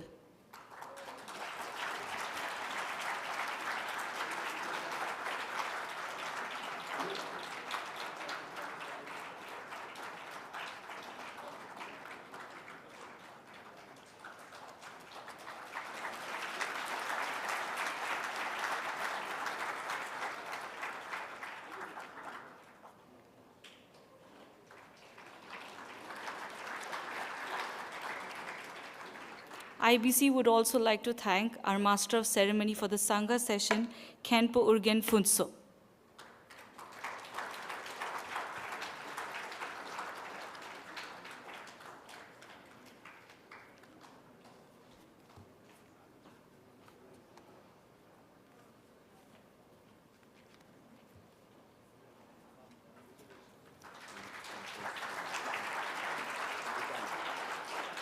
He's from Bhutan.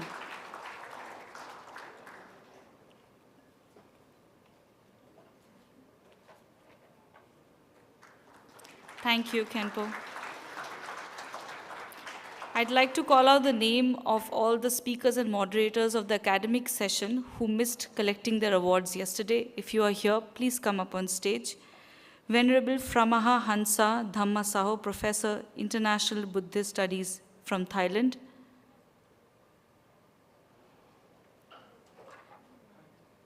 Dr. Nanja Holland Hansen, Senior CCT Instructor from Denmark.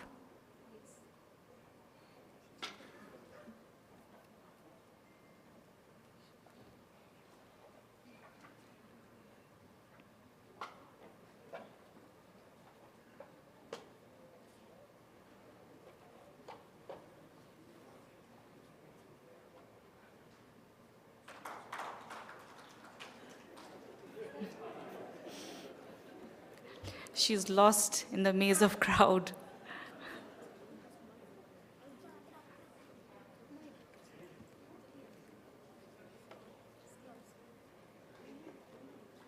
Dr. Nanja Holland Hansen from Denmark.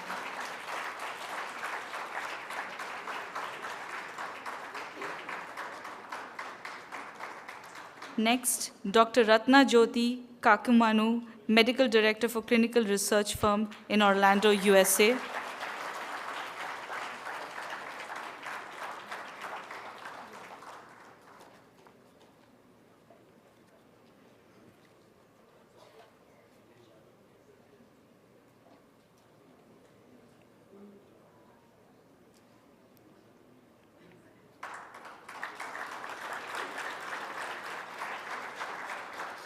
Geshe Dorje Damdul, Director, Tibet House, India.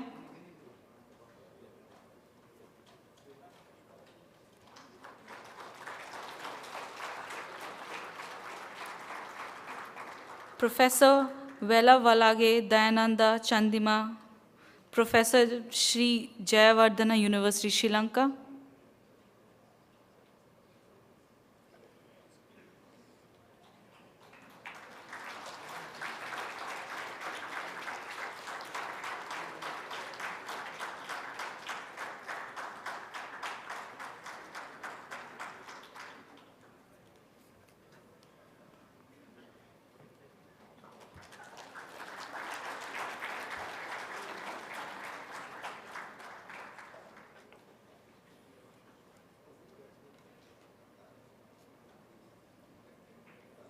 And lastly, Professor Anura Manatunga, Director General, Archaeological Department of Sri Lanka.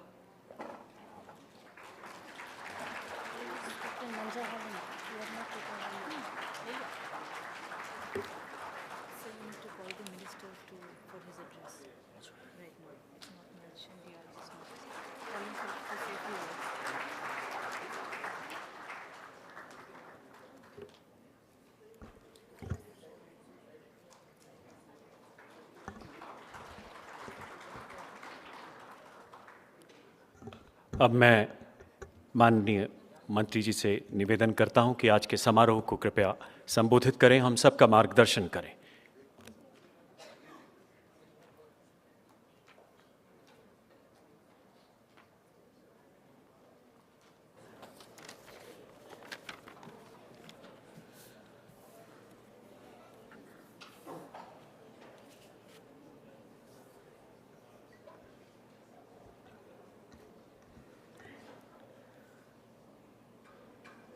Global Buddhist summit का ये वैलिडिटरी function और इस function में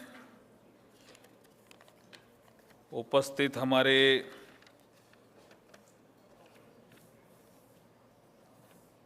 लिंग Rinpoche,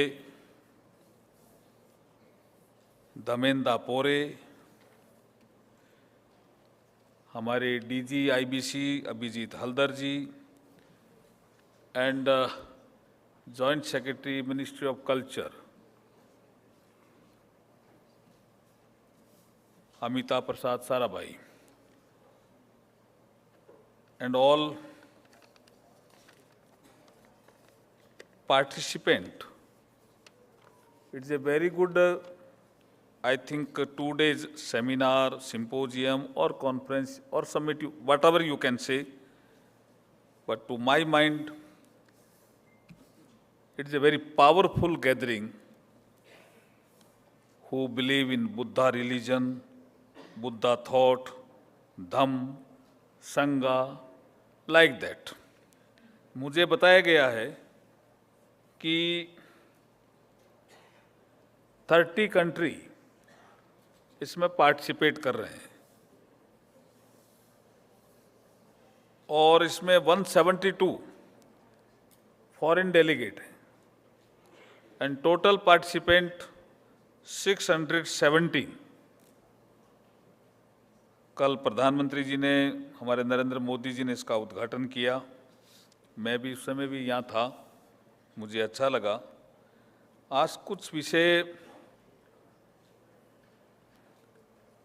discuss कर रहे थे, जो वो भी बोल रहे थे धमेंदा पोरे साहब, द कंक्लूजन कि क्या किस तरह से 2 डेज में जो मंथन हुआ उसके क्या नटसेल में ही वाज टॉकिंग। तो मुझे एक शब्द सुनने में आया, happiness. It's a popular word, happiness. Everybody want happiness. हमारे लोकसभा के हमारे साथी नामग्याल जी बैठे हैं, आप भी हैप्पीनेस चाह रहे होंगे, और हमारे एक्स एमपी बैठे हैं, ये भी हैप्पीनेस चाह रहे होंगे। चाह रहे कि नहीं चाह रहे? तो ऐसे ही एक आदमी लॉर्ड बुद्धा के पास गया, तो उन्होंने पूछा, भाई आप कई दिनों से आ रहे हो, व्हाट यू वांट? तो उसने कहा, आई वांट हैप्पीनेस। और ये अभी भी रिलेवेंट है जो लॉर्ड बुद्धा ने उस समय कहा। फिर लॉर्ड बुद्धा साइलेंट हो गए। वो नेक्स्ट डे फिर आया, फिर उसने कहा, व्हाट यू वांट? कि I want happiness. Then Lord Buddha said, first you remove, it's a very important, first you remove I, that is ego. First you remove I, that is ego, then remove want, that is desire. See how you are left with only happiness. It's a very good answer of Lord Buddha. Very good answer. And this answer is today is also in a relevance. हर आदमी परेशानी में है, but he is unable to know yourself also. We have a body. 5 Gyanendriya we have. 5 Karmendriya we have. We have a one mind, but mind is also have a 2 part. One is a physical mind and second is a subconscious mind. Then intellect, then soul. And you know yourself. That is in nutshell the teaching of Buddha. If you know yourself, then you can believe in inner breathing, meditation, silence. These are the tools for the happiness. Nowadays, some people are saying it is a inner engineering.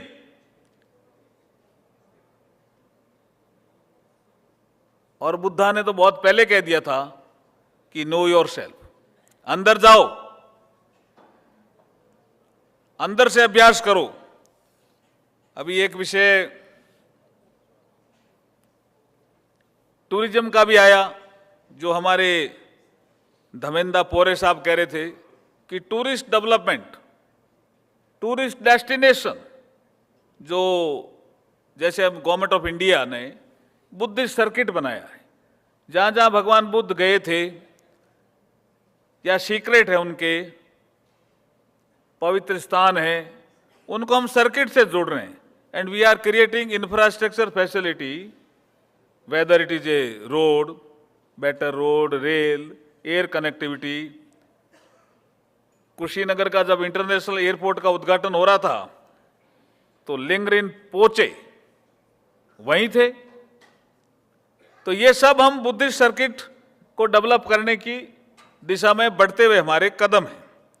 अभी जिक्र आया कि tourist development होना चाहिए. मैं धन्यवाद देना चाहता हूं इंडोनेशिया का. मैं G20 में as a minister I participate in G20 in Bali as a culture minister, and 43 countries culture minister they attended this cultural conference of G20, culture ministers conference. अब उसमें उन्होंने क्या किया, हमें एक दिन कहा कि you have to wake up at 4 o'clock. तो हम सब मिनिस्टर थे, उसमें जर्मनी, इटली, उनके भी मिनिस्टर थे. 4 o'clock, what you will do? Can you have to wake up 4 o'clock? और उन्होंने उसको साइलेंस रखा. उन्होंने they did not tell properly, silence रखा. हम उठ गए 4 बजे.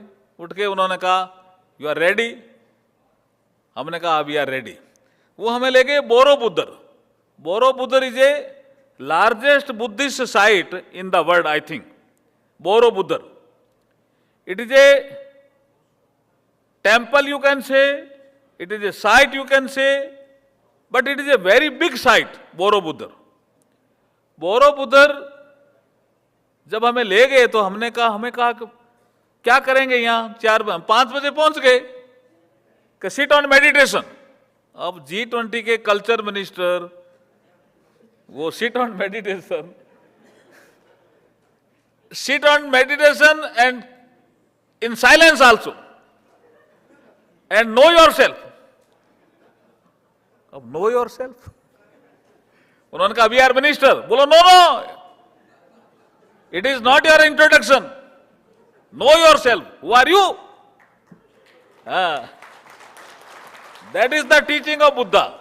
लेकिन हमें इतना अच्छा लगा, हम बाली 3 दिन रहे, लेकिन जो बोरोबुदर की विजिट है वो मेरे यहाँ दिमाग में बैठ गई.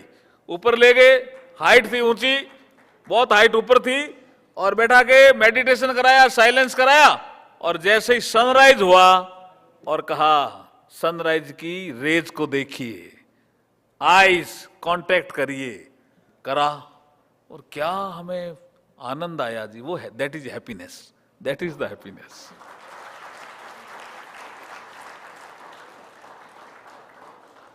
Because I means ego. I am minister. I will not go. I will not wake up at 4 o'clock. That is I. So first we removed I. Then there was a desire. What you will do? And they did not tell the desire. They did not say we will do so and so. So no, you come, and we went there. Sit on meditation, silence, see the sun rising, removed I, removed want, desire, then feel you are happy, you are happy, you are happy, you are happy. That practice we practiced in Borobudur at the time of sunrise. You are also practitioner. If you get a chance to go Borobudur, kindly do it. It's a very good exercise. Like yoga, in India, like yoga, it's a very good exercise. Indonesia is a Muslim country, you know. And they selected this site for G20 culture minister. I thank Indonesia also for this. You can also thank Indonesia. for clapping.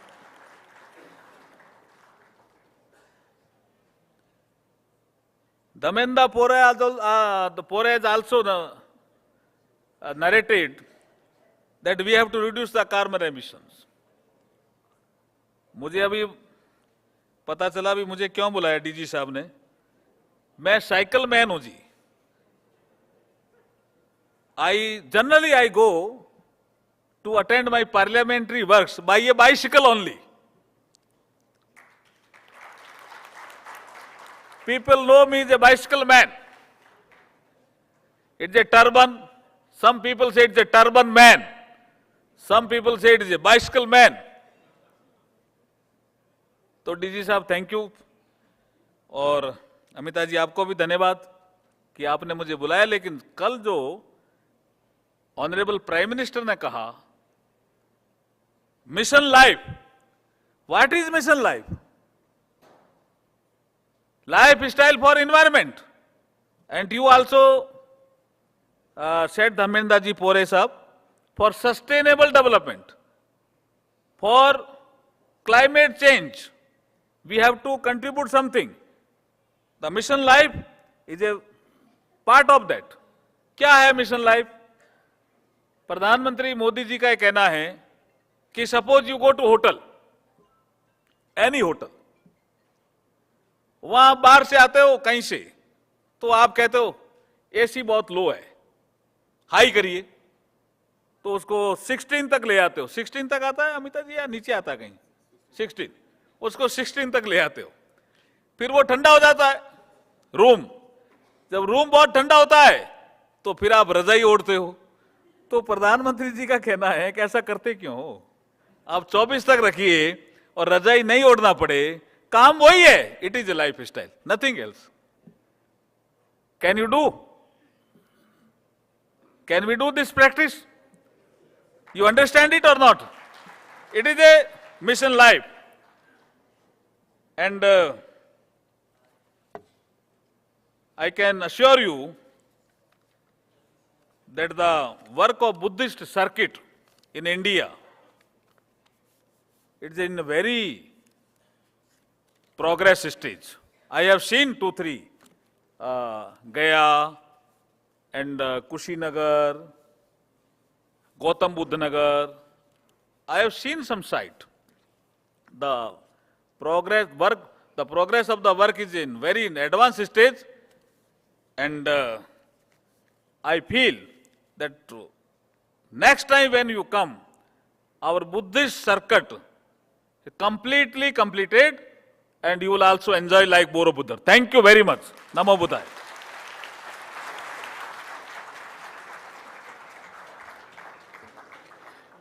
Thank you, sir, for your inspirational words, your illuminating thoughts, your interesting experiences. May now request Sri Abhijit Haldar, Director General, IBC, for vote of thanks, please.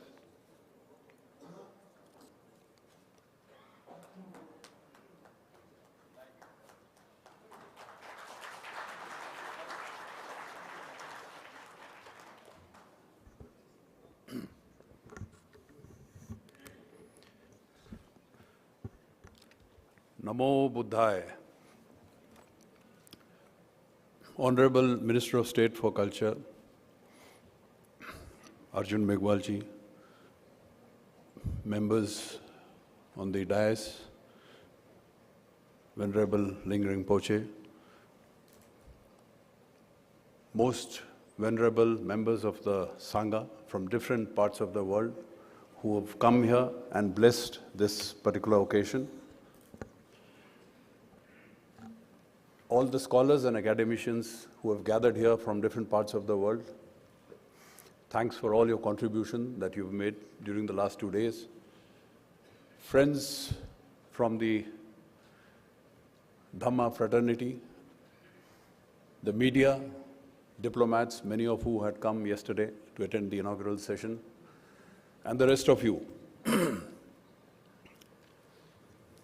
It is indeed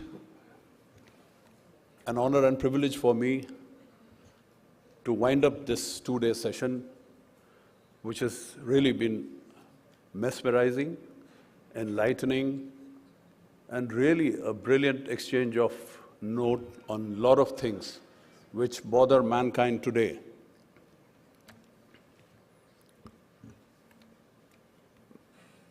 You would all agree to the fact that the last 2 days have witnessed a lot of intense and passionate discussion on a range of topics. But what I was impressed with is that the topics which were actually charted out as part of the agenda, some of our friends actually crossed the line and went into subjects which are really innovative and unique and touch on aspects of real-time contemporary living. I don't want to take much time because many of you at the end of 2 days would be tired, but I guess as Dhamma brothers and sisters, you must remember the element of concentration and mindfulness. So I'd request you to give me the time to speak a few words more.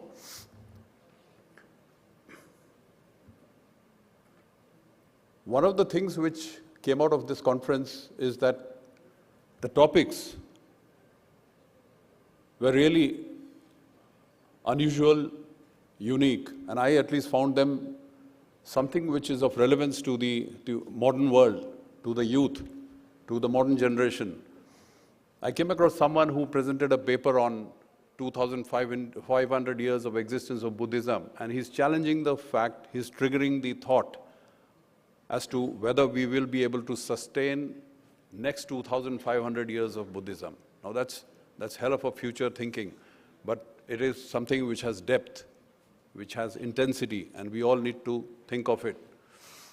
I came across someone who mentioned about mindful consciousness and mindfulness in negotiations, in signing agreements, in dealing in conflict and war-like situations. Again, a very pertinent issue. There was someone who came up with the internet, the information network. There was one person who mentioned about the negativities of the internet, how damaging it can be, because the scope for misinformation and disinformation is significant. And that can create fissures in the society, it can break communities, it can create unhealthy situations. So that goes against the Dhamma. And how do you repair it? You got to be very mindful, you got to be conscious when you deal with the internet. So what you see, what you do, what you put into the net is what connects you to the reality of Dhamma, that is mindfulness. So here you find a very modern situation being linked to the Dhamma. I think at the end of these 2 days of session, there's a lot of material which we have collected, which is something which we never expected really, beyond our thinking. And we intend putting them all in the form of a booklet, which we'll certainly share with you, so that you can benefit from it in any which way possible. As far as the event taking place here is concerned, when I say here, I mean in New Delhi, in India, I think it was a place ideally suited, the land of the Buddha. Next time probably we'll do it a little closer to the places where the Buddha existed, where he traveled, with your blessings.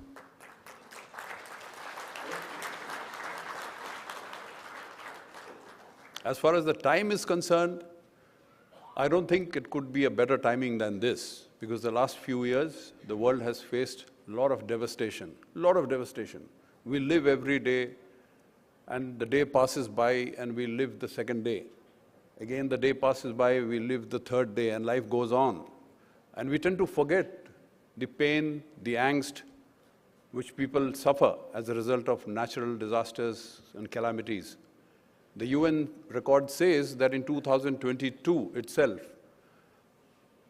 there were 10 major natural calamities causing a total loss of $313 billion to the global community. And of course, a lot of loss of lives. So this is a sign of the nature showing its anger towards you. And we need to wake up. It's very, very serious. You have places where you never had flood, drought-prone areas where today you are seeing devastating floods. You have places where you've never had snowfalls, where there are snowfalls taking place. You have countries which are generally known to be cold countries, where today you find heat wave happening. So what is happening? There's something wrong. Of course, we had the COVID some time back, we had the tsunami. So this is the fury of the nature against mankind. And this is where the elements of Dhamma comes in. We need to really think seriously on this issue. The Buddha said, the nature gives you back what you give nature. And our Honorable Prime Minister yesterday mentioned that in troubled times, in difficult times, the teachings of the Buddha wades you through. So I think the combination of these two aspects, what you give to the nature gives you back, and what the Honorable Prime Minister mentioned about difficult times can be passed through with the teachings of the Dhamma, have to be studied together to pass through this difficult phase. As far as takeaways from this conference is concerned, I think Venerable Porage has already made a declaration which specifically brings out the takeaways. But I think I have a right to also speak of two takeaways which I feel are very important. Firstly, the very fact that all of you have come here showing an overwhelming response from across the world, from as far as Mexico and Brazil, from US, Australia, and of course our friends from close by, is an indication and a sign that you're all concerned as Dhamma practitioners about the state of affairs in this world. You're seriously concerned about these issues, otherwise you wouldn't have been here. We appreciate this gesture. The other aspect which I want to mention is, where do we go from here on? The very fact that you've come here in such large numbers and given us so much of confidence, so much of willpower, so much of momentum, that we are really keen to go forward in a major way. And I may not be in a position to make a commitment, but I can say in as many words that this particular event, the GBS, we may end up having probably as an annual feature.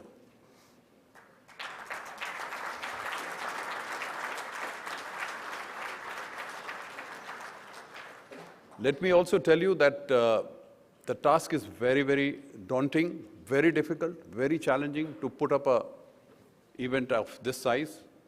Of course, the Ministry of Culture is the solid block of support which pushes us ahead. And today, as I stand here, I must say that some of you must be wondering as to why the GBS is happening now. Why didn't it happen before?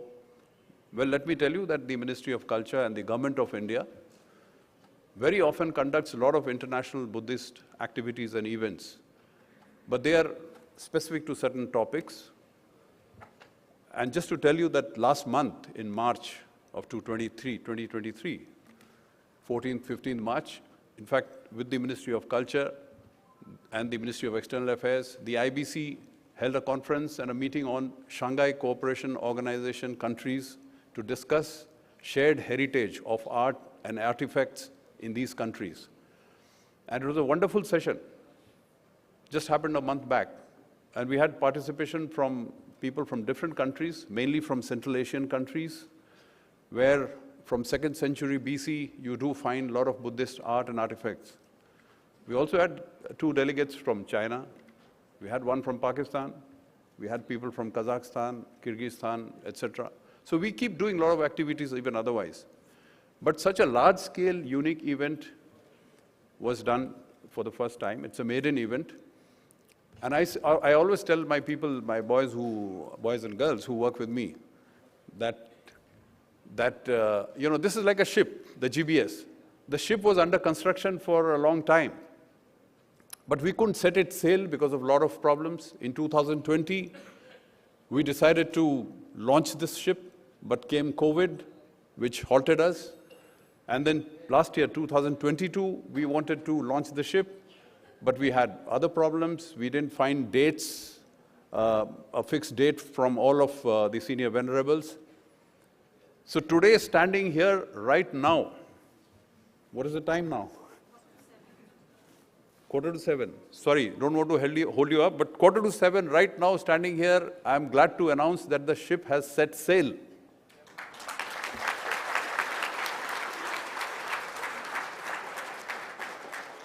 And all of you are the first lot of passengers aboard this maiden ship. The ocean is our horizon, and we're going to travel miles, and we want to carry all of you, those who've joined us on this first venture, as part of this family traveling on board this ship. So I don't want to individually thank anyone, but I want to say wholly, as a family, all of you venerables, all of you academicians, and everybody else present here in this hall are part of our family, and thank you very much for helping us in launching this ship. Thank you. Namo Buddhaya. Very rightly brought out, sir. It reminds me those lines from the Honorable Prime Minister of India. माननीय प्रधानमंत्री जी की वो लाइनें आपके संबोधन के बाद जहन में आती हैं, यही समय है, सही समय है, भारत का अनमोल समय है. Thank you very much, sir. GVS 2023 will herald a new dawn of collective wisdom of Buddhists around the world to make Buddhist values part of global engagement. हम दुनिया की जीवंत ज्योतिर्मय प्राचीनतम सभ्यताओं में अग्रिम इसलिए भी हैं क्योंकि हमारे यहाँ संतों की परंपरा है. हर काल में महात्मा बुद्ध जैसी कोई न कोई विभूति हमारा मार्ग प्रशस्त करती रही है. इसी के साथ आज का ये कार्यक्रम GBS 2023 यहीं संपन्न होता है. माननीय मंत्री महोदय का, आप सभी गणमान्य अतिथियों का हृदय से धन्यवाद. Thank you very much, all the dignitaries, the esteemed guests, ambassadors, scholars, धर्माचार्य. आइए आप दीपोभव के संदेश को आत्मसात करें.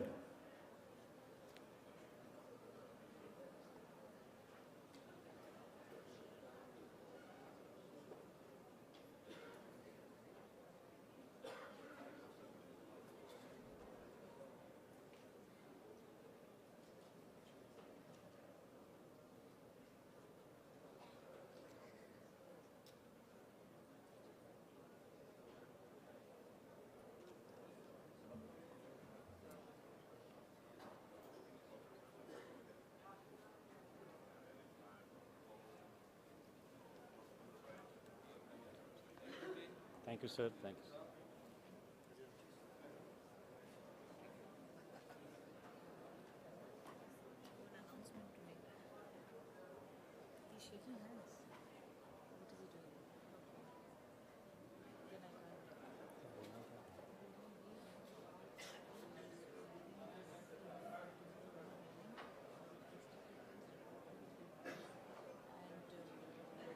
Some document. Flight numbers with cast and flight number and timing.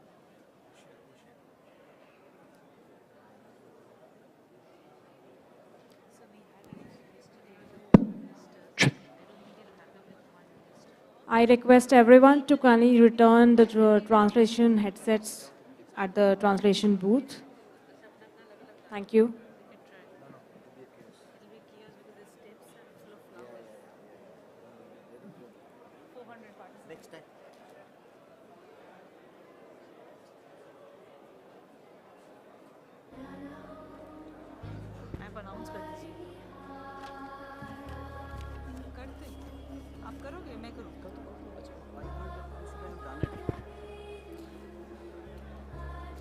Can I please make an announcement for all the guests? All guests who are leaving this evening and have a flight tomorrow early morning, please report to the help desk in the lobby and give your flight number and timings so that we can arrange cars accordingly. I please request all guests who are leaving tonight or tomorrow early morning to report to the help desk in the lobby and give their flight number and timing so that we can arrange cars accordingly. Thank you.